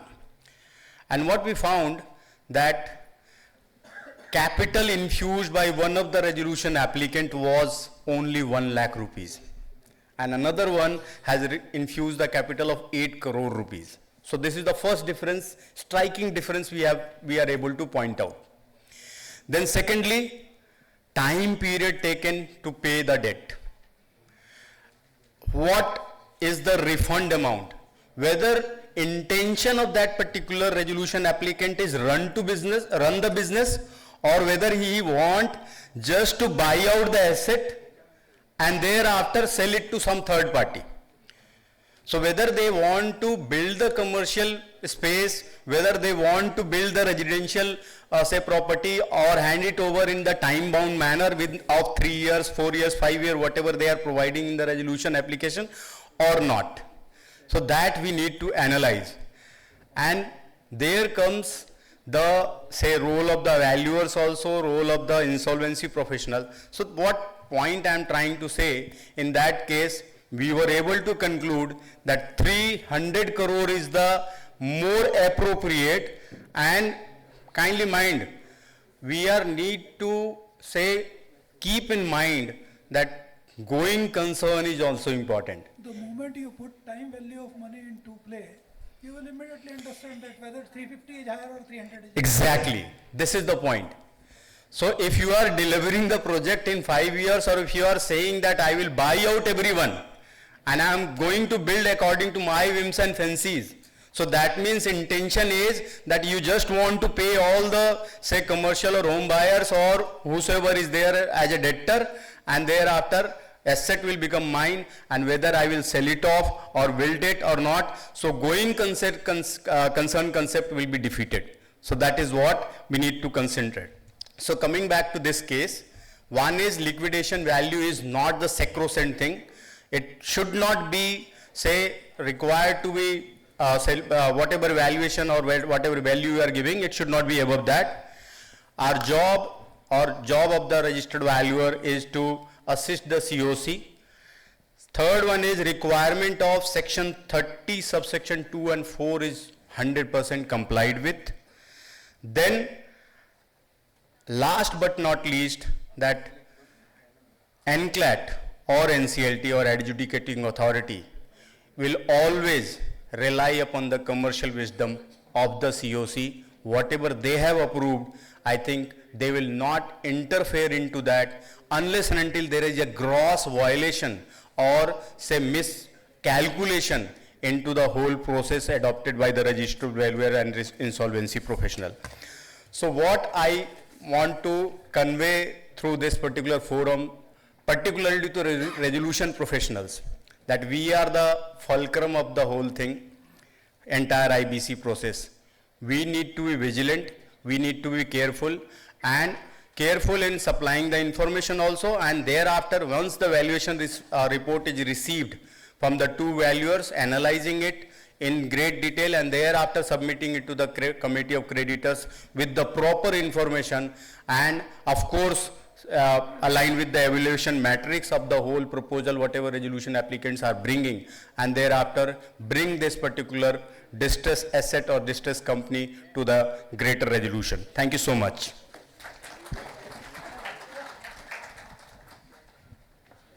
Krishna भगवान ने कर्मण्यवादी का रास्ते को उतना ज़्यादा importance नहीं दी होगी जितने आईबीसी फ्रेमवर्क में और जुडिशियल प्रोनाउंसमेंट्स में कमर्शियल विजडम ऑफ क्रेडिटर्स को इम्पोर्टेंस दी हुई।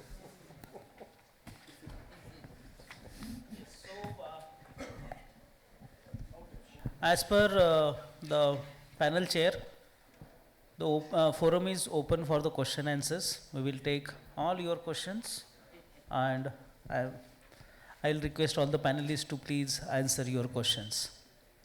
Yes. If there are no questions, I have many questions. I will start asking the questions. Yeah.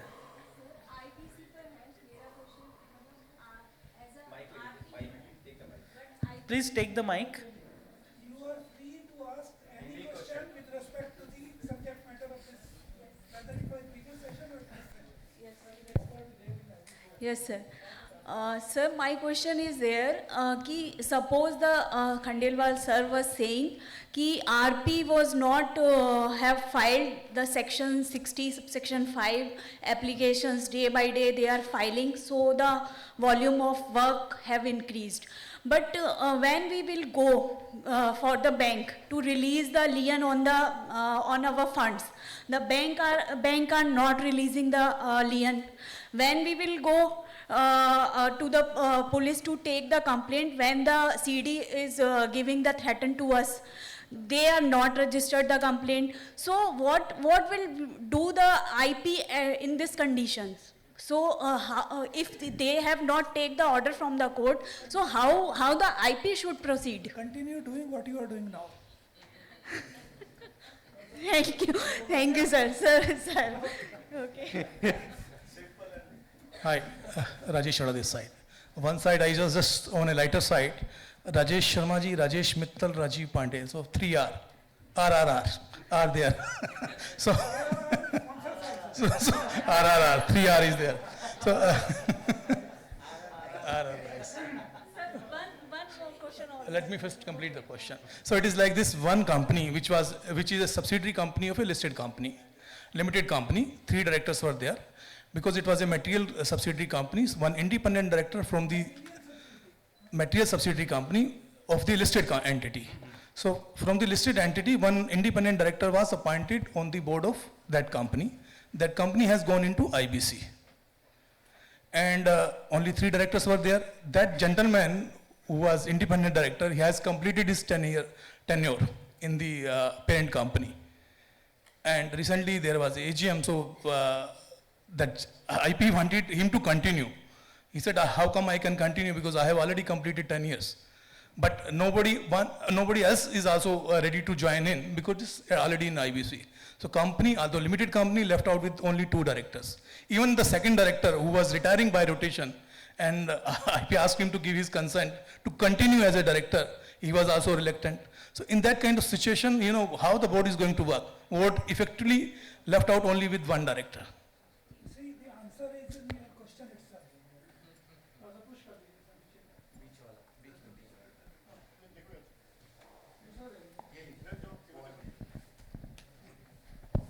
Answer is in your question itself. You said this holding company appointed an independent director in the subsidiary company. When the promoter is appointing or the holding company is appointing, where is the question of independence of the director? He is a director appointed by the promoter. He cannot be independent director. Yeah. Independent director, see, as per the LODR, one independent director is required if it is a material subsidiary company. Pursuant to that, he was appointed, not by the promoter. So he was independent director on the subsidiary. Okay. Now the question comes is that how the company will run when there is no director. This is what your question is? I'm saying out of 3 independent directors gone. It's a limited company. Left out the 2 directors.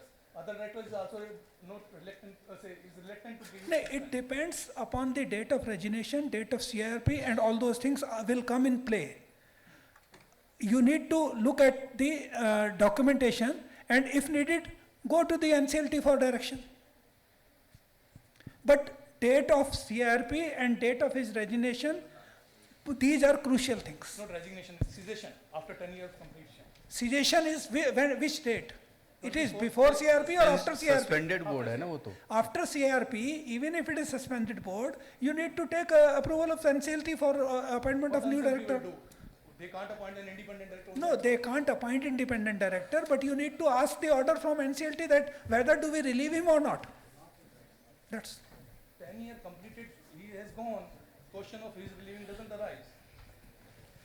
Question of his relieving doesn't arise. no. You need to look at the documents first. I can't answer like this. Sir, ऐसा है Rajesh ji. Point here is that say board is already suspended and committee of creditor has taken over. A responsibility of that particular board lies with the whatever compliance requirement is there. That compliance requirement lies with the suspended board only. If say two member of the board are running the show, then definitely there will be non-compliance of say having minimum number of directorship. That's it. Beyond that, nothing is going to happen. So if at all there is a non-compliance, that waiver can be say taken from the NCLT at that point of time when you will be submitting the resolution plan. So that is not the issue at all. Problem is that whether COC or say resolution professional is able to run the resolution process or not. That is the main thing. If that is running fine, any direction can be taken from NCLT for waiver of the non-compliance done during the CIRP process. And that will continue irrespective of whether there is a director or not, or a non-compliance is there. That can be once you will put somebody will be putting resolution plan. He'll also ask one waiver on this also.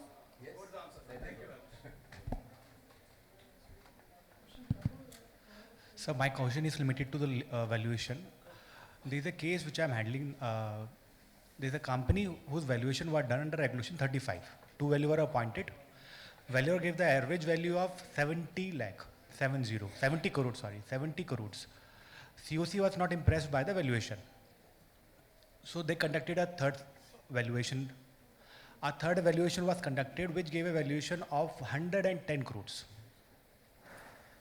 Now the question arises, what shall be the valuation to be considered? Because Regulation 35 says two closest of the valuation has to be taken. If I use Regulation 35, I will be coming back to 70 crores. Then I will have to forego at least 40 crores. That's more than half of the previous valuation. So what should we do in that case?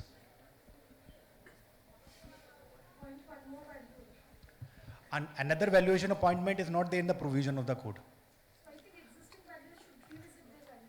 So that's a point. What shall be done? Because already two valuers have given their opinion, which comes to 70 crores. Third valuation gave a totally different.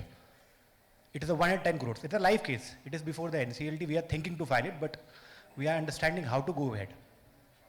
Because existing regulation doesn't allow me to go for fourth valuation. If I go for the fourth valuation, then how will it be computed? So please guide us for that. But why you want to go for the fourth valuation? You have already 3 valuation reports.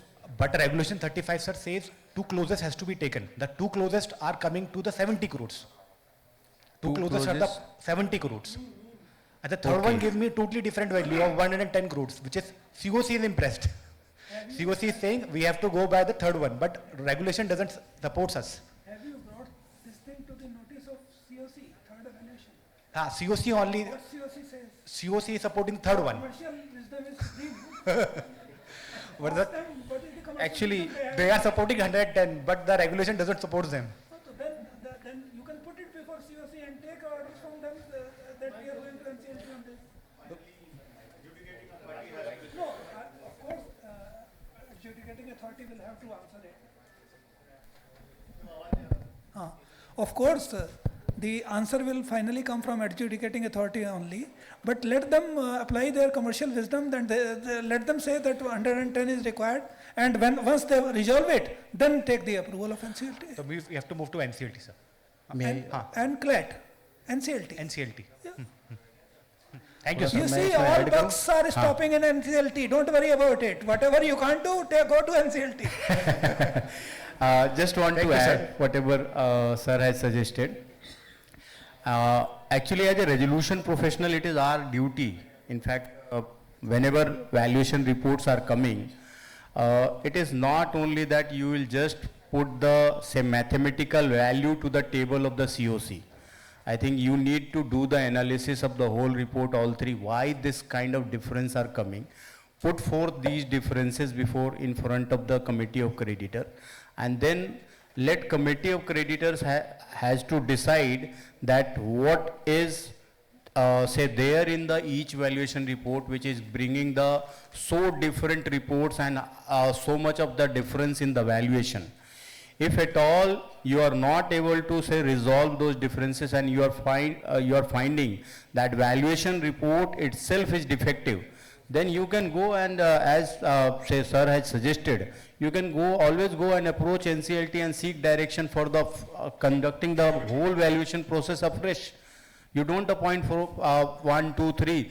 You go afresh and ask for the fresh valuation from the say different set of valuers altogether. So that direction NCLT can always give. You see, I'll give you a live example. I won't name the case, but yes, when we were sitting in Mumbai, another branch of NCLT, there was a difference of opinion between two members about the valuation of the, because two valuations came, both the valuations, it was found that these are on lower side. Then one of the member dissented and said that third valuation is to be done because seems to be a basic difference.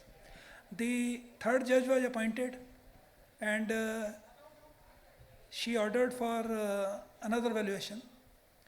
Now what happened in all this process, about 3 years time was spent. Now 3 years back some valuation was there, after 3 years same valuation may or may not be there. Okay, so what has happened is that the operation is successful but the patient is dead.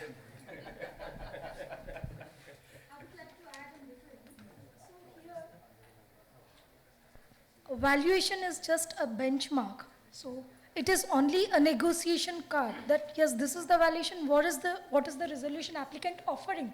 So COC can always put this card of 110 crore in their pockets, and while during negotiations they can say, look, this is the value of the company or the corporate debtor, and you have to reach to it, because while liquidation valuation are not disclosed to your resolution applicant, and disclosing this to NCLT is again something which you are making it open to the domains and all. So it is a trump card for the COC to put in pockets and take it during the... To abide by the regulations of IBBI, otherwise DC will be on his head. No. So he is following. They may follow. I interrupt here. I am going to read out the regulation 35, which talks about the third valuer. We have already discussed if the difference is more than 25% and above, there is or COC can appoint valuer. I mean, if they give the recommendation. Below that, when you have a two valuer, third valuer also, they have given the report. They said, after that, paragraph says, the average of the two closest, now you have to look into that, the average of the two closest estimate of the value shall be the value under this, valuation rules.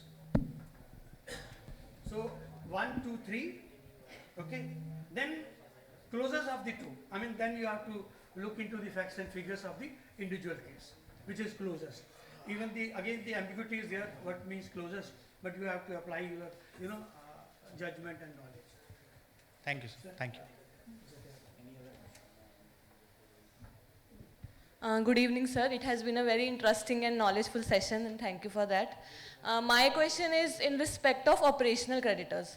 So what remedy do they have, because as per waterfall mechanism, they are left with very, very limited rights.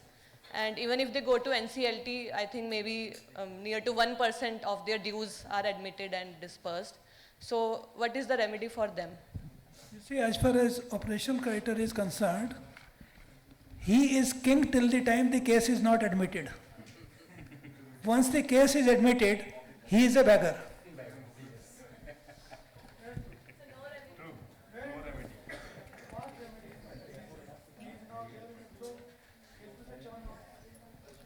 His interest is that the case should not be admitted and let it be lingered on as far as possible. Only then he will recover something. So now from I our have something to put up. So it's not a query basically. So we have been discussing about valuations. So basically 3 classes and all. So we see there is a lot of lacuna in awareness with respect to intellectual properties. Because now when we see India for the past decade, intellectual property in India is much valuable. All the international companies are setting up their IT companies in India. And of course, not IT companies are not in distressed assets, but sooner or later we may face this situation. So I believe like you all are panel members and of course privileged members. So there should be one specific class on intellectual property which may cover goodwill also, because goodwill, we are fitting somewhere in between these 3 classes, but it can fall under intellectual property, the enterprise value, or the patents, because Indian medical setup is so much integrated and it is doing so good. IT infrastructure, IT softwares, applications, Bangalore is a hub, Hyderabad is a hub. So, and few companies are falling. For example, Baiju, of course, it's an edtech platform. We never know what the next 10 years take us. So there should be specific sessions on intellectual property valuations. Everyone, you all might be knowing, but not a common professional might be knowing that how to do this. So this is just a feedback from me. Yeah. Yes, It's I not think a question, the management yes. of the IIP can take, it's a good suggestion. Yes. You referred the case of Baiju, and Baiju, from which place to which place its valuation have come down, irrespective of IPRs. Yeah. Have you seen the fluctuations in the valuation of Baiju? Sir, I have worked for 3 months in Baiju, so I know everything. Yeah. What did you say? I worked in Baiju, so I know that. So from where and which from place to? IP point of view. From RP point of view. Not now anymore. So I'm open to tell. Yeah. In the morning session, you asked some question about the ballooning of. Definitely, that is with respect to You see, financial. I'll give you one example. It is a live case which was before me at one point in time. Technology Development Board, TDB, had filed a petition, Section 7 petition, against a company for 1600 crore rupees recovery. 1600 crore rupees debt. We asked them at what time, we asked them, how much money did you lend them? They said 8 crore rupees.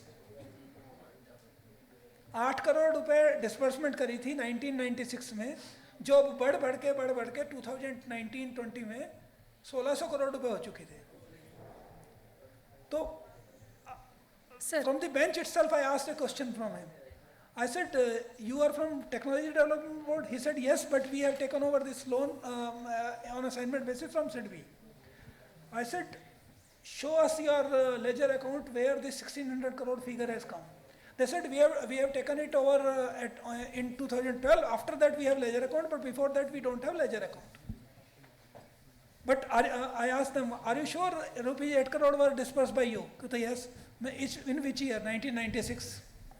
So I said, are you compounding it on annual basis, quarterly basis, monthly basis, daily basis, hourly basis, minute basis, or second basis? Tell me, how are you compounding it? He had no answer.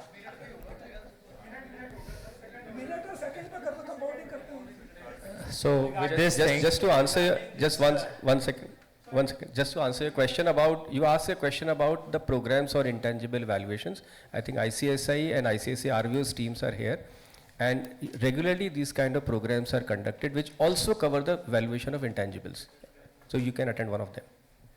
You have the recordings are available on YouTube channel of Registered Value. Sir, it is not about attending. Someone who is interested, they will attend. We are not required.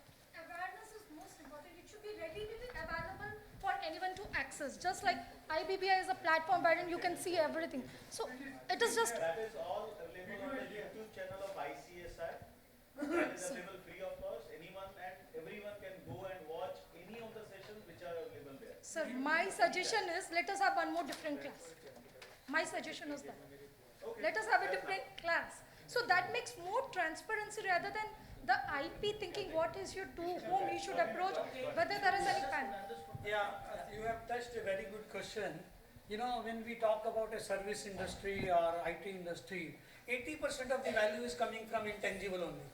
But the challenge is there is a accounting standard which prohibits that the in-house generated IPRs and other things cannot be capitalized. You will not find the brand value of a Hindustan Times in their balance sheet. You know, this is a self-generated assets and intangible assets. Now the challenge comes how the company has gone into ICIRC, then the value of definitely the intangible assets will go down. You know, there is one beautiful case, I'll refer that, ICICI Bank versus Unimark Remedies.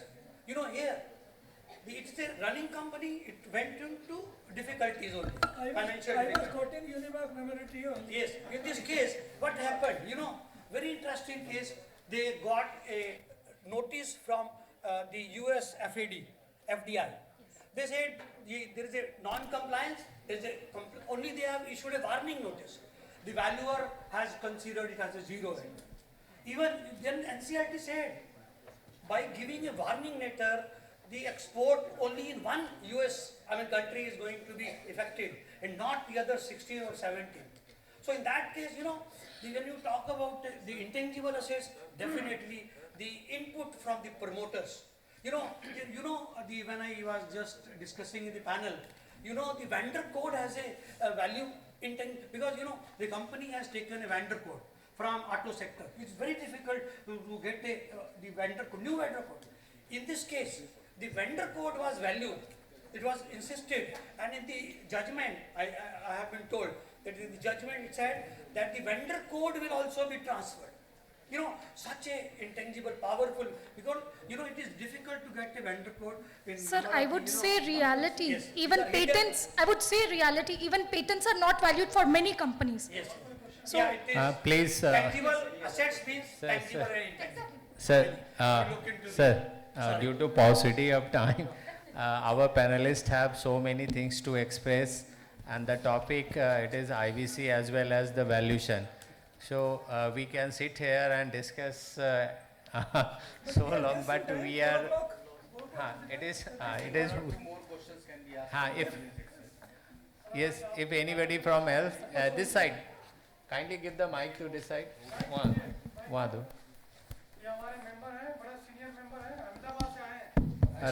Great, sir. You see, what we thought of, Nisarji, what we thought of, that you see, everybody is an educated and, well understood people. They know the law, they know. Better would be that whatever is coming in their mind, that should come out. You know, nobody is interested in having a lecture. You can see YouTube, you can. Designing this program. Yes, right. yes. I was really scared of that valuation. So we thought. So I'm very happy, sir. Our panel thought that let us ask questions, let them allow whatever questions they have in them. Yeah, so I just want confirmation of my understanding that objectively subjective means criterion for valuation may be subjective, but it is objectively reasoned. Yes, it's the observation. You see, Mittal sir, give the proper answer of this. In valuation, you cannot act without being subjective. But you have to be objective enough and your subjectiveness has to be properly documented. Am I right in saying that? Absolutely. This is what it means. So you had to apply your judgment as a valuer on multiple situations, multiple counts. But how do you apply your judgment? So the moment you apply judgment, then you are subjective. That subjectivity should be applied within the four walls of principles of valuation standard, properly documented, communicated through the valuation report. That's what it means about objectively subjective. So it should be objectively reasoned, you mean to say. Sorry. Thank you. Objectively reasoned, yes. Yeah. Right. Yeah, that's right. Thank you, sir. Thank you, sir. So any other question from the audience side? So it is, sir, no. So with this thing, and thanks to our program director for organizing such a nice program and a very successful program, because every speakers are present here with the blessing of Nisal sir, and he has coordinated nicely since the morning of the starting of the program and till now. So it shows the efforts of all seniors, and thanks to everybody who has joined the program in this number. Thanks to our panelists, renowned panelists, and a special thanks to our chair, Rajesh sir. And so many things we have deliberated, discussed, but thing is that again, IBC, insolvency professional and registered valuer, both are not different. Both are synonymous to each other. And whatever report given by the valuer, that is going to be relied by insolvency professional. So with this thing, thanks to everyone. Over to. Thank you. Thank you to all the esteemed panelists for their insightful and thought-provoking contribution. This session has provided us with the comprehensive understanding of valuation, critical role in resolving distressed business, offering valuable perspective on challenges and opportunities in the field. Thank you very much. So, as a token of our appreciation, we will be presenting memento to our panelists and panel chair. These tokens symbolizes our heartfelt gratitude for their time, expertise, and valuable contribution to today's discussion. For this, I request Nisar Ahmed sir to please come on the dais and present memento to Rajesh Sharma sir.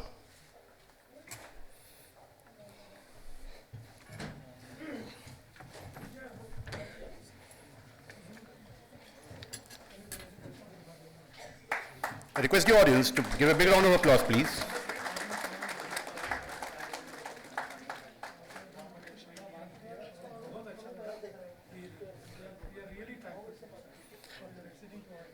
Now I request CS Manish Gupta sir, immediate former President ICSI, to please come on the dais and present memento to Harish Chandra Dhamija sir.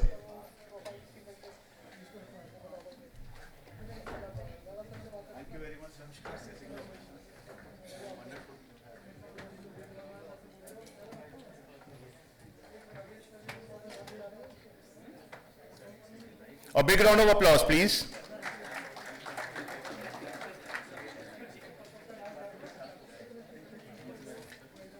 Now request Suvendru Kumar Padi sir to please come on the dais and present memento to Rajesh Mittal sir. Thank you, sir.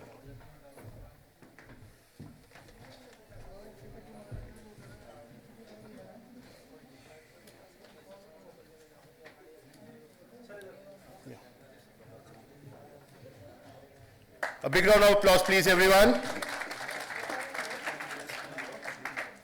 Now I request Devesh sir from Ahmedabad to please come on the dais and present the memento to Ranjit Pandey sir. From Gujarat.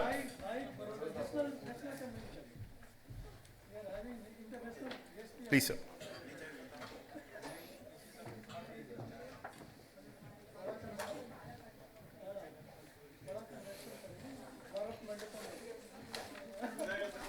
A big round of applause, please. Thank you very much. So as we come to the end of this enriching day,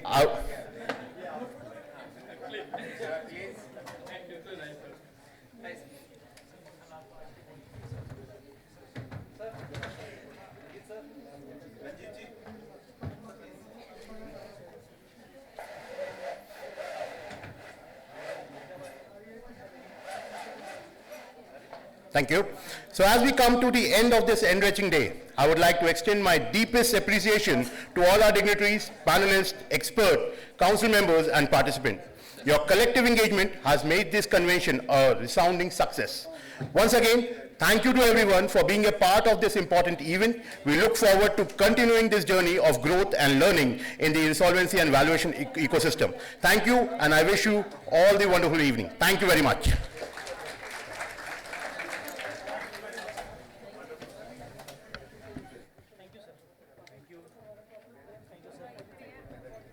Thank you, sir.